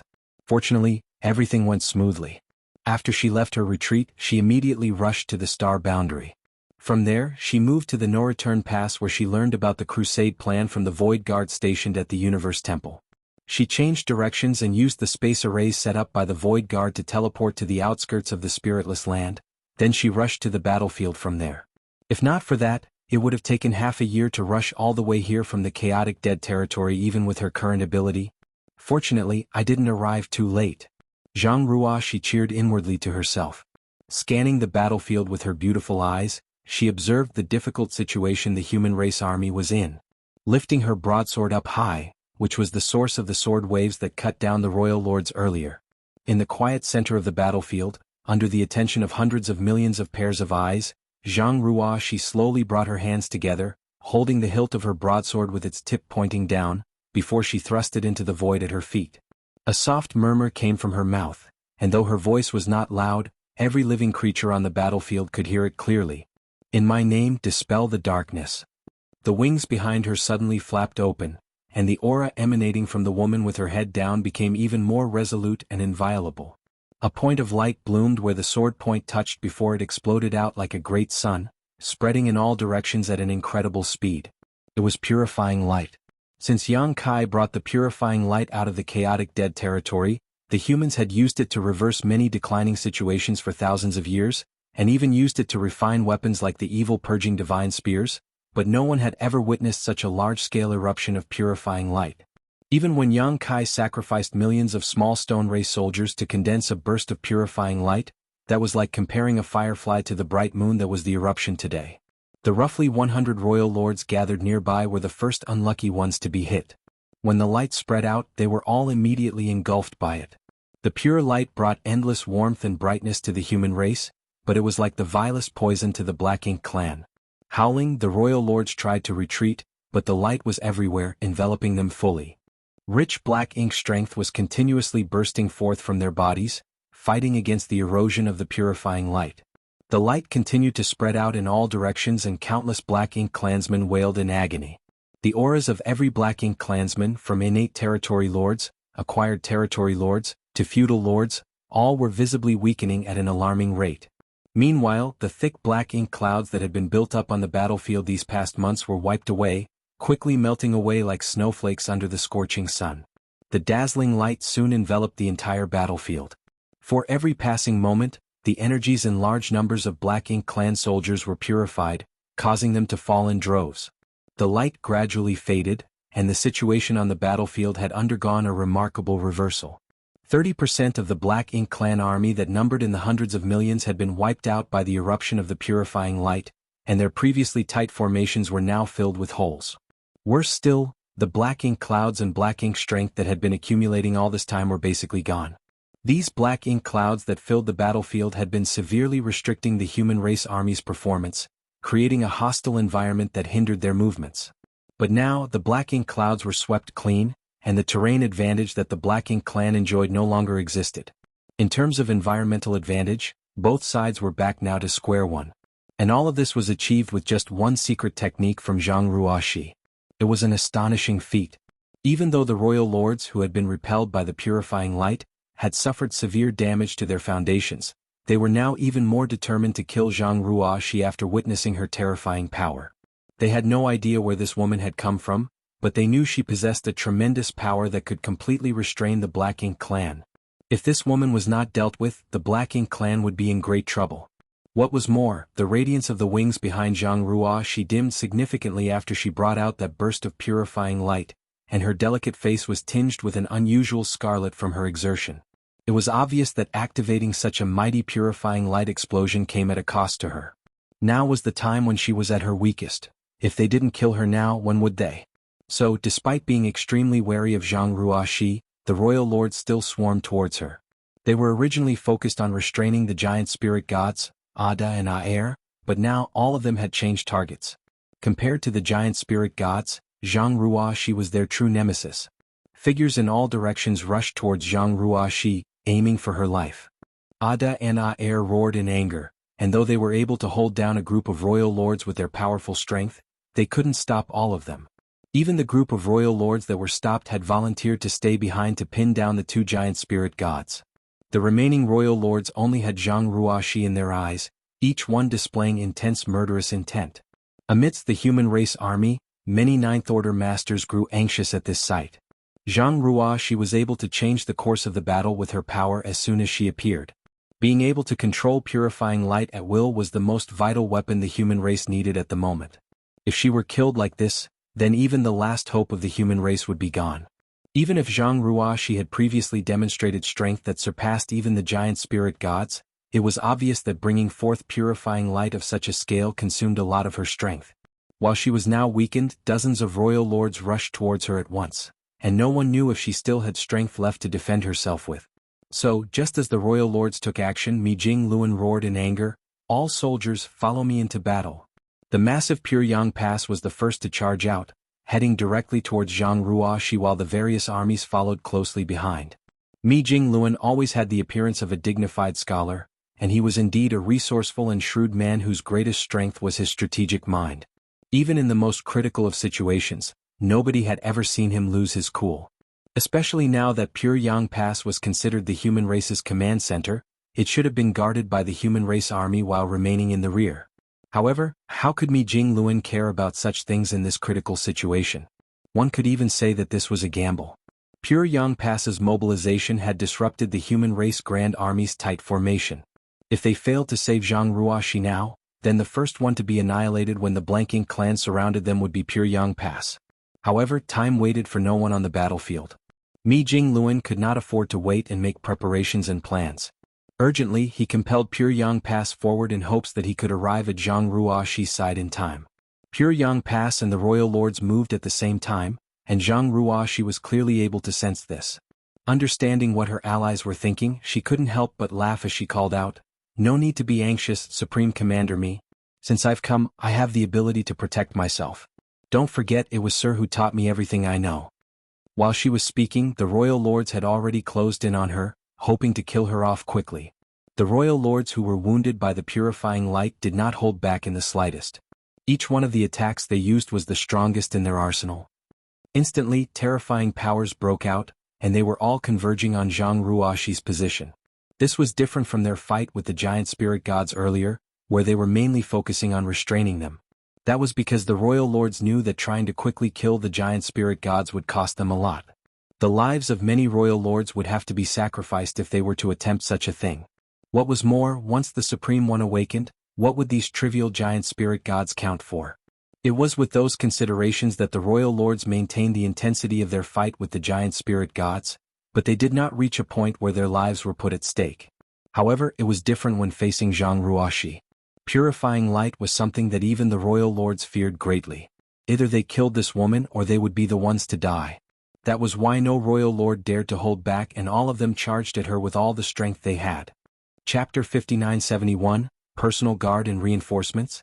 Dozens of heaven-destroying, earth-shattering attacks surged forward, causing even space to shatter, but at the center of this onslaught, Zhang Ruoxi remained calm and composed without any hint of panic. She raised the broadsword in her hand and lightly tapped the void in front of her. As the void warped, a void corridor was instantly formed. No one knew where the void corridor led, but a powerful aura was rapidly approaching from within the dark passage, surpassing even that of any royal lord or Ninth Order master. All the royal lords paled at the sight and became even more fierce in their attacks. However, before their attacks could land, a figure appeared from the void corridor, then two, then three. In the blink of an eye, 8 figures had emerged from the passage, guarding the space surrounding Zhang Ruoxi. Only now did the royal lords who had come close realize the true faces of these unexpected guests. Small stone race masters. Many small stone race soldiers had appeared on the battlefield previously. They seemed to be peculiar creatures controlled by the human race that could fight alongside the humans. However, their strength was not generally too high, and after a series of intense battles, almost all from the small stone race had been killed. Even the royal lords never expected that this woman who appeared out of nowhere could also control the small stone race, and for the small stone race she summoned to be so ridiculously powerful. The aura emanating from each of these small stone race masters was comparable to that of a Ninth Order master, or possibly even more powerful. Moreover, there were 8 of them. These were Zhang Ruoxi's personal guard, a force that had never been seen before. Yang Kai was the only one who knew about the existence of these Ninth Order small stone race masters.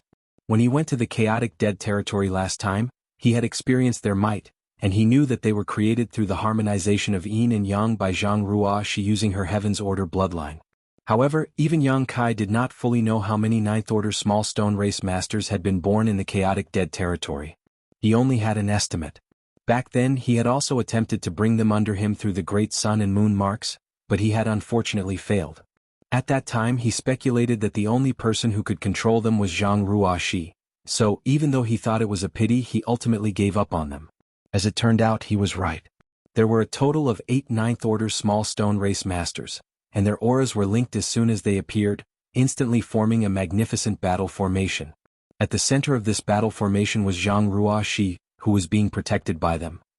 The eyes of the Ninth Order masters who rushed over were bulging when they saw this, with Ouyang Lai exclaiming, "An 8 trigrams formation." The simplest battle formations was the 3 fortunes formation, followed by the 4 symbols, 5 elements, 6 paths, 7 stars, 8 trigrams, and finally the 9 palaces. The increase of each stage was based on the increase of cultivators involved. The stronger the battle formation and the higher the cultivations of those involved, the harder it was to form. Perhaps there were some parties who could cooperate intimately under the high-rank open heaven realms that were able to form the 8 trigrams or even 9 palaces formations, but once the cultivation level reached the high-rank open heaven realms, it was difficult for higher battle formations to be formed.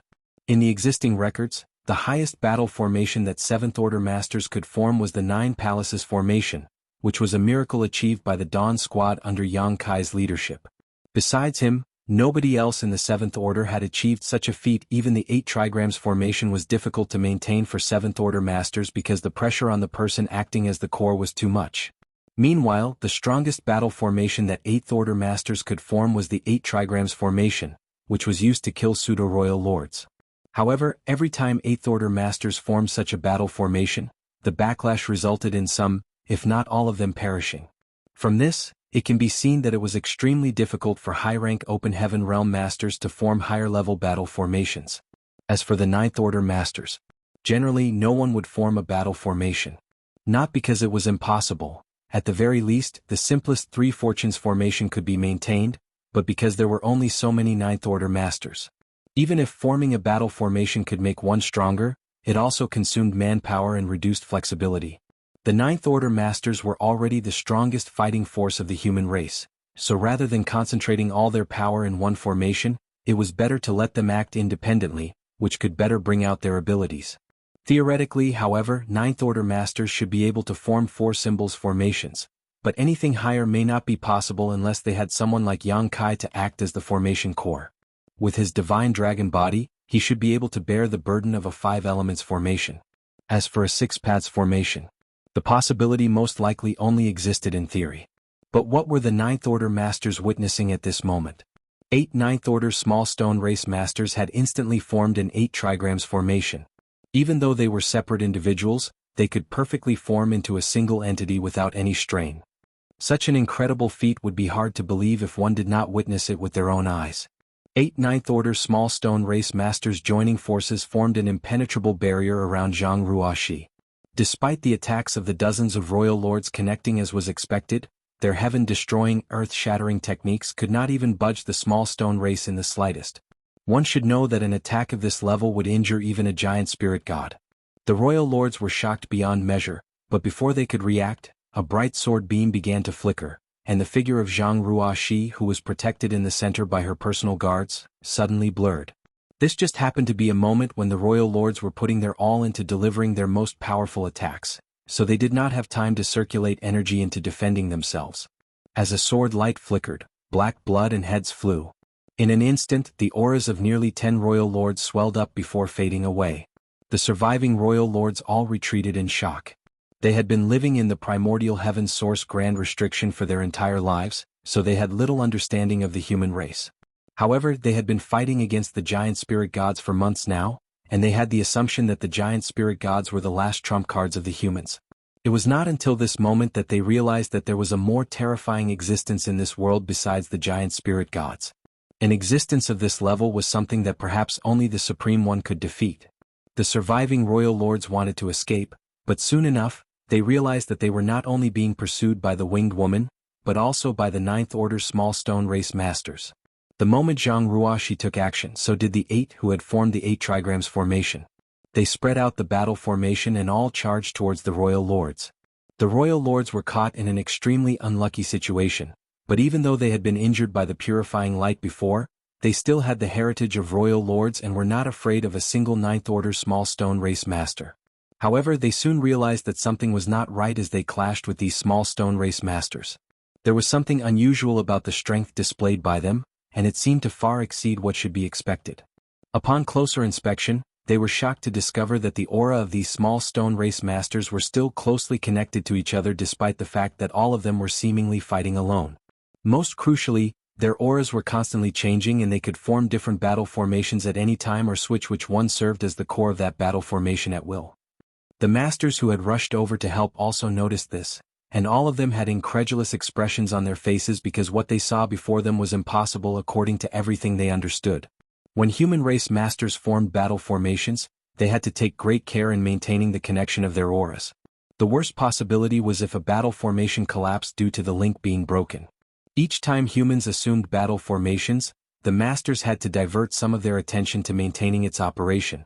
However, when they looked at these Ninth Order small stone race masters, it seemed that their control over their auras had reached an instinctual level. They could disperse or form any battle formation in an instant. One might think they were alone, but in fact they had 7 other brothers behind them who could help to crush their enemies at any time. They were just like parts of a single entity. As the group of human masters watched on, they felt both amazed and ashamed. They had no idea how these Ninth Order small stone race masters did it, but they knew that the humans could never achieve such a thing. Even if they had full and complete trust in each other, each individual among their race had their own way of thinking. Even more fundamentally, there were differences in strength and aura among humans, so achieving a perfect balance was just now feasible. The appearance of the 8 Ninth Order small stone race personal guard not only helped to relieve Zhang Ruoxi's crisis, but also opened up a counterattack opportunity against the royal lords under Zhang Ruoxi's leadership. But that was not the end of it. The void corridor that Zhang Ruoxi had created with her amazing skills did not disappear. Following closely behind the 8 Ninth Order small stone race masters, more of the small stone race soldiers stepped out from it. They continued emerging in an endless stream, too many to even be counted. In just a short amount of time, an army of millions had gathered outside the void corridor. Even though there weren't many masters among them, their numbers were still a sight to behold. And all this was just the beginning. As even more emerged, they soon began covering the void, filling one's field of vision. Previously, when they were facing the constant influx of Black Ink clan reinforcements from the Primordial Heaven Source Grand Restriction, the human race were at a loss, and there were even those who wished that they had their own reinforcements too. At this moment, that seemingly impossible wish was being fulfilled. Moreover, these small stone race soldiers were somewhat different from the ones that the humans had encountered before. Due to their low sentience, the small stone race acted almost entirely on instinct. This meant that without being refined and controlled by the humans, they were just like scattered sand and it was difficult for them to unleash their full potential in large-scale warfare. However, those that walked out of the void corridor at this moment had formed one imposing and uniform army. The first small stone race army to come out did not blindly charge at the Black Ink clan, but scattered apart to guard the void corridor so that even more of their companions could emerge. It was as if someone was commanding and controlling them. Many human race masters who realized this turned their gaze to the figure who was slaughtering the royal lords and drawing an endless stream of wails from them. She was perhaps the only person who could command and control so many of them. The chaotic dead territory. Mi Jingluan realized where the void corridor led to. For so many small stone race masters to come out, the place the void corridor was connected with had to be the chaotic dead territory, a paradise for the small stone race. According to Yang Kai, the burning light and serene glimmer had nurtured countless of them, and the ones he brought out and handed to the human race were simply scavenged from the chaotic dead territory. Assist them in guarding the void corridor. Mi Jingluan made an immediate decision and changed his previous order. Chapter 5972 Racial Superiority. Jianghu, she no longer needed help from the humans to save her, but whether it be the void corridor that was connected to the chaotic dead territory or the opening at the primordial heaven source grand restriction, those places needed to be guarded, and they were also the key locations that would help the human race army turn defeat into victory. Everyone was glad since the two entrances were not far away from each other, so they would not have to scatter their forces too much to guard both points. At the same time as when Mi Jingluan gave his order, some of the masters from the Black Ink clan realized that things were taking a bad turn for them. Large armies of small stone race were constantly pouring out of the void corridor that led who knew where. In just a short while, tens of millions of them have come out. If they did not bring down that void corridor, then it would not take very long for the small stone race to even the playing field with them in terms of numbers, and if that were to happen, then it would not simply be the humans that they had to deal with. While the human race army were rushing to the void corridor, many masters from the Black Ink clan led their own subordinates in the same direction. The void corridor to the chaotic dead territory had instantly become a focal point of the battlefield, catching the attention of millions of pairs of eyes. Even though the human race army moved sooner than the Black Ink clan, they were also further away, so when they were only halfway there, the Black Ink army had already surrounded the void corridor in all directions. But the emergence of the small stone race had also diverted much of their attention, which resulted in the situation becoming much safer for the human race. A war that was even more intense from the fight between the human race and the Black Ink clan broke out. Although the human race army was completely made up of elite soldiers, they were very limited in numbers. During the previous confrontation, the human race army strategy was to use superior mobility to slaughter as many enemies caught in their path as possible. Rarely would they engage in large-scale head-to-head confrontations with the Black Ink clan. The current situation with the small stone race was different. They were desperately defending the void corridor, so there was simply no way to retreat or escape. Once the Black Ink clan army were to come in from all directions, both sides would immediately break out into a stunning battle. Both sides were like two colliding torrents with countless bodies caught in the rolling waves. Those from the small stone race were constantly incurring casualties, but their numbers were also being replenished continuously. Even though they were far inferior to the Black Ink clan in terms of numbers with battle formations and momentum, they managed to hold their ground. It was as if there was an invisible hand that was controlling everything about the small stone race, so that these creatures that were supposed to have little sentience and could only act on instinct could now be molded into a single strict army that knew when to advance or retreat. There were not too many masters among the small stone race, and the drawbacks of that were soon apparent. This was Yang Kai's inadvertent mistake when he took so many 8th Order and 7th Order small stone race masters with him on his last trip to the chaotic dead territory, resulting in the small stone race army lacking masters among them. The small number of 8th Order small stone race masters here were no match for the pseudo-royal lords, so no matter how much they replenished their numbers, it took only a few moments of fighting before the Black Ink army were able to find opportunities to rip several openings into their line of defense. Fortunately, the human race army arrived just in time. Under Mi Jingluan's command, the humans immediately split into several groups and plugged into the different openings to fill them. With the help of the 9th Order masters, they were able to hold their line, albeit only barely. The situation was still not looking optimistic. The Black Ink clan army's attack was growing increasingly intense, and if the small stone race army couldn't gather enough mass, then there was still a risk of their lines being broken through.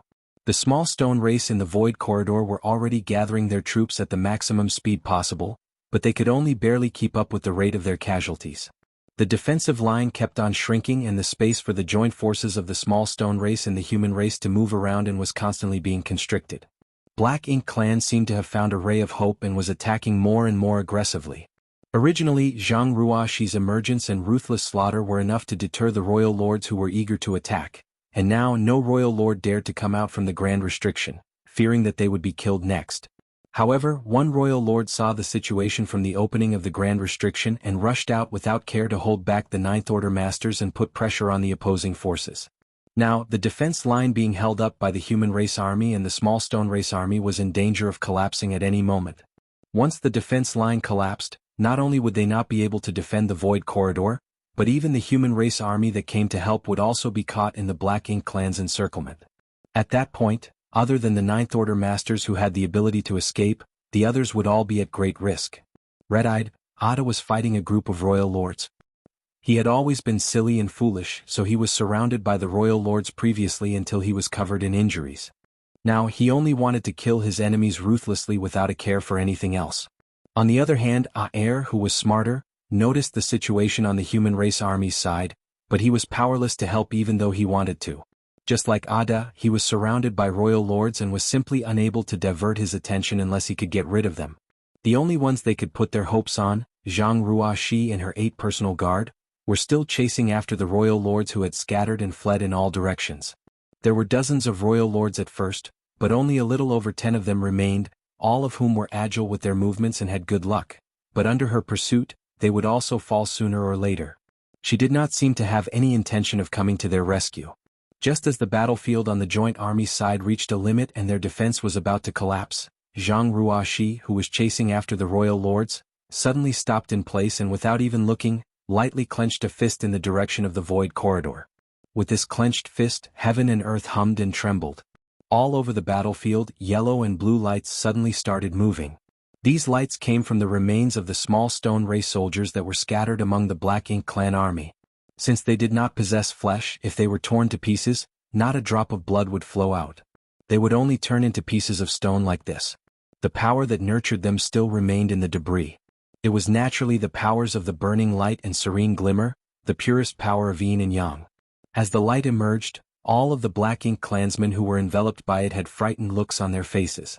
They had no idea what the yellow and blue colors represented, but they had witnessed the power of the purifying light that Zhang Ruoxi had brought forth before. That was why the Black Ink clan had gained an instinctive fear of this strange light. Most of the Black Ink clan were still shocked by the changes around them. A few of the sharper masters wanted to retreat when they noticed the situation turning against them, but how could they have the time to run?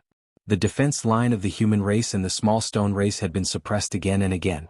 The Black Ink clan army surrounded them on all sides and were pressing hard, passing through the remnants of countless fallen small stone race along the way. It could be said that the Black Ink clan's frontline army was now fighting amidst a sea of the small stone race soldiers' broken remains. The yellow and blue colors swirled together, quickly turning into a dazzling pure white light that was scattered at first, but in the blink of an eye, condensed together.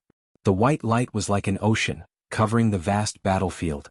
From within that white light, the countless screams and wails from the Black Ink clan rang out. Regardless of their cultivation, all of their bodies began to sizzle as if they had fallen into a wok of boiling oil, and following that phenomenon, the Black Ink strength in their body began to dissipate and become purified. Those caught in the center of the white light were the most greatly affected, and soon, those with insufficient cultivation perished. Even if some managed to survive, their foundations were severely damaged. The best time to cull them was now, when they were weakened, and the counterattack of the human race and small stone race armies commenced in an instant. The small stone race members were being controlled by Zhang Ruoxi, who naturally would not miss such a good opportunity, and when the humans saw the flowing yellow and blue lights, they realized what was about to happen. After all, they had witnessed this kind of scene before from Yang Kai. So, before Mi Jingluan could even give the order, the human race army had already blown the horn to begin their attack alongside the small stone race army. On Pure Yang Pass, Mi Jingluan sighed in his heart. No wonder Zhang Ruoxi said that she was taught everything she knew by Yang Kai. This manner of dealing with her enemies is carved from the same mold. The Black Ink clan army suffered grave losses due to being caught off guard in this unexpected situation, and the troops on the front line were completely annihilated almost instantaneously. Even several of the royal lords, who had jumped into the battle from the primordial heaven source grand restriction, died in this trap. The defensive line that had been suppressed to the limit began to expand in all directions, and with the collapse of their army in the front lines, the Black Ink clan's rear also quickly withdrew. By the time the dazzling light subsided, the intense exchange of offense and defense had ended as well. The joint army's defense line was restored to its previous state, but they did not continue pursuing the fleeing Black Ink clan, not because they did not want to but because they could not. Right now, their main focus was protecting the void corridor that led to the chaotic dead territory. As they watched the small stone race army gather in the void from afar, the Black Ink clan was overcome with grief and anger. The Black Ink clan possessed too many advantages over the humans. They were created from Black Ink nests, so they could be bred in numbers sufficient to crush the humans. Moreover, their Black Ink strength was also extremely disadvantageous for humans. If the humans wanted to fight with them, they had to make all sorts of preparations beforehand. For example, they had to take their purifying Black Ink pills just so they could defend against being corrupted. This was their racial superiority granted to them by their creator. Nobody could change that imbalance. However, when compared to the small stone race, the superiority of the Black Ink clan crumbled. The small stone race may not be able to reproduce as quickly as the Black Ink clan, but they had an advantage in comparison to the human race. They had no fear of Black Ink's strength, and they were even extremely sensitive to it. If nobody was controlling them, then they would simply rush to where Black Ink's strength was densest. But what disgusted the Black Ink clan the most was the fact that these small stone race soldiers treated them as mortal enemies when they were alive, and when they were dead, the powers remaining in their bodies could still be drawn out to condense purifying light that perfectly countered Black Ink's strength. Having suffered a huge loss twice already, the surviving Black Ink clan soldiers no longer dared to act rashly. So what if they wiped out those from the small stone race? Without the ability to dispose of their corpses, the rubble that was left behind was still a great weapon against the Black Ink clan. Looking from afar, the Black Ink clan army was hesitant to act. The small stone race was beginning to show some unusual movements. Everywhere the human race army was located, a small stone race army would be there, opening up a passage to the rear. Initially, the humans did not understand what they were trying to do, but soon the humans realized and reacted. The small stone race army had taken the initiative to open a passage to the void corridor so as to allow the human race army to head inside to guard it. At the same time, the small stone race army surrounded the interior, the area around the void corridor, in layers so that the human race army had the chance to recuperate peacefully for a while. Chapter 5973 Vigorous? This was clearly Zhang Ruoxi's intention. It was simply impossible for those of the small stone race to decide on such an action by themselves with their low sentience. Many of the human race masters were overjoyed. After months of fighting such a fierce battle, they hardly had any time to rest and recuperate. Each army was about to reach their limits, and even the Ninth Order masters were no longer at their peak. Otherwise, Mi Jingluan would not have had the idea of withdrawing the whole army previously. No one could have thought that a safe place for them to rest and readjust their conditions would still be able to exist in the middle of such an intense battlefield. Even though this time to recuperate would not last for long, in these circumstances, any time they had for recuperation was precious. So, after they understood what the small stone race army's intentions were, the human race army did not hesitate to retreat to the direction of the void corridor. The openings were once again filled in by the densely packed troops of the small stone race army. Looking at the small stone race figures that filled the void in all directions, the humans could not help but feel a sense of security, and the tension that had been building up in their minds over months had also eased up completely. A large number of pills were distributed as well as various combat supplies. This time the human race no longer held any reservations. They used up all the supplies that they had been saving up since this was their last battle. This battle was about the survival of their race, and if they were to win they would remain the masters of this world, but if they were to lose, then there would be no humans left. What was the point of rationing supplies at these times? Naturally, they should restore the strength of their army as much as possible in preparation for the final battle. Soldiers of the small stone race were still constantly coming out of the void corridor, and their number was growing bigger and bigger. The surviving Black Ink clansmen would not dare to act rashly anymore. Masters from the Black Ink clan were all looking at the small stone race, all of them feeling a throbbing headache over the situation. Moreover, what they had to deal with now was not only the joint forces of the small stone race and human race army. When Ada and Aer were joined by the 8 Ninth Order small stone race masters on the other side of the battlefield, the royal lords who were attacking the 2 giant spirit gods were caught off guard. They were all so shocked that their souls nearly left their bodies. The 8 small stone race masters had appeared, so that woman must not be far behind. It was only then that the Black Ink clan discovered, to their horror, that all the royal lords who had participated in the attack against Zhang Ruoxi had fallen. This sent chills down the spines of all the royal lords. One had to know that there had been dozens of royal lords working together, and yet such a powerful force had been decimated in such a short time.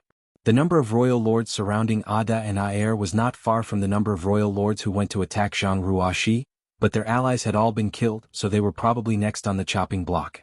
When they noticed Zhang Ruoxi's aura approaching from afar, many royal lords left Ada and Aer and turned around, making for the opening in the primordial heaven source grand restriction.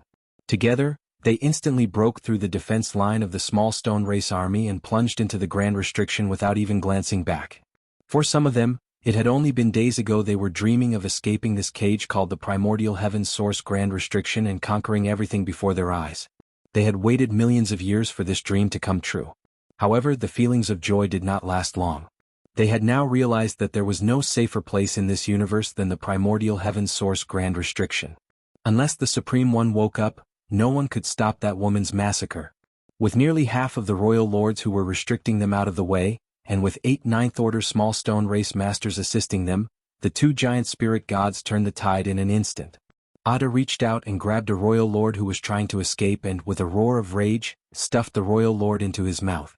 No matter how hard the royal lord struggled, he could not shake off his huge hand. Once he had been sent into the large abyss, Ada bit down on him. As if he were biting into a worm, black blood spurted between his teeth and the royal lord's aura was instantly obliterated. Ada then roared, venting his anger. He was a powerful giant spirit god, yet he was being put into such a miserable situation under the encirclement of the royal lords. This insult was simply unbearable.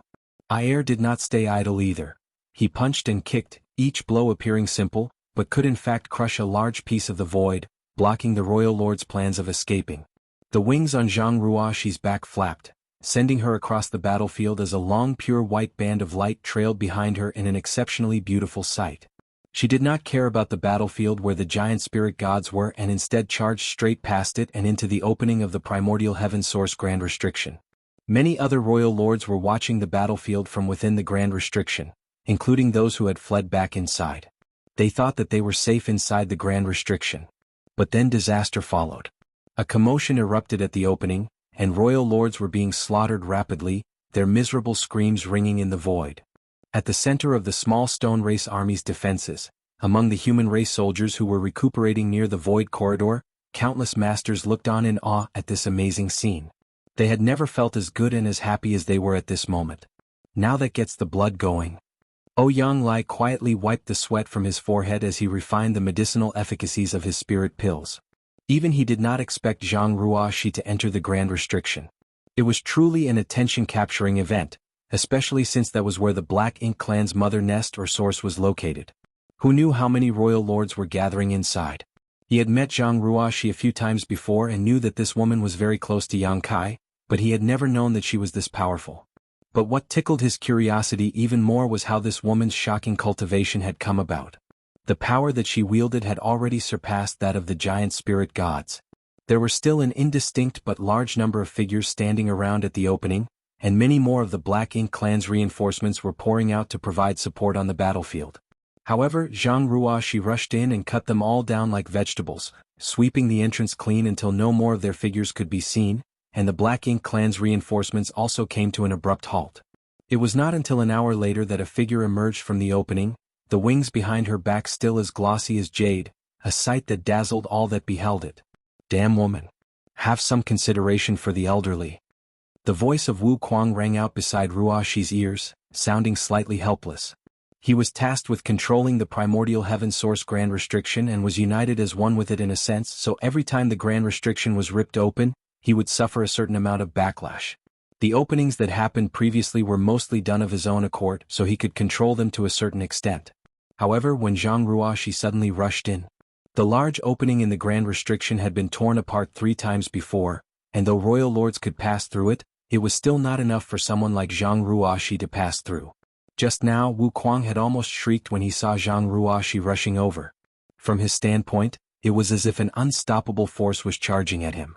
Even though he expanded the opening as fast as he could, he was still caught off guard by Zhang Ruoxi's sudden charge and he could not regain control for a while. The feeling was just like having his entire being ripped apart.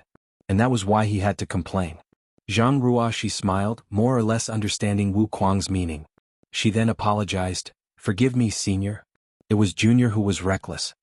She was strong, beautiful, had a sweet voice and a pleasant demeanor, so what could Wu Kuang say? After holding it in for a while, he let out a sigh and muttered, "You did well."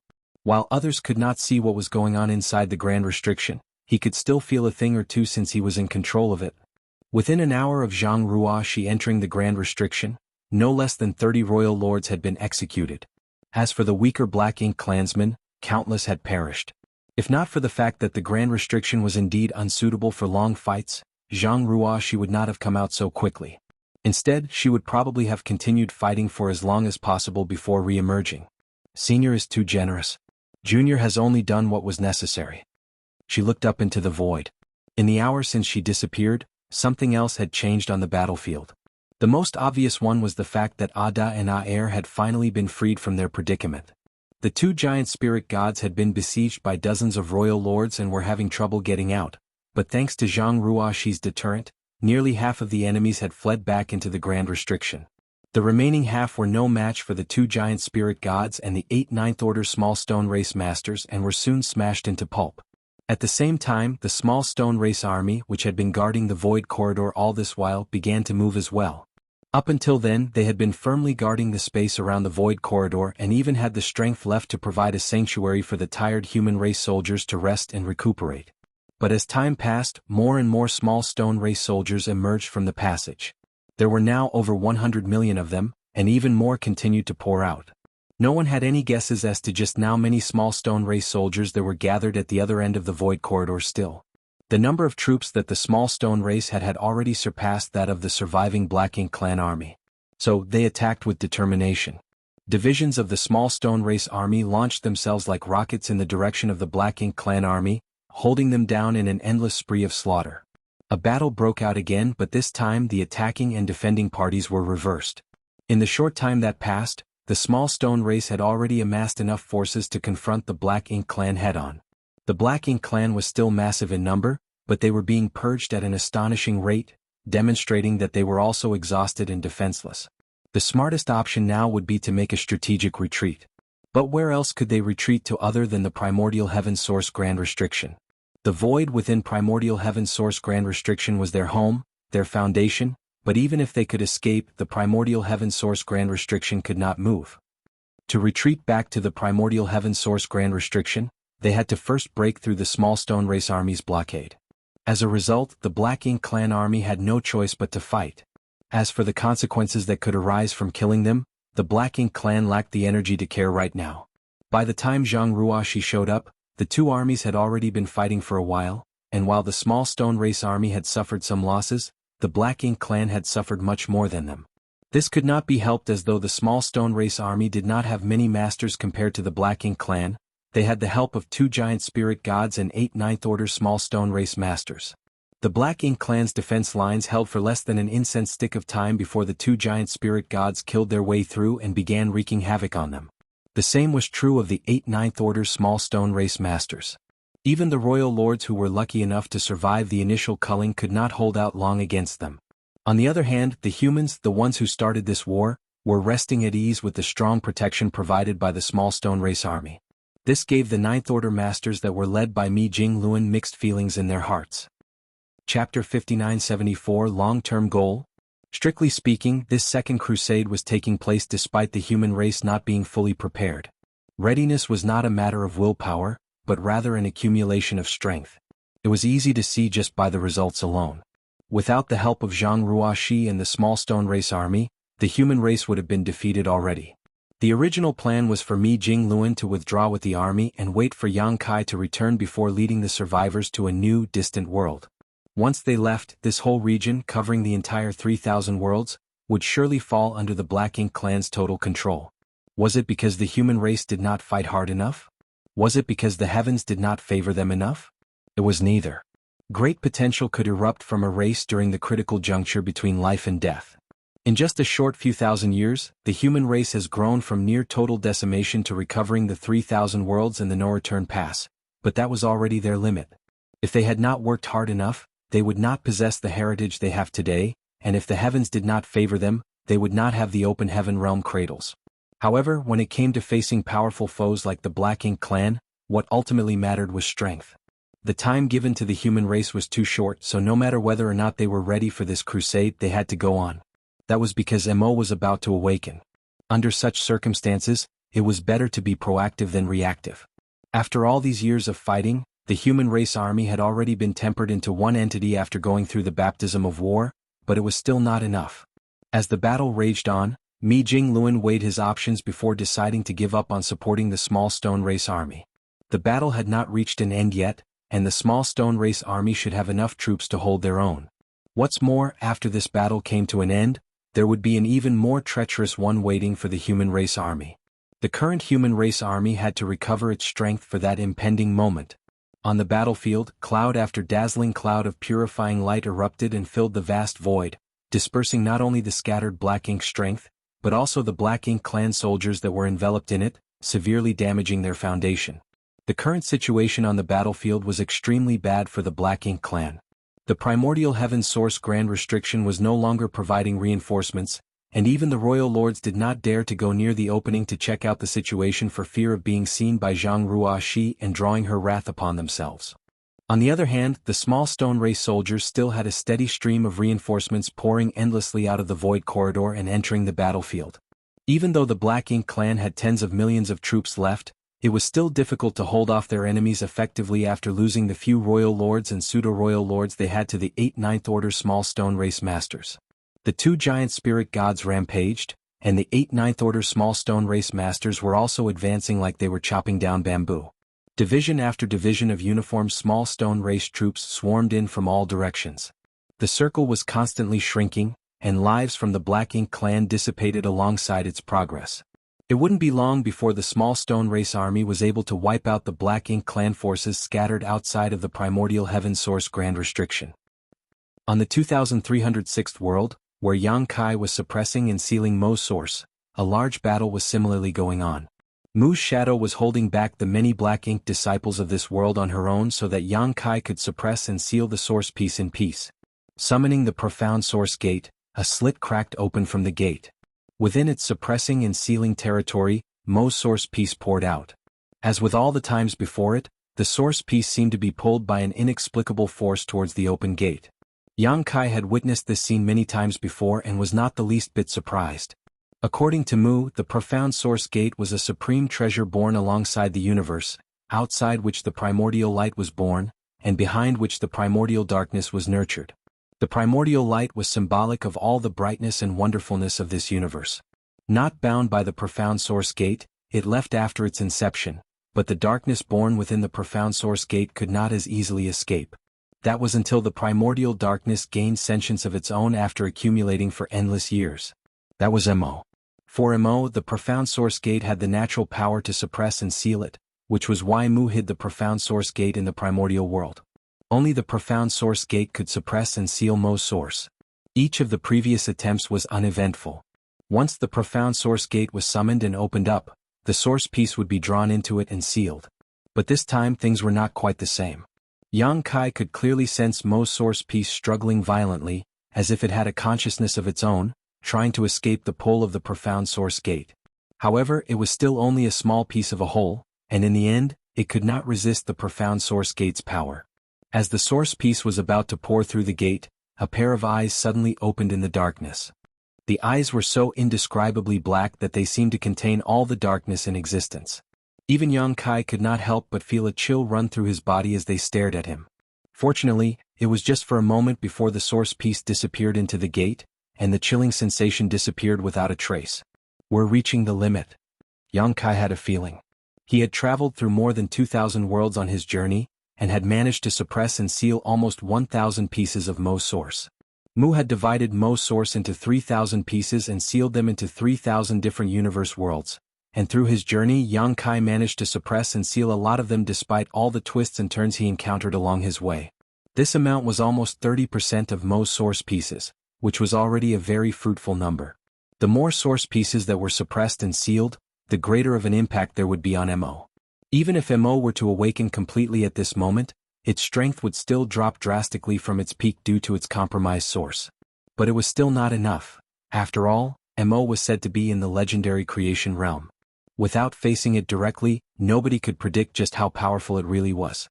Even without 30% of its sources, its remaining strength was still great enough that it was not something the current human race could contend with. Yang Kai was slightly relieved to have gotten some news about Zhang Ruoxi from Wu Kuang. Wu Kuang's thread of consciousness only had a faint connection to his true self outside, so his perception of things was not very clear, so not only did Yang Kai find his information to be unbelievable, but even Wu Kuang himself could not be sure. Regardless, he had to speed things up on his end. Before Mo awakened, he had to suppress and seal as many of the source pieces as possible, even if it was just one more. Senior. Yang Kai turned around and shouted as he withdrew the profound source gate. Hearing this, Mu, who was helping to ward off the countless black ink disciples, rushed to his side and raised her palm, gracefully patting downwards. Following that, amidst the furious roars of the many black ink disciples, Yang Kai's body turned into a stream of light and took off into the sky. In the primordial world, little 11th's illness was getting worse. His small body was as cold as ice one moment, and as hot as magma the next. At first he was able to keep himself conscious, but by now he was mostly asleep, and the time he could stay awake was getting shorter and shorter. As he slept, he was haunted by unceasing nightmares that caused him to shake and shiver constantly. Mu remained by his side watching him carefully. When little 11th finally woke up and opened his eyes, he saw Mu sitting by his bedside, holding him gently. Mu seemed to have sensed his movements as she looked down at him, her eyes bloodshot. She had no idea how long it had been since she had properly rested. "You're awake." Mu opened her mouth, but her throat sounded very dry. Looking at the red blood vessels in Mu's eyes, little 11th's heart ached. A sour taste filled his mouth and even the corners of his eyes grew wet. He turned his head away and wiped the corners of his eyes with his hand, answering with a soft hum.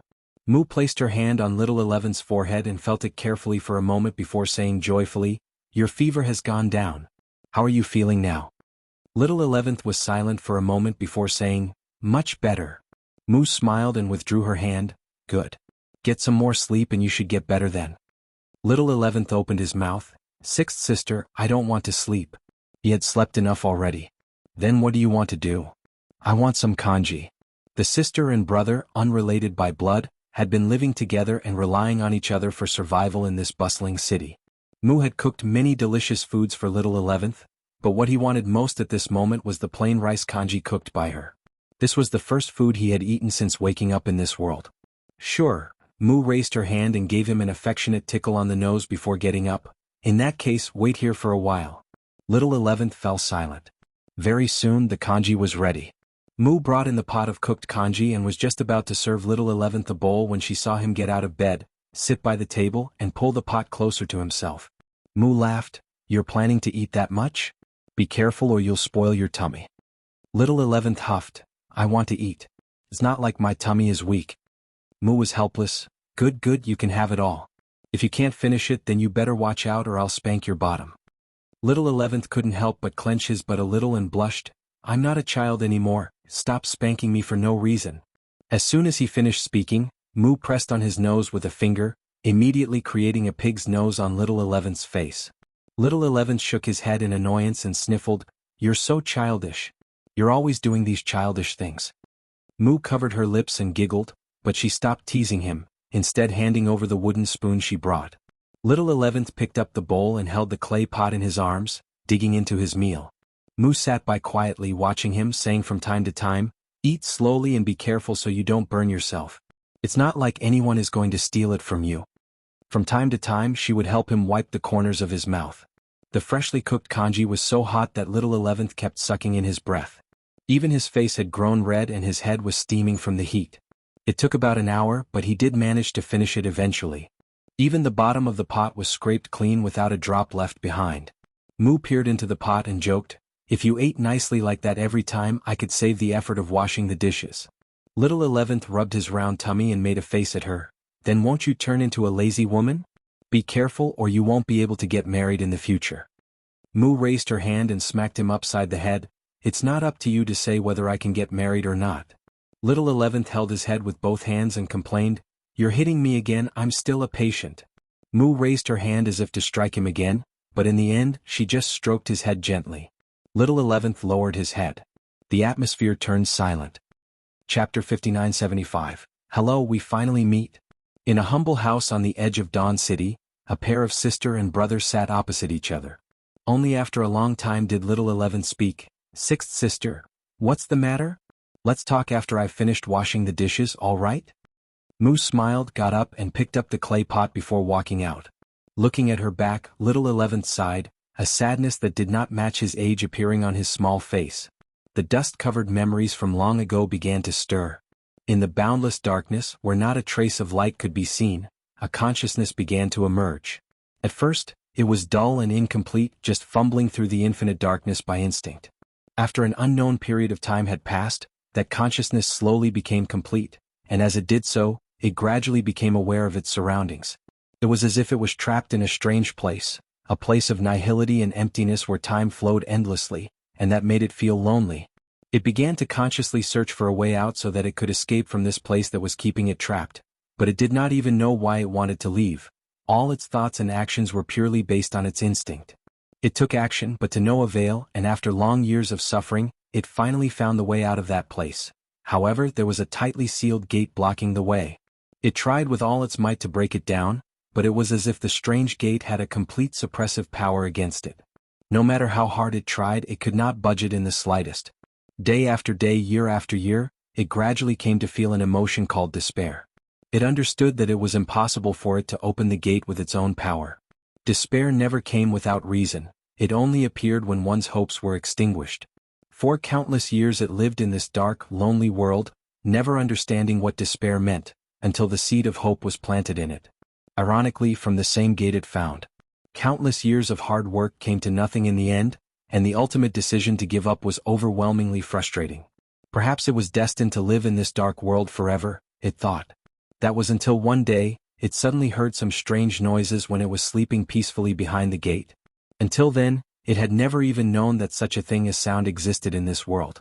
Where it lived, not only was there no light, there was not even a hint of sound. Complete and utter silence. It was awoken from its slumber and listened to the sweet sound of that voice. At that time, it had no idea what that voice was saying. It was not until later that it understood that the person was knocking softly at the gate, asking in a loud voice, "Is anyone there? Hello? Is anyone home?" The flames of hope were rekindled in the ashes of despair that had been tormenting it for countless years. It fought hard to make as much noise as possible from behind the gate, hoping that it could reach the outside. The person at the gate must have noticed it and said gleefully, "Ah, someone's home? Could you please open the gate?" But how could it? It would have done so already if it could. Moreover, it could not even understand what the person was saying at the time. All it could do was keep on making noise in order to make its presence known, praying in its heart that the owner of that voice would not leave no matter what. It had been alone for countless years, and even if it could never leave this desolate world, it was happy as long as the voice outside that gate would not fade away and if it could listen to it in silence. "Are you unable to get out?" The person at the gate began to ask again, seemingly having guessed its situation. The response was always some dull thumping sounds. "I understand now. You're trapped." It dawned on the person outside the gate. How pitiful. In that case, let me give you a hand. The next thing it felt was that the gate, which had always remained still, began to shake. It was taken aback yet excited at the same time. But in the end, the gate still did not open. After a long time, that pleasant-sounding voice emerged from outside the gate again. "This gate seems to be an innate supreme treasure. I am not able to open it with my current strength, but I feel that I should be able to open it once I get stronger. Can you wait in there for a while longer? I'll go and cultivate, then come back to you later." It had no idea what the voice was saying. All it knew was that the person left after speaking those words. Its hopes were crushed yet again, and it continued to sink into this dead world, where the boundless despair that enveloped it also continued to make it stronger. It was not until many years later that the voice appeared once more. Overjoyed, it made some noise at the gate as soon as possible. Sure enough, the voice that had once appeared noticed its presence and spoke a few words to it, then fiddled with the gate for a while before leaving again for the second time. But this time it no longer despaired. It vaguely understood what the person beyond the gate was trying to do, so even in the midst of the boundless world of desolation, it was full of hope and expectation. And so it waited, and waited. In the endless years that followed, in the long river of time that was far too long to trace back, the two powerful existences, one inside and one outside, gradually became acquainted and formed a relationship of tacit understanding with each other. And as the person outside was talking to themselves, it got to learn their language and could already begin to communicate with them in a simple way. For it, this was an exceptionally wonderful experience, and the dark world in which it lived was no longer as dreary because in the midst of that darkness was a heart filled with hope. It remembered vividly the conversation that took place between them, even when that person outside the gate arrived for the 7th time to try and let it out but failed. "I've already cultivated into the peak of the 9th order, but how come this gate still won't open? How annoying. Annoying." It repeated, not so much frustrated as happy. Its greatest wish was no longer to open the gate and leave this place, but to have someone to accompany it outside the gate and talk to it. That alone was enough to satisfy it. Being able to hear her speak filled it with so much joy each time that it would roll around behind that gate for days on end. I have to figure out a way, but the ninth order should already be the upper limit of the open heaven realm. What must I do to break through even further above that? The person behind the gate sounded worried. There was nothing it could do to help in these circumstances. It did not even know what the ninth order was or what the open heaven realm meant. This won't do, I have to go. The humans are currently in a bad situation since the great monsters are not easy to deal with, but rest assured, none of them are as powerful as I am. I'll come back for you once the situation stabilizes, maybe then I'll be able to open this gate and let you out. Hearing that person's words, it knew that she would be leaving again. Even though it was reluctant to part with her, it couldn't stop her. In the end, it could only give a stiff reminder, take care, be safe. I will. The person outside the gate answered gleefully. The final wait felt unbearably long, seemingly lasting much longer than the times before. So, it kept waiting at the gate, making some noise from time to time as if afraid that that person would not notice its presence when she arrived. Eventually that person came. Listen, the world is such an amazing place. There's actually a thing called the universe furnace, and it appeared out of nowhere a few years ago and I went inside. There was a really, really long river in there, and I have no idea where the source is or where it ends, so I call it the infinite river. What's a river? It asked. A river? It's hard to explain, but once you come out you'll know if I bring you there. Besides the river there were also big mountains. Oh, what else? Then, I emulated the infinite river and refined a long river of my own, but it was still a far cry from that infinite river. Still, I am now much stronger than before, and I have a very strong feeling that I will be able to open the gate this time. And so, it responded, you say that every time you come here, but then you fail every time.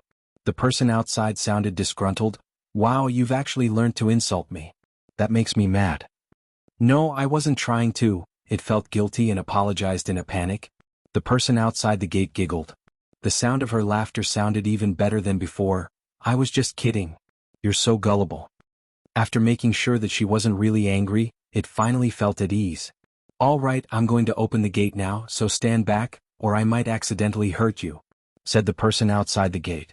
And so, it moved away from the gate as it was told, and the next thing it knew, the tightly closed gate began to rumble and shake even more violently than ever before. It was sure from this that the person on the other side had indeed increased their strength greatly and became much stronger than previously. This also helped to give it more confidence in that person, thinking that there might actually be hope of the gate opening this time. Hope came quickly, and with the violent movement outside, the gate that had been tightly shut all this time parted to either side, gradually revealing an opening. When the light from the outside pierced through the darkness, it couldn't help but lose itself for a moment, staring in awe at the light that it had never seen before with both mind and body trembling. So this was the legendary light. Even a being born in darkness like it had an innate yearning and thirst for such light. Just this ray of light taught it that the world outside was countless times more exciting than the place where it was born. It won't open any more than this, the person outside the gate yelled in a strained voice. This is the limit. Quickly, get into my space-time river, I'll pull you out. As soon as she spoke, a great river came tumbling through the opening, pouring into the endless darkness. It dared not hesitate and plunged headlong into the river. Immediately afterwards, it felt a mysterious force drawing it towards the opening in the gate. Almost at the very moment that it exited the opening, the gate that had been opened closed shut again. The space-time river, which she had yet to fully withdraw, was even cut off and part of it was left in the darkness forever. However, it was oblivious to such a thing happening. It was fighting its way up the river, and the moment that light filled its vision, it finally saw the figure that had been accompanying it outside the gate for countless years. There was a touch of crimson at the corner of that person's mouth. She wiped it away as if it were nothing. Grinning, she looked at the black blob that had floated out from her space-time river and greeted it with familiarity. Hello. We meet at last. Sullivan, this just makes a mess of the whole story. So, it was not the 10 that found Mo. These two met beforehand.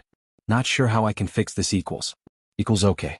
So, I went back and changed it in a way that made Mu hesitate to say what had happened. Since we have Tsang also telling the same story as Mu, let's just pretend that the 10 agreed upon this story so that Mu won't get blamed. Chapter 5976, Siblings? Speaking of which, I haven't asked for your name yet. My name is Mu, what's yours? It would never forget their first meeting. There was a touch of red blood on the corners of her lips as this quiet and gentle woman stood in the void, looking at it with a smile on her face. What is my name? It had no idea what its name was. It did not even realize that such a thing as a name existed in this world. Before meeting her, its world was nothing more than endless darkness and desolation. It was because it met her that its world now had sound, had expectations, and today light had also become a part of it. "I don't know what my name is," it mumbled in reply. Inexplicably, a lowly feeling of shame took root in it, as if it had blasphemed her just by looking at her like this. "No name, huh?" Mu walked around it, then she suddenly clapped her hands and smiled. "I know. Seeing as how you're so dark, your name should be M.O. M.O. It murmured, and then it slowly beamed. "My name is M.O. It had its own name now, and it was Mu who gave it to it. It was determined not to lose it in its life, and one day, it would let everyone know its name. But soon, it realized that its appearance was not quite the same as Mu's. Mu had arms and legs, a head and a body, and she was even wearing pretty clothes. She was such a pretty person. It also wished that it. As those thoughts ran through its mind, the round black blob without a fixed shape began to warp, gradually transforming until it looked just like Mu. Mu looked at it in surprise. "You can even assume human form, but this won't do, you can't look like me." Mo was puzzled. "Why?" Mu kindly explained, "Because everyone is unique in this world." Mo didn't quite understand, but if Mu had said it, then it must be true. It was a shame that it couldn't look like her. She definitely had the most beautiful appearance in this world, it thought to itself. "Then what should I look like?" Mo asked. "Just the way you were is good too." After a pause, she added, "But if you have to assume human form, then why don't I give you a hand?" "With what?" "Changing your appearance." Mu reached out her hands and pounced on it with a teasing grin on her face, then she began to rub and shape it. Mo did not resist, allowing her to do as she pleased. Mu worked for quite a while before taking a few steps back and studying Mo carefully, after which she nodded in satisfaction. "There, that'll be your look." Mo held out its hands and spread them out in front of itself, feeling confused as it looked at its small hands. Seeing its confusion, Mu took the initiative to explain, "This is what my brother looked like, but he died when he was very young, so you can take his form from now on." "Okay," Mo responded obediently. Mu then looked up at the profound source gate again and rushed over to it with excitement. "This gate is a treasure. It ate a part of my space-time river, so I'll have to take it with me." She then turned to Mo. "This is the door to your home, do you still want it?" Mo waved his hand. "I don't want it, you can have it." "Who would even want such a thing?" Mu nodded. "In that case, I won't stand on ceremony." The space-time river was summoned again and wrapped itself around the strange gate. Perhaps because a piece of her space-time river was left inside the gate. This time, Mu was able to collect it with ease. "Let's go." Mu beckoned Mo and led him away into the distance. On the way, Mo asked the question that was on his mind. "Mu, what is death?" "Death. If a person dies, then we will never be able to see each other again, and that person will only live on in the memories of others." "What is a little brother?" "Well, it's a sibling born from one's parents." "Then, am I your little brother?" "Yes, you'll be my little brother from now on." "You're my little brother too." "That's not right, I'm your big sister." "Sixth sister to be exact." "What is a big sister?" A big sister is a sibling born from one's own parents." "But isn't that what a little brother is?" "Hey listen, a little brother should speak less because if he talks too much, his mouth will glue shut and he'll never be able to open it again." Shocked, Mo covered his mouth in a panic. "Mu, where did this little friend come from?" "This is the one I told you about, the one who was shut behind that strange gate." "You got him out of there?" A crowd of people surrounded Mu and Mo, their eyes filled with scrutiny and curiosity. Mo clung to the corner of Mu's clothes and hid behind her. It had never known that so many people existed in this world, and that they all looked different. It was no wonder why Mu said that everyone was unique. "Little friend, what's your name?" someone asked. Mo shook his head and did not answer, a timid look on his face. The speaker asked with pity in his voice, "Is he mute?" Mu laughed. "Of course not, the child is just a little shy. There is something odd about this boy. I've never seen that power inside his body before." "Mu, do you know what you've rescued?" "I'm not sure, but it was too pitiful to see him trapped behind that gate all alone. I couldn't just leave him after I discovered him.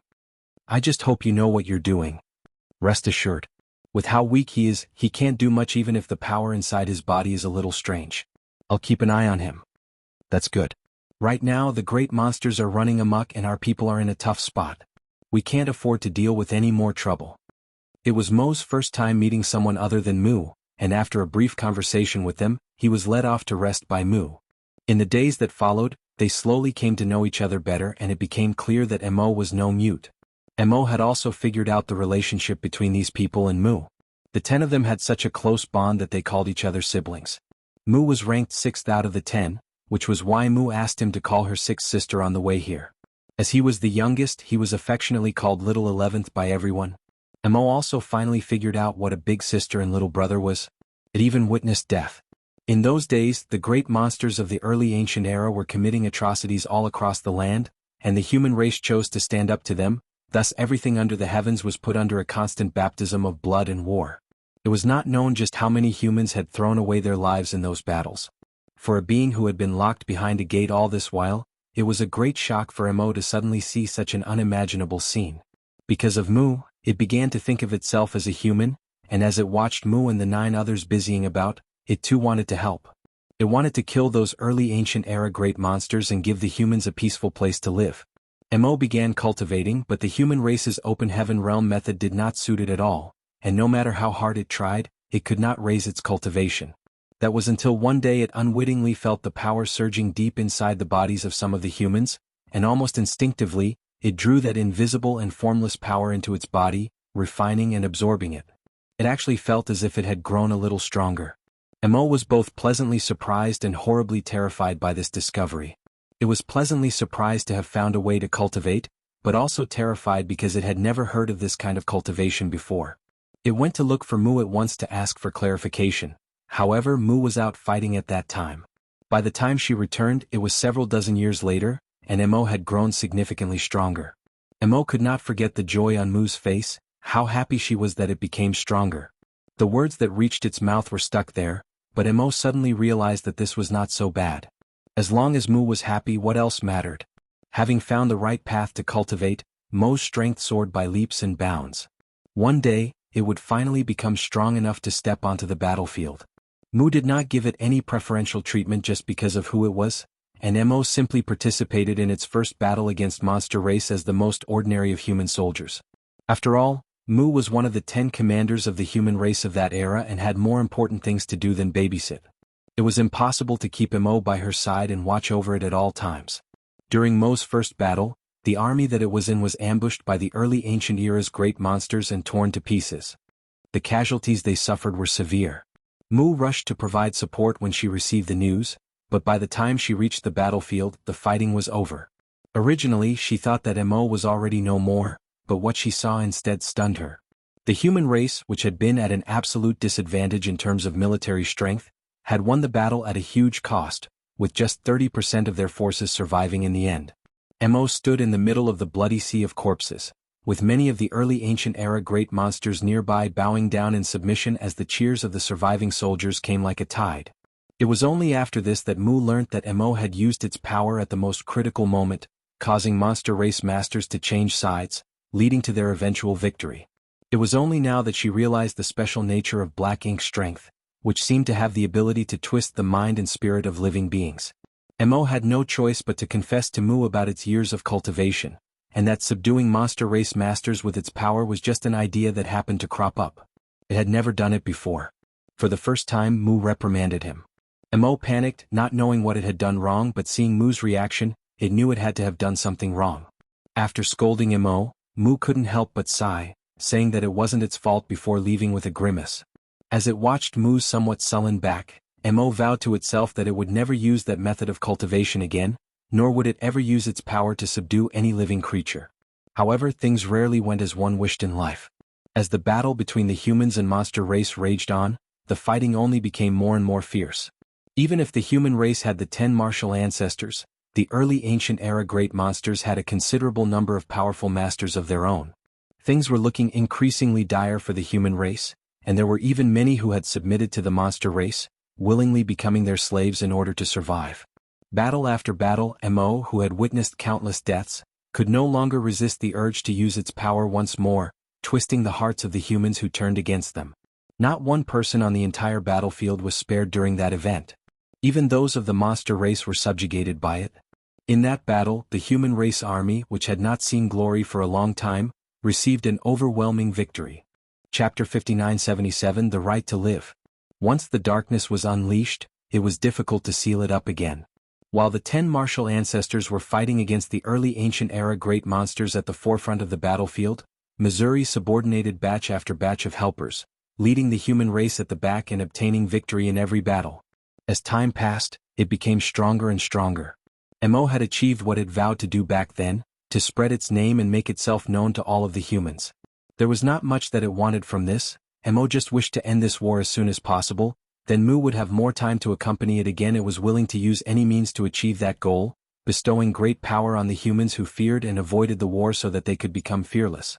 It even began to spread its power to the various universe worlds so that those people could become strong as quickly as possible.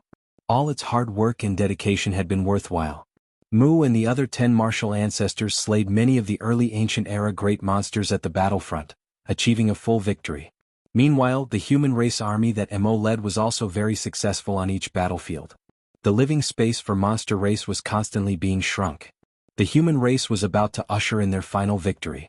Mo was overjoyed to see Mu again, whom it had not been able to see for many years. With great excitement, it told her about his efforts and achievements over the years, not noticing the troubled look in Mu's eyes.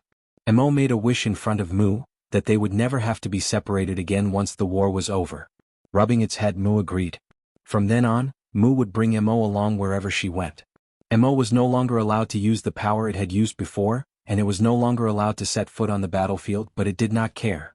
Compared to being extolled by countless humans and bending the disobedient ones to its will, Mo preferred simply staying quietly by Mu's side.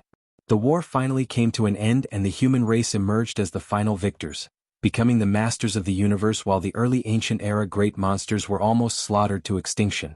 Even though there were still great monsters left, it was no longer possible for them to stir up any waves. Mu took Mo on a journey to witness the beauty and peace of the universe, acting like true brother and sister. During that journey, Mu showered it with nothing but care. Mo felt that even if it died at that time, it would have no regrets. Many years later, Mo would ask itself many times why it really didn't die in that beautiful memory, because its life would have been perfect if that was the case. One day Mu said she would bring it home to visit the place where it was born. Though it was reluctant to return to that place that had trapped it for so many years, Mo could not deny her since it was Mu who requested it. The two of them traveled together, returning to that ancient land. The other 9 big brothers had already arrived and were waiting for them. After Mu led Mo there, it keenly sensed a massive array being activated, sealing the void in all directions. Mo did not understand what was going on, until Mu told him the truth. Mo never would have thought that Mu would one day trick it like this. Shock, anger, resentment, all sorts of complicated emotions overwhelmed it. The reason Mu led it here was just so they could suppress and seal it here again, and that last journey would be its final fond experiences. Mo's heart felt as if it had been stabbed. The dependence and trust it once had turned into grief, causing Mo to lose its rationale for a moment. The power that had been built up over the years was released, and Mo's mind became completely twisted. Under Mo's influence, all the beings previously corrupted by his power were turned into slaves. The human race, which had only been at peace for a few years, was once again thrust into an endless war. Inside the small house, Mo sighed faintly as its small figure grew rapidly, transforming into a handsome young man with delicate features in the blink of an eye. He got up, walked out of the house and looked up at the sky, his gaze absent as his mind drifted. Such an innocent memory from so long ago. Mu came out of the kitchen, wiped her hands on her apron and looked at him with a faint smile. "Are you leaving?" Mo turned his head and looked at Mu with a complicated gaze before nodding gently. Mu said to him, "All these years it was Sixth Sister who wronged you?" Mo raised his hand to interrupt her, smiling back. "You did the right thing, Sixth Sister." "Huh?" Mu cocked her head at it in confusion. Mo said, "I was too young then, mistakenly believing that I had full control of that power, but it proved to be too much for me to grasp. If you hadn't suppressed and sealed me back then, I'm afraid the human race would be no more." Mu was stunned for a moment, then as if understanding something, her face paled slightly. "You mean?" Mo sighed. "That power is the root, I am only its consciousness that has been born through many long years of accumulation.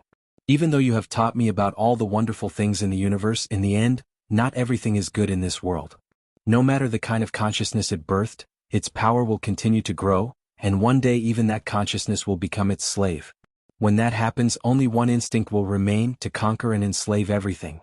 Just as the birth of the Black Ink cult was inevitable in this world, so too was all this predestined." Hearing those words from it, Mu finally understood. So, when the power was suppressed and sealed once more, it instead led you to rediscover yourself. Exactly, Mo grinned. Then now, Mo shook its head, it will all return soon. Sixth sister, you have already fulfilled your promise. For that I thank you. Mo looked up at Mu, tears faintly welling in his eyes. Mu promised back then that she would accompany him forever and keep him by her side wherever she went, and she had done exactly that and more. While she was alive, she was constantly watching over the primordial heaven's source grand restriction, and even in her death, the shadows she left behind continued to keep Mo company. Mu tried to make one last effort. If you like, we could go on like this. Mo shook his head sadly.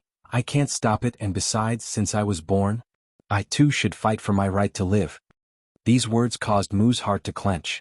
Every living being had the right to live since birth, to pursue the good things in life, but what if the existence of this being was in itself a sin?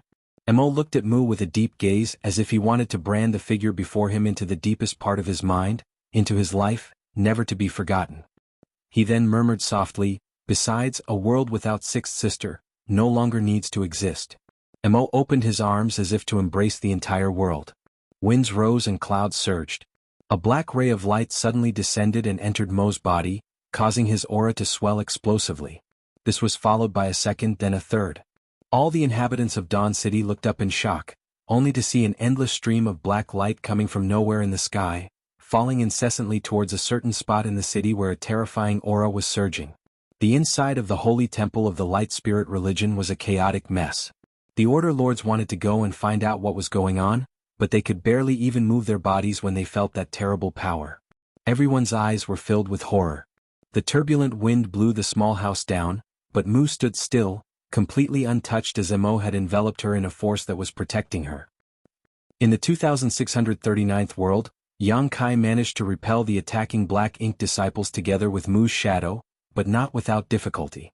Just as he was about to use the profound source gate to suppress and seal Mo's source piece, the seal opened by itself before he could even act, and the piece inside turned into a black light that rushed into the sky, disappearing in the blink of an eye. This, Yang Kai looked on in astonishment at what had just happened. Mu's shadow paled and she raised her hand, pressing her palm against Yang Kai's chest before urging. He has woken up. Quickly go to the primordial world, that is the source of my power. Find the shadow I left there and she will tell you what to do. Mo has awakened. Despite knowing that this would happen, Yang Kai could not help but feel his chest tightening when the time finally came. Was it finally time to face the strongest existence in this universe? Yang Kai then silently comforted himself. Somewhere between 30% and 40% of Mo's source should be suppressed and sealed, so in other words, its black ink strength had also been weakened by that much. Even so, was there anyone among them who could be a match for Mo? If there was no way to defeat Mo, then all their previous efforts would be in vain. It was too late to ask any more questions though, so under the pull of Mu's power, he disappeared in a flash of light. By this time, the battle outside the primordial heaven's source grand restriction had subsided. Zhang Ruoshi had arrived, bringing with her not only the 8th Ninth Order Small Stone Race personal guard, but also a large army of hundreds of millions from the Small Stone Race soldiers. The Black Ink clan at the opening of the grand restriction no longer dared to come out to fight, so how could the ones left outside be any match for the humans? The Small Stone Race regiments cut through the battlefield one by one, firstly dividing the Black Ink clan army before gradually pecking away at their forces. With the two giant spirit gods rampaging through the battlefield, the Black Ink clan army was soon decimated. If this were the past, then the Black Ink clan army might have fled if they were being so steeply suppressed. But this place was the primordial heaven source grand restriction, where the source of the Black Ink clan was, so where could they flee to? If they fought with their lives on the line, they could at least weaken the enemy and take some pressure off those still inside the grand restriction. With this consideration in mind, the only end for those outside the grand restriction was death. The human race soldiers who were still recuperating watched this scene from afar with mixed feelings. What should have been a certain defeat had been turned around by the Small Stone Race army, but this victory did not dictate the final outcome. It may take an even more grueling and brutal battle to actually win this war. Kacha. Suddenly a strange sound came from the void. Before the human race masters could figure out what was happening, they heard Wu Kuang's grave voice call out, "Watch out! The grand restriction is about to break." Kacha. The sound began to overlap more and more. The human race army stopped for a moment before immediately getting into formation. As countless pairs of eyes watched on, cracks appeared in the endless darkness of the void, the lines becoming as dense as a spider web in the blink of an eye. A figure had also emerged from somewhere in the Grand Restriction, hurriedly moving towards the human race army. It was Wu Kuang, who had been standing guard at the Grand Restriction for thousands of years. Chapter 5978 The Way Forward. As the primordial heaven source Grand Restriction was about to break, it was pointless for Wu Kuang to stay connected to it any longer. In fact, he would even have to suffer the backlash if he remained. So, the moment he realized that the situation was irreversible, he left the Grand Restriction as soon as possible. With this, he could at least ensure that he would not be injured. As for Yang Kai, who still remained inside, he was no longer able to provide much help to him regardless. What caught the attention of the many Ninth Order Masters, however, was the aura that Wu Kuang was displaying at this moment. Wu Kuang's existence was known only to a few human race masters.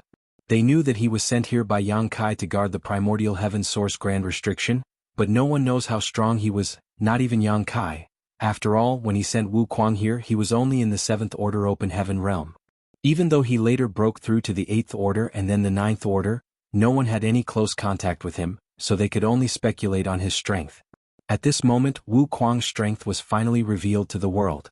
He was at the peak of the 9th Order. He was even stronger when compared to Xiao Xiao and Wu Qing, the oldest veteran masters of the human race. In the situation they were facing, having another peak 9th Order master would be of great help. However, something unexpected happened before the humans could even rejoice.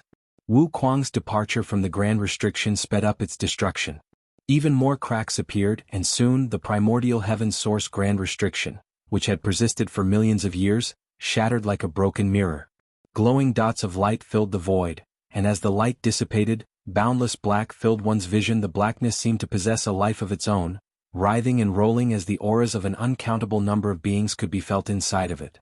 Before the Grand Restriction broke, the Black Ink clan could only leave through that one opening, so even at the height of the Human Crusade Forces crisis, not too many Black Ink clan reinforcements could get out at once. This allowed them to maintain a degree of control over the situation. But now things have changed. With the complete destruction of the Grand Restriction, all of the Black Ink clansmen hiding inside of it were instantly released. No one had any idea just how many Black Ink clansmen were still hidden in that abyss of darkness. The only thing that the humans could feel glad about was the fact that they had killed many of the Black Ink clan masters before, which relieved some of the pressure they had to face at this moment. The human race army waited with bated breath, but to their surprise, not a single Black Ink clansman emerged from the sea of Black Ink strength even after some time had passed. They seemed to be fearful of something. Soon the human race masters realized what it was. It was Zhang Ruoxi that the Black Ink clan was afraid of. The power she had shown earlier was beyond comprehension, surpassing even that of the giant spirit gods, allowing her to kill royal lords like she was cutting melons or chopping vegetables. At the moment, Zhang Ruoxi stood at the very forefront of the small stone race army. Despite standing alone, her presence was still intimidating enough that the Black Ink clan did not dare to move rashly. Even though the white wings spread behind her back were small in the face of the darkness that covered everything the eye could see, the light emitting from her was far too bright for any darkness to truly cover. The Ninth Order Masters could not help but feel a little embarrassed at this. If Zhang Ruoxi had not soared across the skies to their aid, their second crusade would have already failed. If that were to be the case, then they would have no choice but to retreat through the path that Yang Kai had prepared for them, to follow him to seek a new life in a new world. But who would know what that new world would be like? In front of the massive enemy army, Zhang Ruoxi remained calm and steady. On the other hand, in the void before her, the Black Ink strength surged. The Black Ink clan were too terrified to even move. The power of a single person could actually be so terrifying. All of a sudden, Zhang Ruoxi's expression changed. Her eyes narrowed slightly as she stared into the depths of the black abyss. Seemingly noticing something, her wings flapped behind her and she turned into a stream of white light, instantly disappearing into the sea of darkness. From afar, a voice reached Mi Jingluan's ears. "Sir is inside, I'll go and check on him." In an instant, the Black Ink ocean became even more agitated. It was clear that Zhang Ruoxi was not merely going over to check out the situation. Inside the void that was filled with all the Black Ink clansmen, she couldn't reach Yang Kai without cutting a bloody path through them. In the primordial world, the aftermath of the chaos in Dawn City was still lingering. Just now, everyone saw a figure at the edge of the city soaring into the skies before disappearing without a trace. and after that person disappeared, the black lights that fell from the sky also disappeared. Even though the unusual phenomenon was gone, the panic it caused would not ease for some time. The Saintess and Li Fei Yu looked in that direction together, a pondering look in their eyes. They knew that the first Saintess lived in seclusion at that location, and they had a sneaking suspicion that what they saw was related to her. Shortly after Mo departed, Yang Kai returned to this place, drawn by the power of Mu's shadow. The first thing he saw was Mu, who was standing in front of the small house. "Senior!" Yang Kai shouted. Mu turned to look in his direction, seemingly expecting him. "You're here. Where's little 11th? Yang Kai looked around, though he had a vague guess when he did not see his small figure around. "Sure enough," Mu replied. "He has awakened, and the sealed source pieces have all returned one after the other. This universe world cannot withstand his power, but he was unwilling to destroy it, so he has left my spacetime river already." Yang Kai nodded lightly. "I understand. The final battle was upon him, and he had done all that he could. Whether they won or lost would depend on the final fight. Senior, since Mo has awakened, it is time for me to go. The power that the human race has at this time may not be enough to hold him back, but we will do our best. The last shadow of yours I met told me to come back and see you, and that you would show me the way forward, so I hope that Senior can enlighten me." "You have already found your way forward." Mu looked at him with a smile in her gaze. "Huh?" Yang Kai did not understand. "You've chosen the same path that I have," Mu added. Yang Kai was thoughtful. Condensing 10,000 grand Daos in one's own body and manifesting the spacetime river? Mu nodded lightly. "As I told you before, everyone has their own spacetime river, which starts flowing from the day they are born and ends at the day they die. However, since the start of time, few have been able to manifest their spacetime river. I was the first, while you are the second." Saying so, she suddenly asked Yang Kai a question. "The open heaven realm method cultivated by the human race is flawed. You must have noticed, yes?" Yang Kai nodded. "The ninth order is the limit of the open heaven realm method, but I had a vague feeling that the ninth order open heaven realm is not the end of martial Dao. There should be a higher realm above the ninth order, above the open heaven realm." "There is indeed a higher realm above the ninth order," Mu gave him an affirmative answer. Yang Kai was astonished. "Has Senior reached it?" Embarrassedly, Mu shook her head. "If I had reached it, the human race would not be in this predicament today. Even though I have not reached it, I did touch upon it." Yang Kai could not help but praise her in his heart, as expected of the strongest among the martial ancestors. Song told him back then that the martial ancestors were still only in the ninth order, but they were stronger as they had gone further along the path. It was just that they had still yet to leave the bounds of the open heaven realm. However, Mu told him today that she had touched the profound realm above the open heaven realm. Even if she had only touched it and not reached it, it was still an extraordinary achievement. Mu recalled an old memory and slowly began. The open heaven realm method was born out of necessity at a time when the human race was in a difficult situation. The early ancient era great monsters were rampaging throughout the universe, and without the open heaven realm method, the human race would have been nothing but food and slaves for them.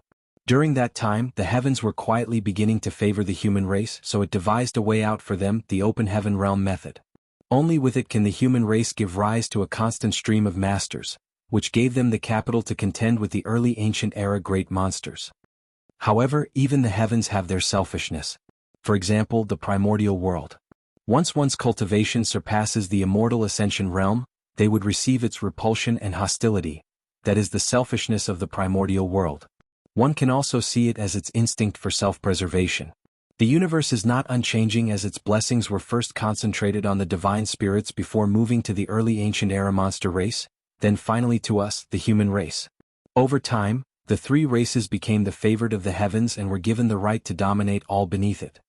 She turned to Yang Kai. "Why do you think this happened?"